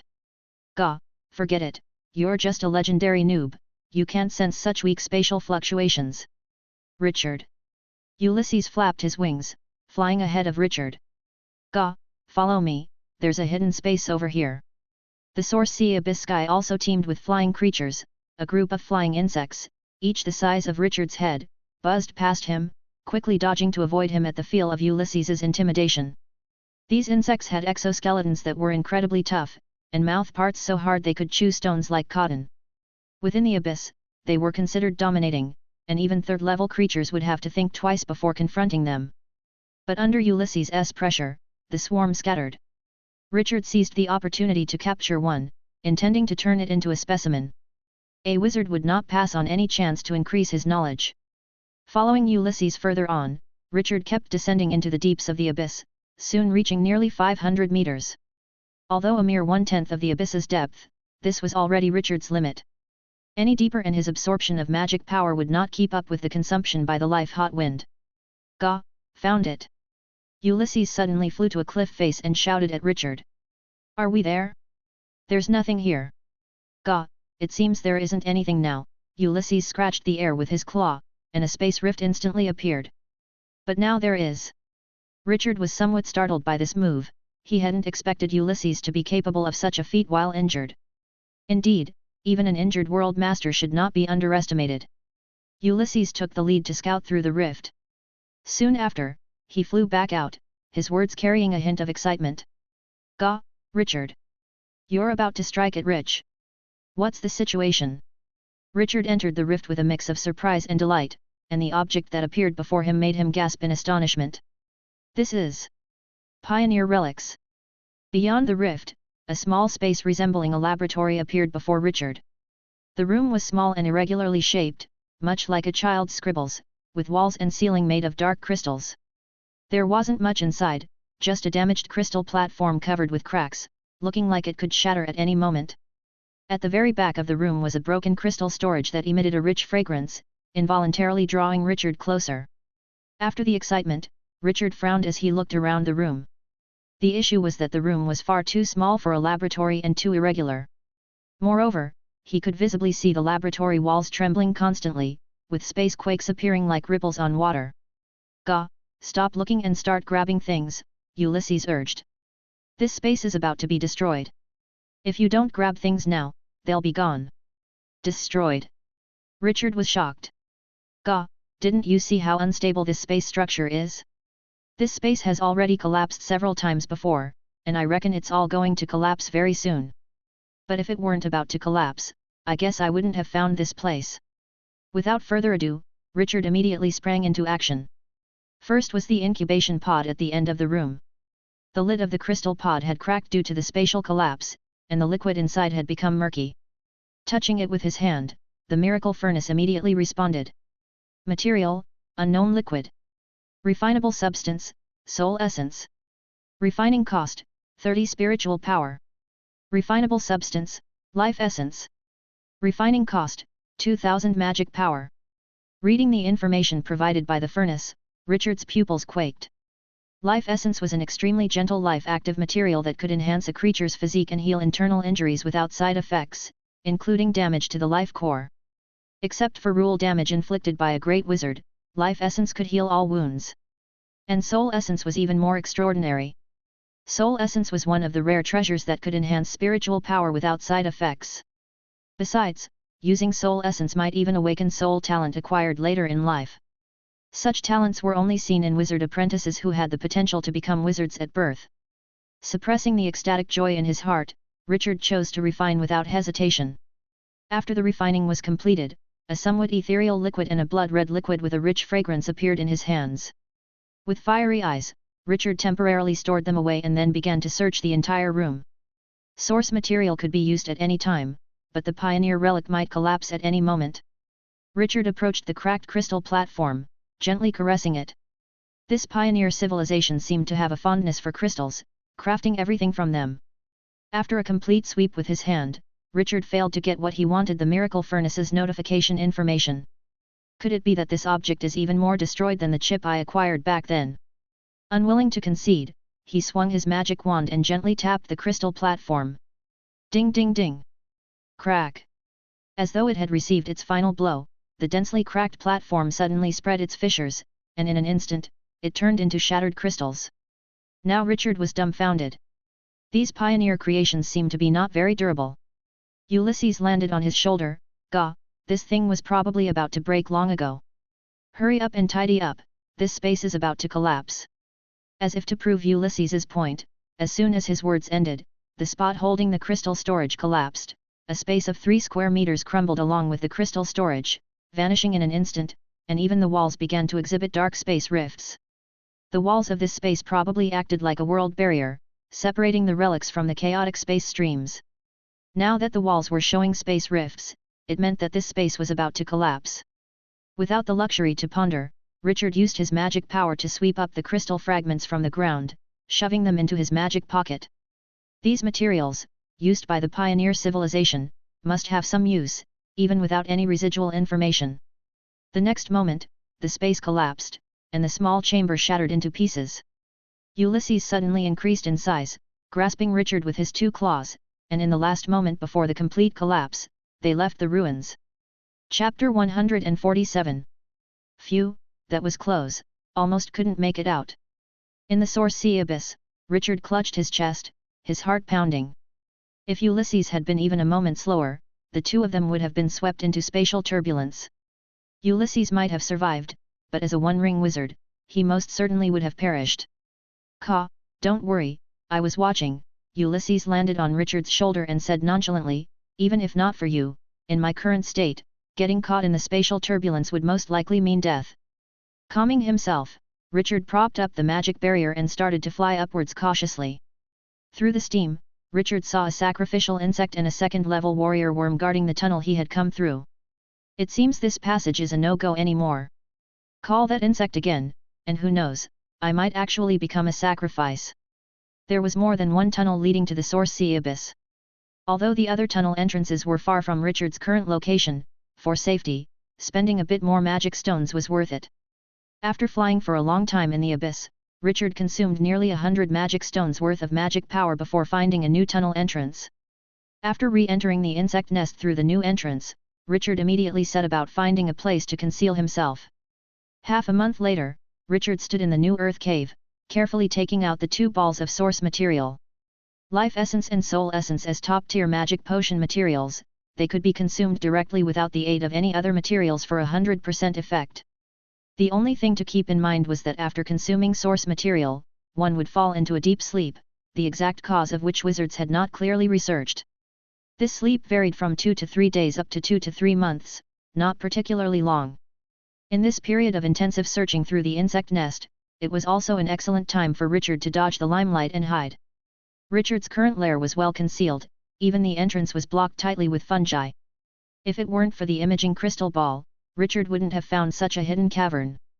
"Ka, my dear master," Ulysses perched on Richard's shoulder, his voice ingratiating, "this soul essence would greatly aid my injuries.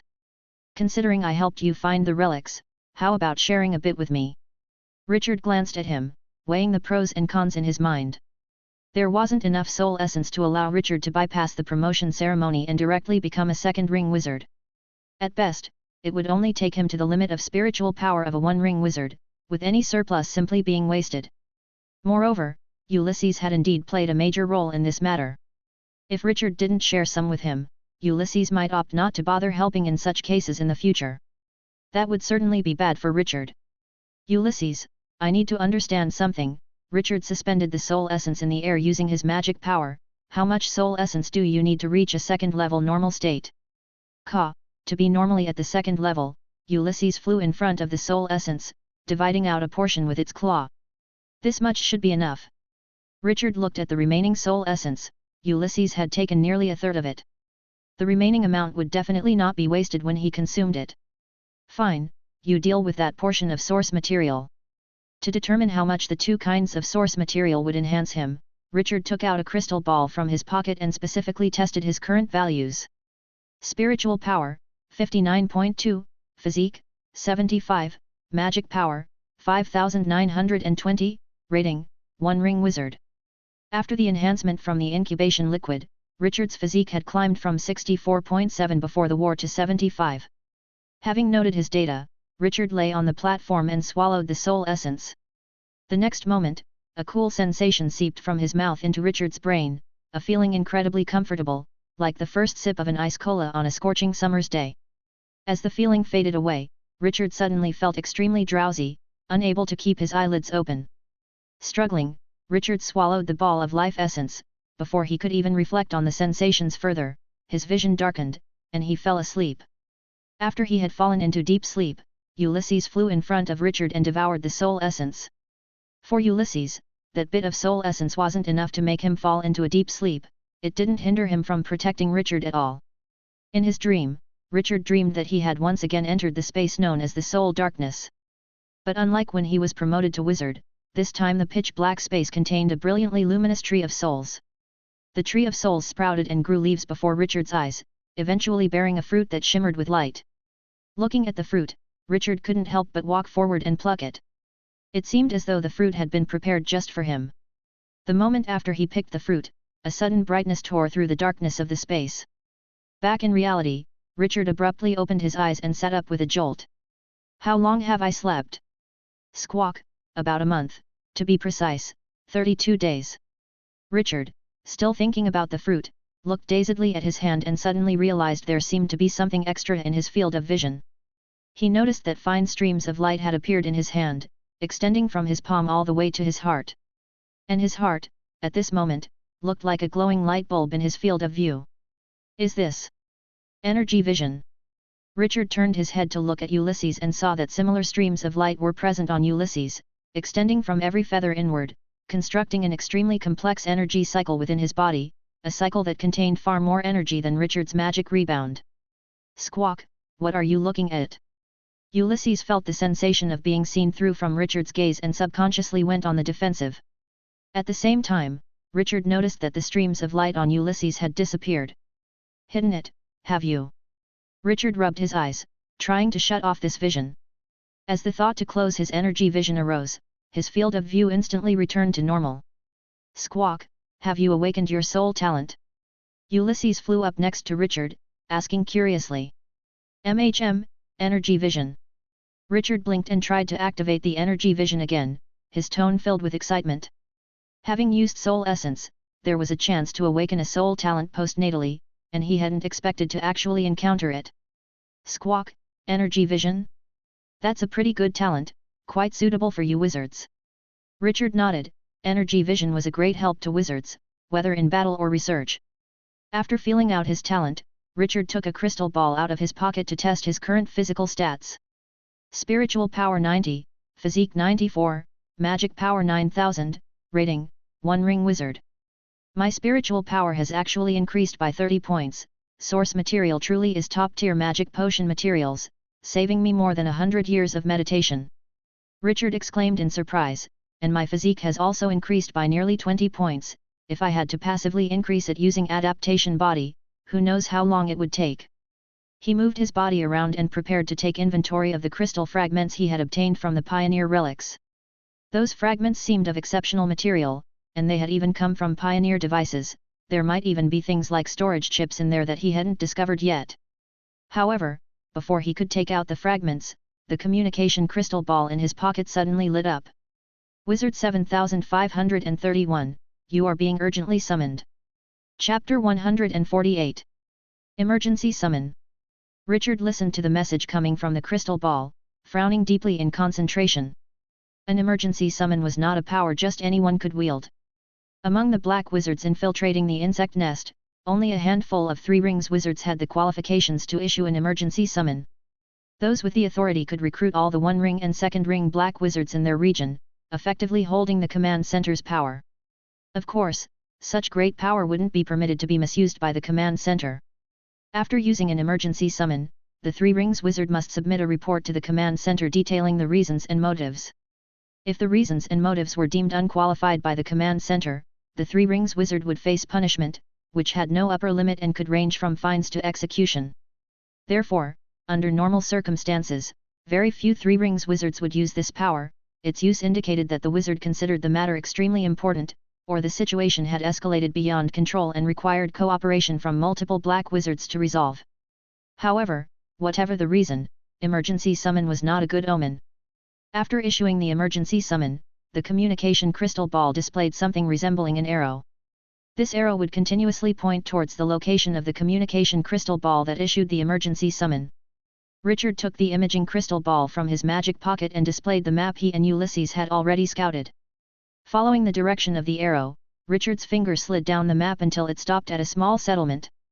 This small settlement connected several tunnels and was essentially a minor transportation hub. If wizards were to gather, this place indicated by the arrow was obviously the most suitable. Ulysses, how are your injuries? Richard asked, turning around. I'm already a second-level creature, but this body is somewhat mismatched. I'll need to switch it once we get out. Saying this, Ulysses erupted with a surge of energy fluctuations, causing Richard's face to blanch instantly. Stop, are you an idiot? We're inside the insect nest. Ulysses contained the energy fluctuations and laughed heartily. Don't be nervous, it was just a little joke. For Richard, Ulysses being a constant second-level creature was undoubtedly a huge help. It prevented Richard from having to choose flight when facing second-level insects. Moreover, following the emergency summon, a fierce battle was surely imminent, and a stronger Ulysses would help lead them both out of danger. Following the map, Richard and Ulysses proceeded in the direction indicated by the arrow. Along the way, Richard could distinctly feel the dense number of insects. Numerous warrior worms and priest worms patrolled the tunnels, a level of security that far exceeded any settlement Richard had encountered in the past years. It seemed as though something significant was unfolding in the unexplored areas Richard hadn't yet scouted. After 3 days of traveling, Richard arrived at the location he had identified on the map. Within the tunnels, Richard silently observed the entire settlement. This small settlement looked the same as any typical black crystal worm settlement, with planting worms busily moving among the fungi, and warrior worms and spider knights either patrolling or resting, appearing utterly natural. However, to Richard, who was very familiar with insects, everything about this settlement was incredibly unnatural. Richard activated his energy vision, and within his energy vision, the entire settlement transformed in appearance. Every busy patrolling insect carried varying numbers of energy tethers, resembling marionettes, which was utterly eerie. These tethers extended into the air and eventually converged into one tether, connecting to a fungus in the very center of the settlement.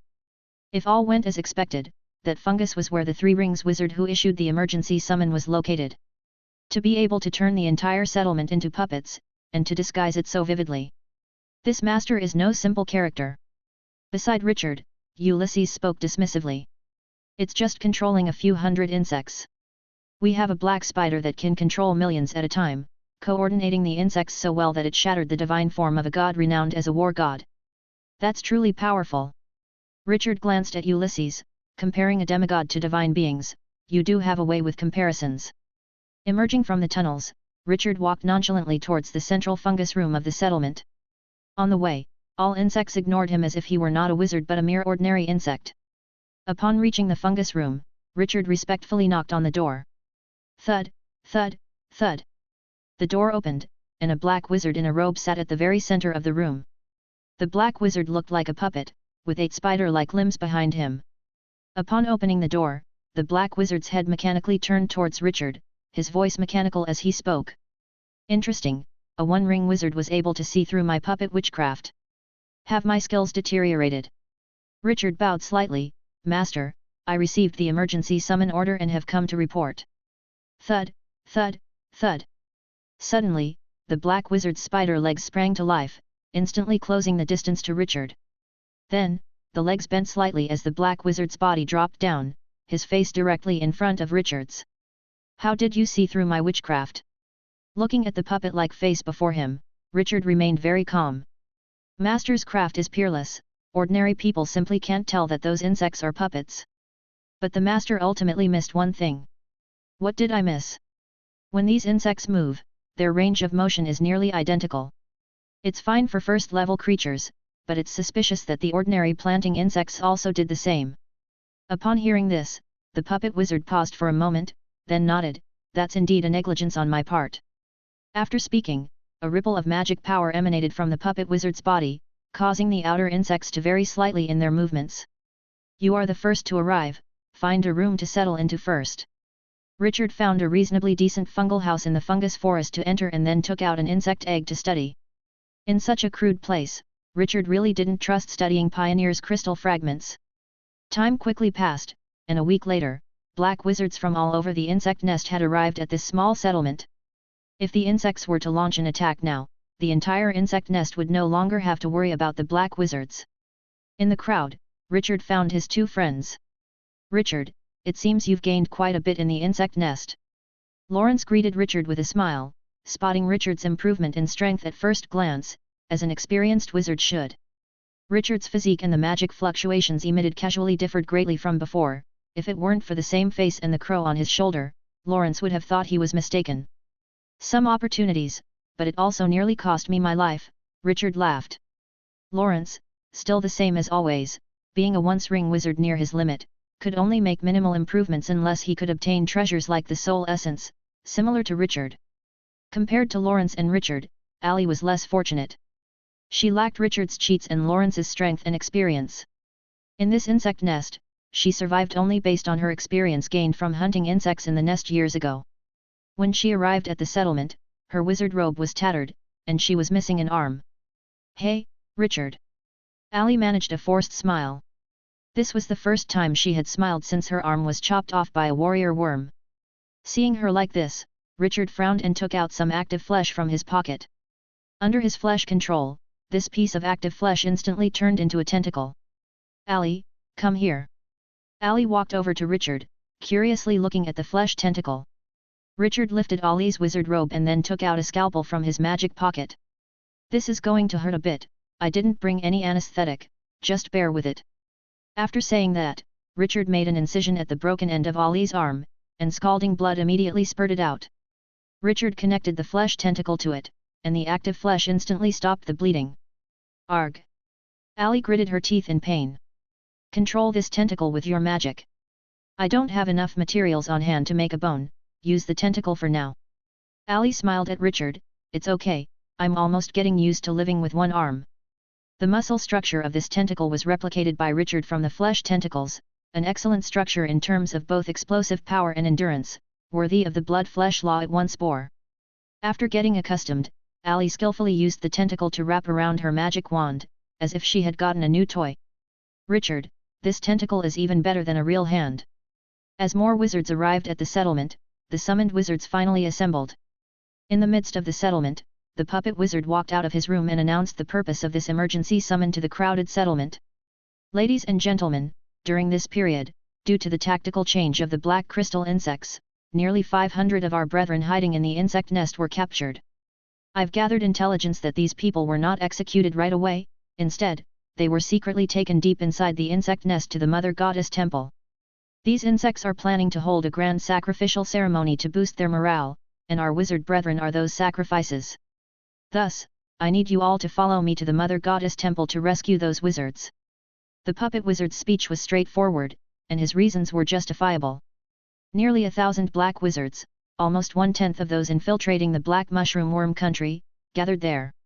If this group could be rescued, it would undoubtedly be a tremendous gain for the wizards. The number of wizards was far too limited compared to the insects, saving even one was a blessing. However, after hearing the mission, Lawrence suddenly communicated telepathically to Richard. "Richard, there's something off about this mission." Richard's expression changed slightly. "What's off about it?" "I know this puppet wizard, his name is Declan, and he has some reputation among free wizards. This guy is notorious for not waking up early without benefits and always prefers using puppets rather than exposing himself, being highly afraid of death.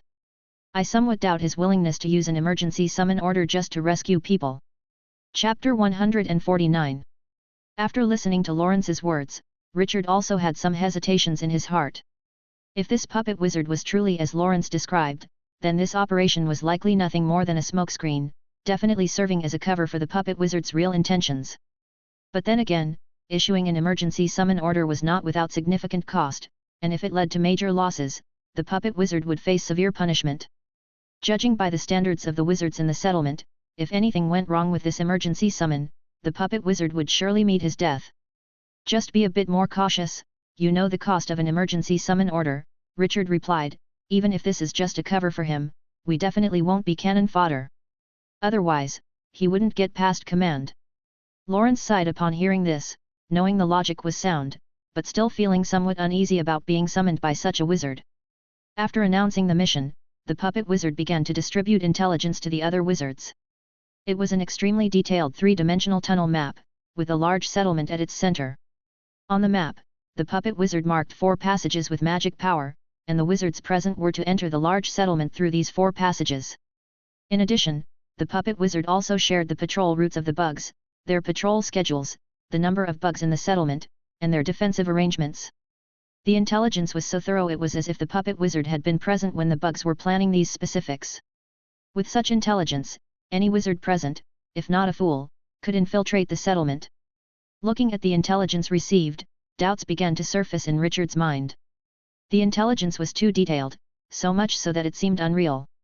However, upon receiving the intelligence, Lawrence actually breathed a sigh of relief.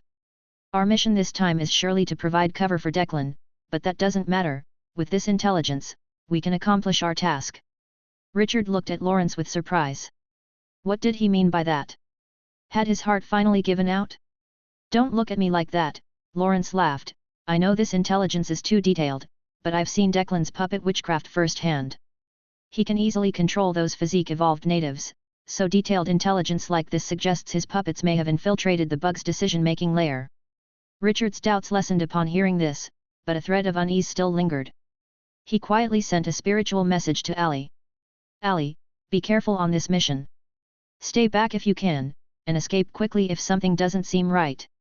Among the 3, Lawrence was crafty with experience and proficient in shadow magic. Richard had Ulysses, but only Ali was somewhat lacking when it came to escaping. As a turret wizard, her stage should be on the front lines. Ali received the message and gave him a slight smile. "I'm not new to the battlefield, don't worry."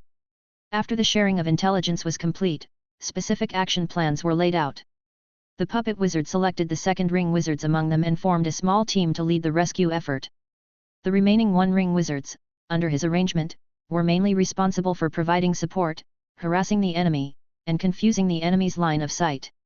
Departing from the settlement, the wizards naturally divided into 4 groups, heading towards the Mother Goddess Temple where the priest resided through 4 different tunnels. Richard and his 2 companions took the same tunnel, and amazingly, the puppet wizard's intelligence was incredibly precise, allowing them to perfectly avoid all bug patrols.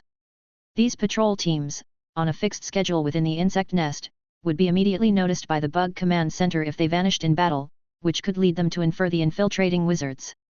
Without the precise intelligence of the puppet wizard, most of them would have been discovered on the outer periphery of the Mother Goddess Temple's defense circle.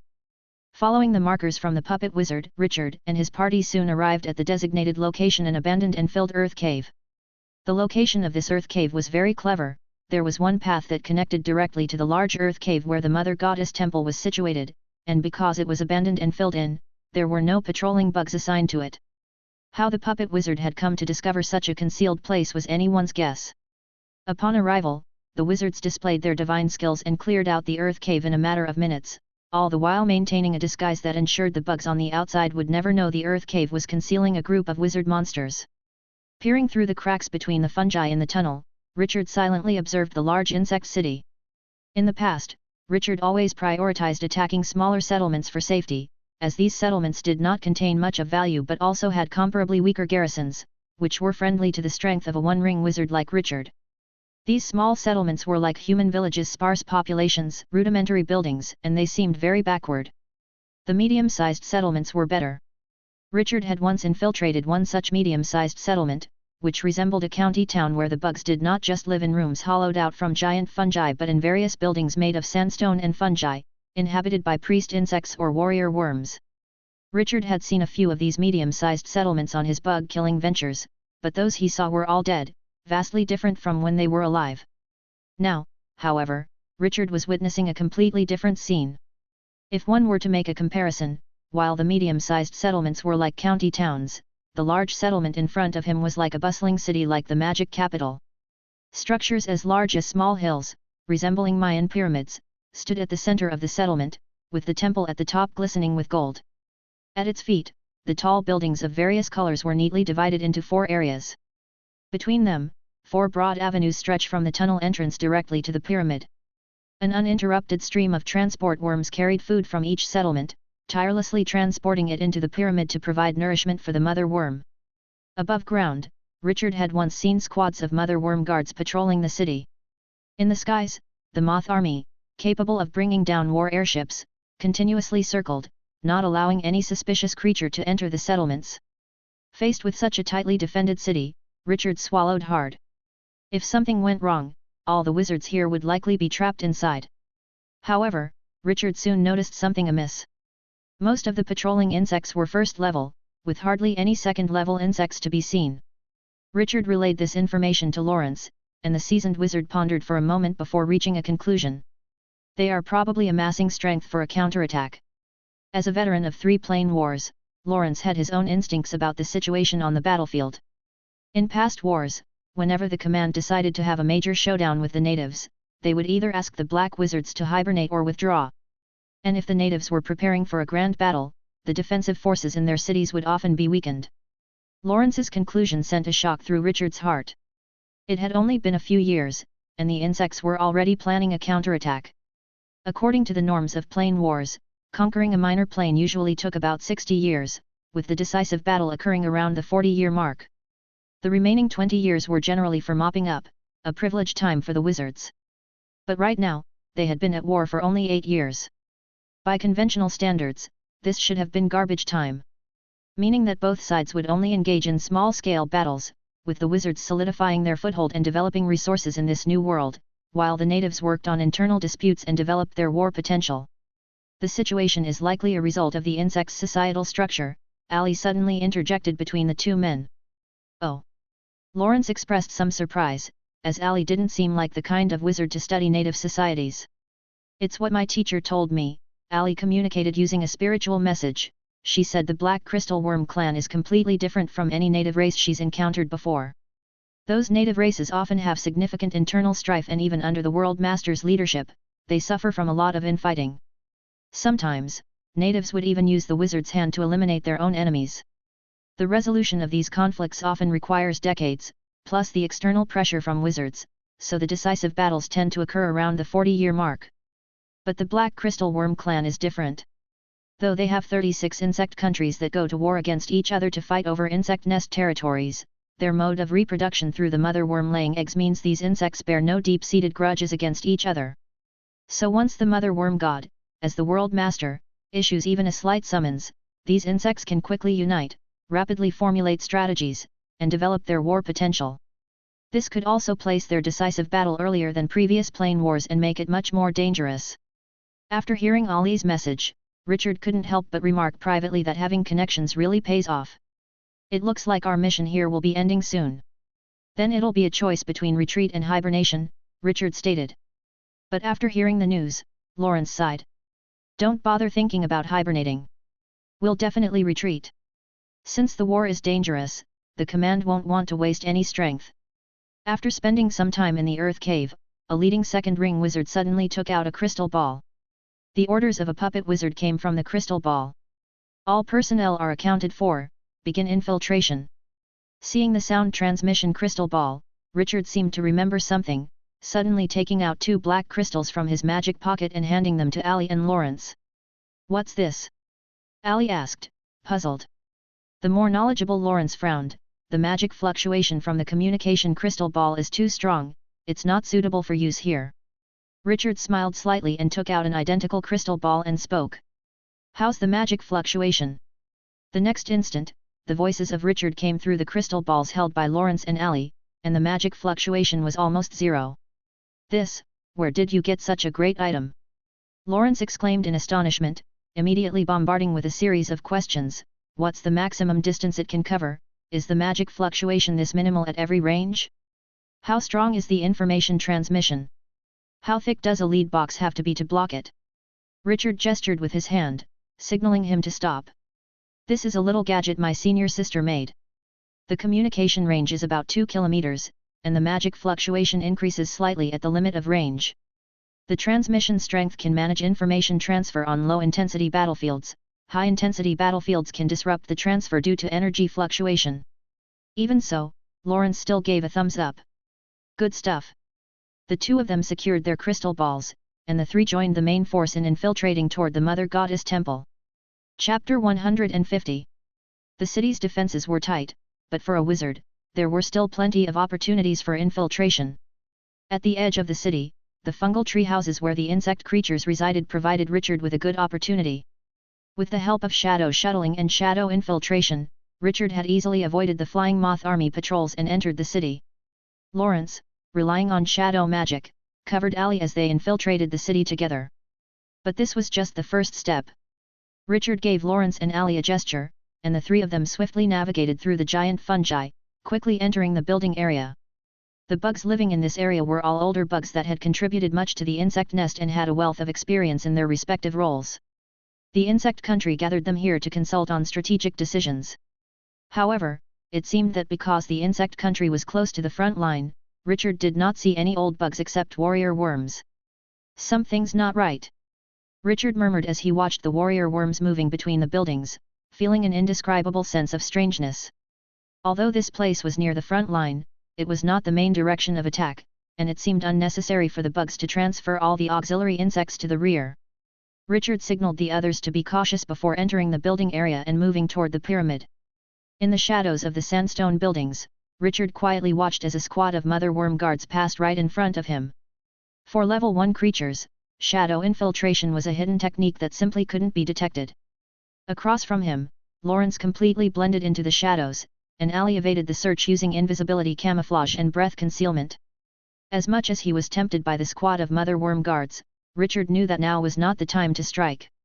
Their goal was to create a diversion around the Mother Goddess Temple, near the pyramid, and acting now would only sabotage their plans.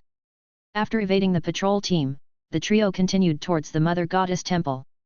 At the base of the Mother Goddess Temple, a continuous stream of transport worms entered the temple gates.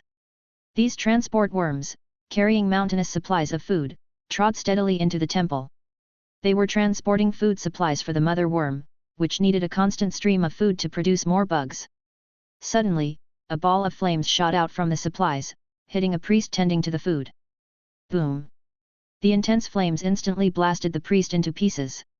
At the same time, countless shadows emerged from the residential area, spells flew in unison, catching the bug unit guarding the Mother Goddess Temple off guard, with nearly half of the outer defense force being wiped out in an instant. Enemy attack! Wizard monsters are attacking, protect the Mother Goddess Temple. A warrior worm clad in silver metal armor let out a sharp boom before its wings spread, and in an instant, it appeared beside a wizard. In a flash, 2 cold glints passed by, and the wizard didn't even have time to react before being chopped into a pulp. The gap between level 1 creatures and second level creatures was too vast, ordinary wizards couldn't manage to defeat higher level monsters. But as fierce as the silver armored insect was, it was still just a bug. When a few black wizards saw it, they instantly focused their spells on it: thunder, flames, aurora, it took them almost no time to destroy half the insect's body. The silver-armored bug let out a sharp cry as its flesh surged, quickly growing 2 more limbs. It looked at the black wizards, its pitch-black eyes flickering with a hint of bloodlust. Wizards! Die! The next moment, the silver-armored bug flapped its wings and charged into the midst of the wizards. In an instant, cold flashes shimmered, and even with just one blade arm, it managed to shred 2 wizards to pieces in the blink of an eye. But its bravery didn't last even a second, as a shadow cloaked in black flames whooshed by, instantly taking its head. Caw, the head of a second-level creature sure is delicious. Ulysses flew into the Mother Goddess temple and then landed on a black-robed wizard's shoulder. Caw, this is the old bug's temple, and you mutts dare to barge in so brazenly. Ulysses looked around in surprise. He had just been released from Richard's sack and had not yet realized he was inside the Mother Worm God's temple. Just a rescue mission, Richard said indifferently. According to plan, their role as One Ring Wizards was to draw fire away from those infiltrating deeper into the Mother Goddess temple, to disperse the bug forces as much as possible while also confusing their sight. Caw, Richard, want to make a big score? Ulysses's eyes flashed with a glint, suddenly asking Richard. What do you mean? Richard frowned. Caw, I sensed a taste of the power of faith inside the temple. If you get a bit of it over here, even if the old bug's incarnate shows up, I could shield you. Ulysses stated, somewhat arrogantly. Doesn't refining the power of faith worsen your injuries? Richard looked at Ulysses with suspicion. This blackbird was known to never stir without profit and always had its own ulterior motives. He wondered why Ulysses would be so eager to participate in such a self-serving endeavor. Gah, isn't this to your benefit as well? Ulysses cackled strangely, your furnace can even produce laws, so refining a bit of the power of faith should be a breeze. With some pure power of faith, you'll have your own safety net, and I can employ some divine era tactics. It's a win-win. After a moment's thought, Richard felt that Ulysses made sense. You lead the way. We don't have much time, we must find the power of faith before the rescue is complete. Gah, guaranteed to have plenty of time. Deep within the temple, a group of black-robed wizards hurried through the tunnels toward a specific target. They were the main force of this operation, the Second Ring Black Wizards. Guided by a puppet wizard, they dashed through the temple, making a beeline for the dungeon where wizards were held captive. The temple's environment was intricate and complex, many pathways hidden in places that defied common wizardly knowledge. As the wizard squadron turned a corner, a group of golden mother worm guards emerged from somewhere and took flight toward them. Boom! A wizard waved his hand and unleashed a stream of flame, the dark red fire instantly incinerating the obstacles in their path. The narrow confines of the passage were perfect for such spells. But before the flames dissipated, a mother worm guard, its carapace now a reddish-gold color, burst through and brandished blade arms that dazzled with golden light. This was a second-level mother worm guard. Snap!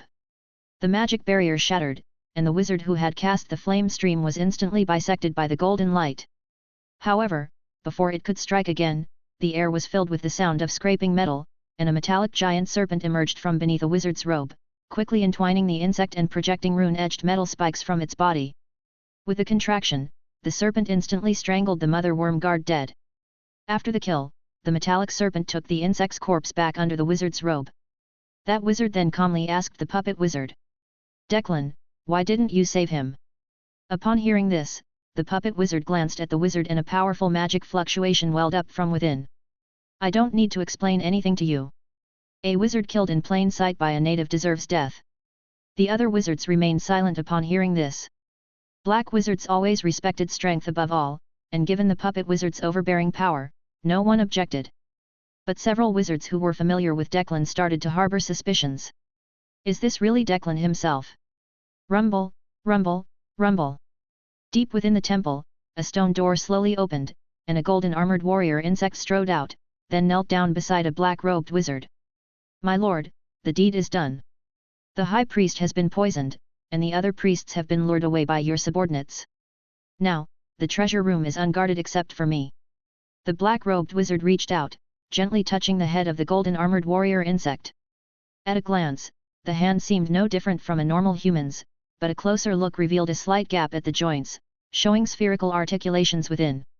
Number 1, you've done very well, said the puppet wizard, pleased with his puppet. Crafting this third-level golden armored warrior insect into a puppet had cost him plenty of treasures. But now, it all seemed worthwhile.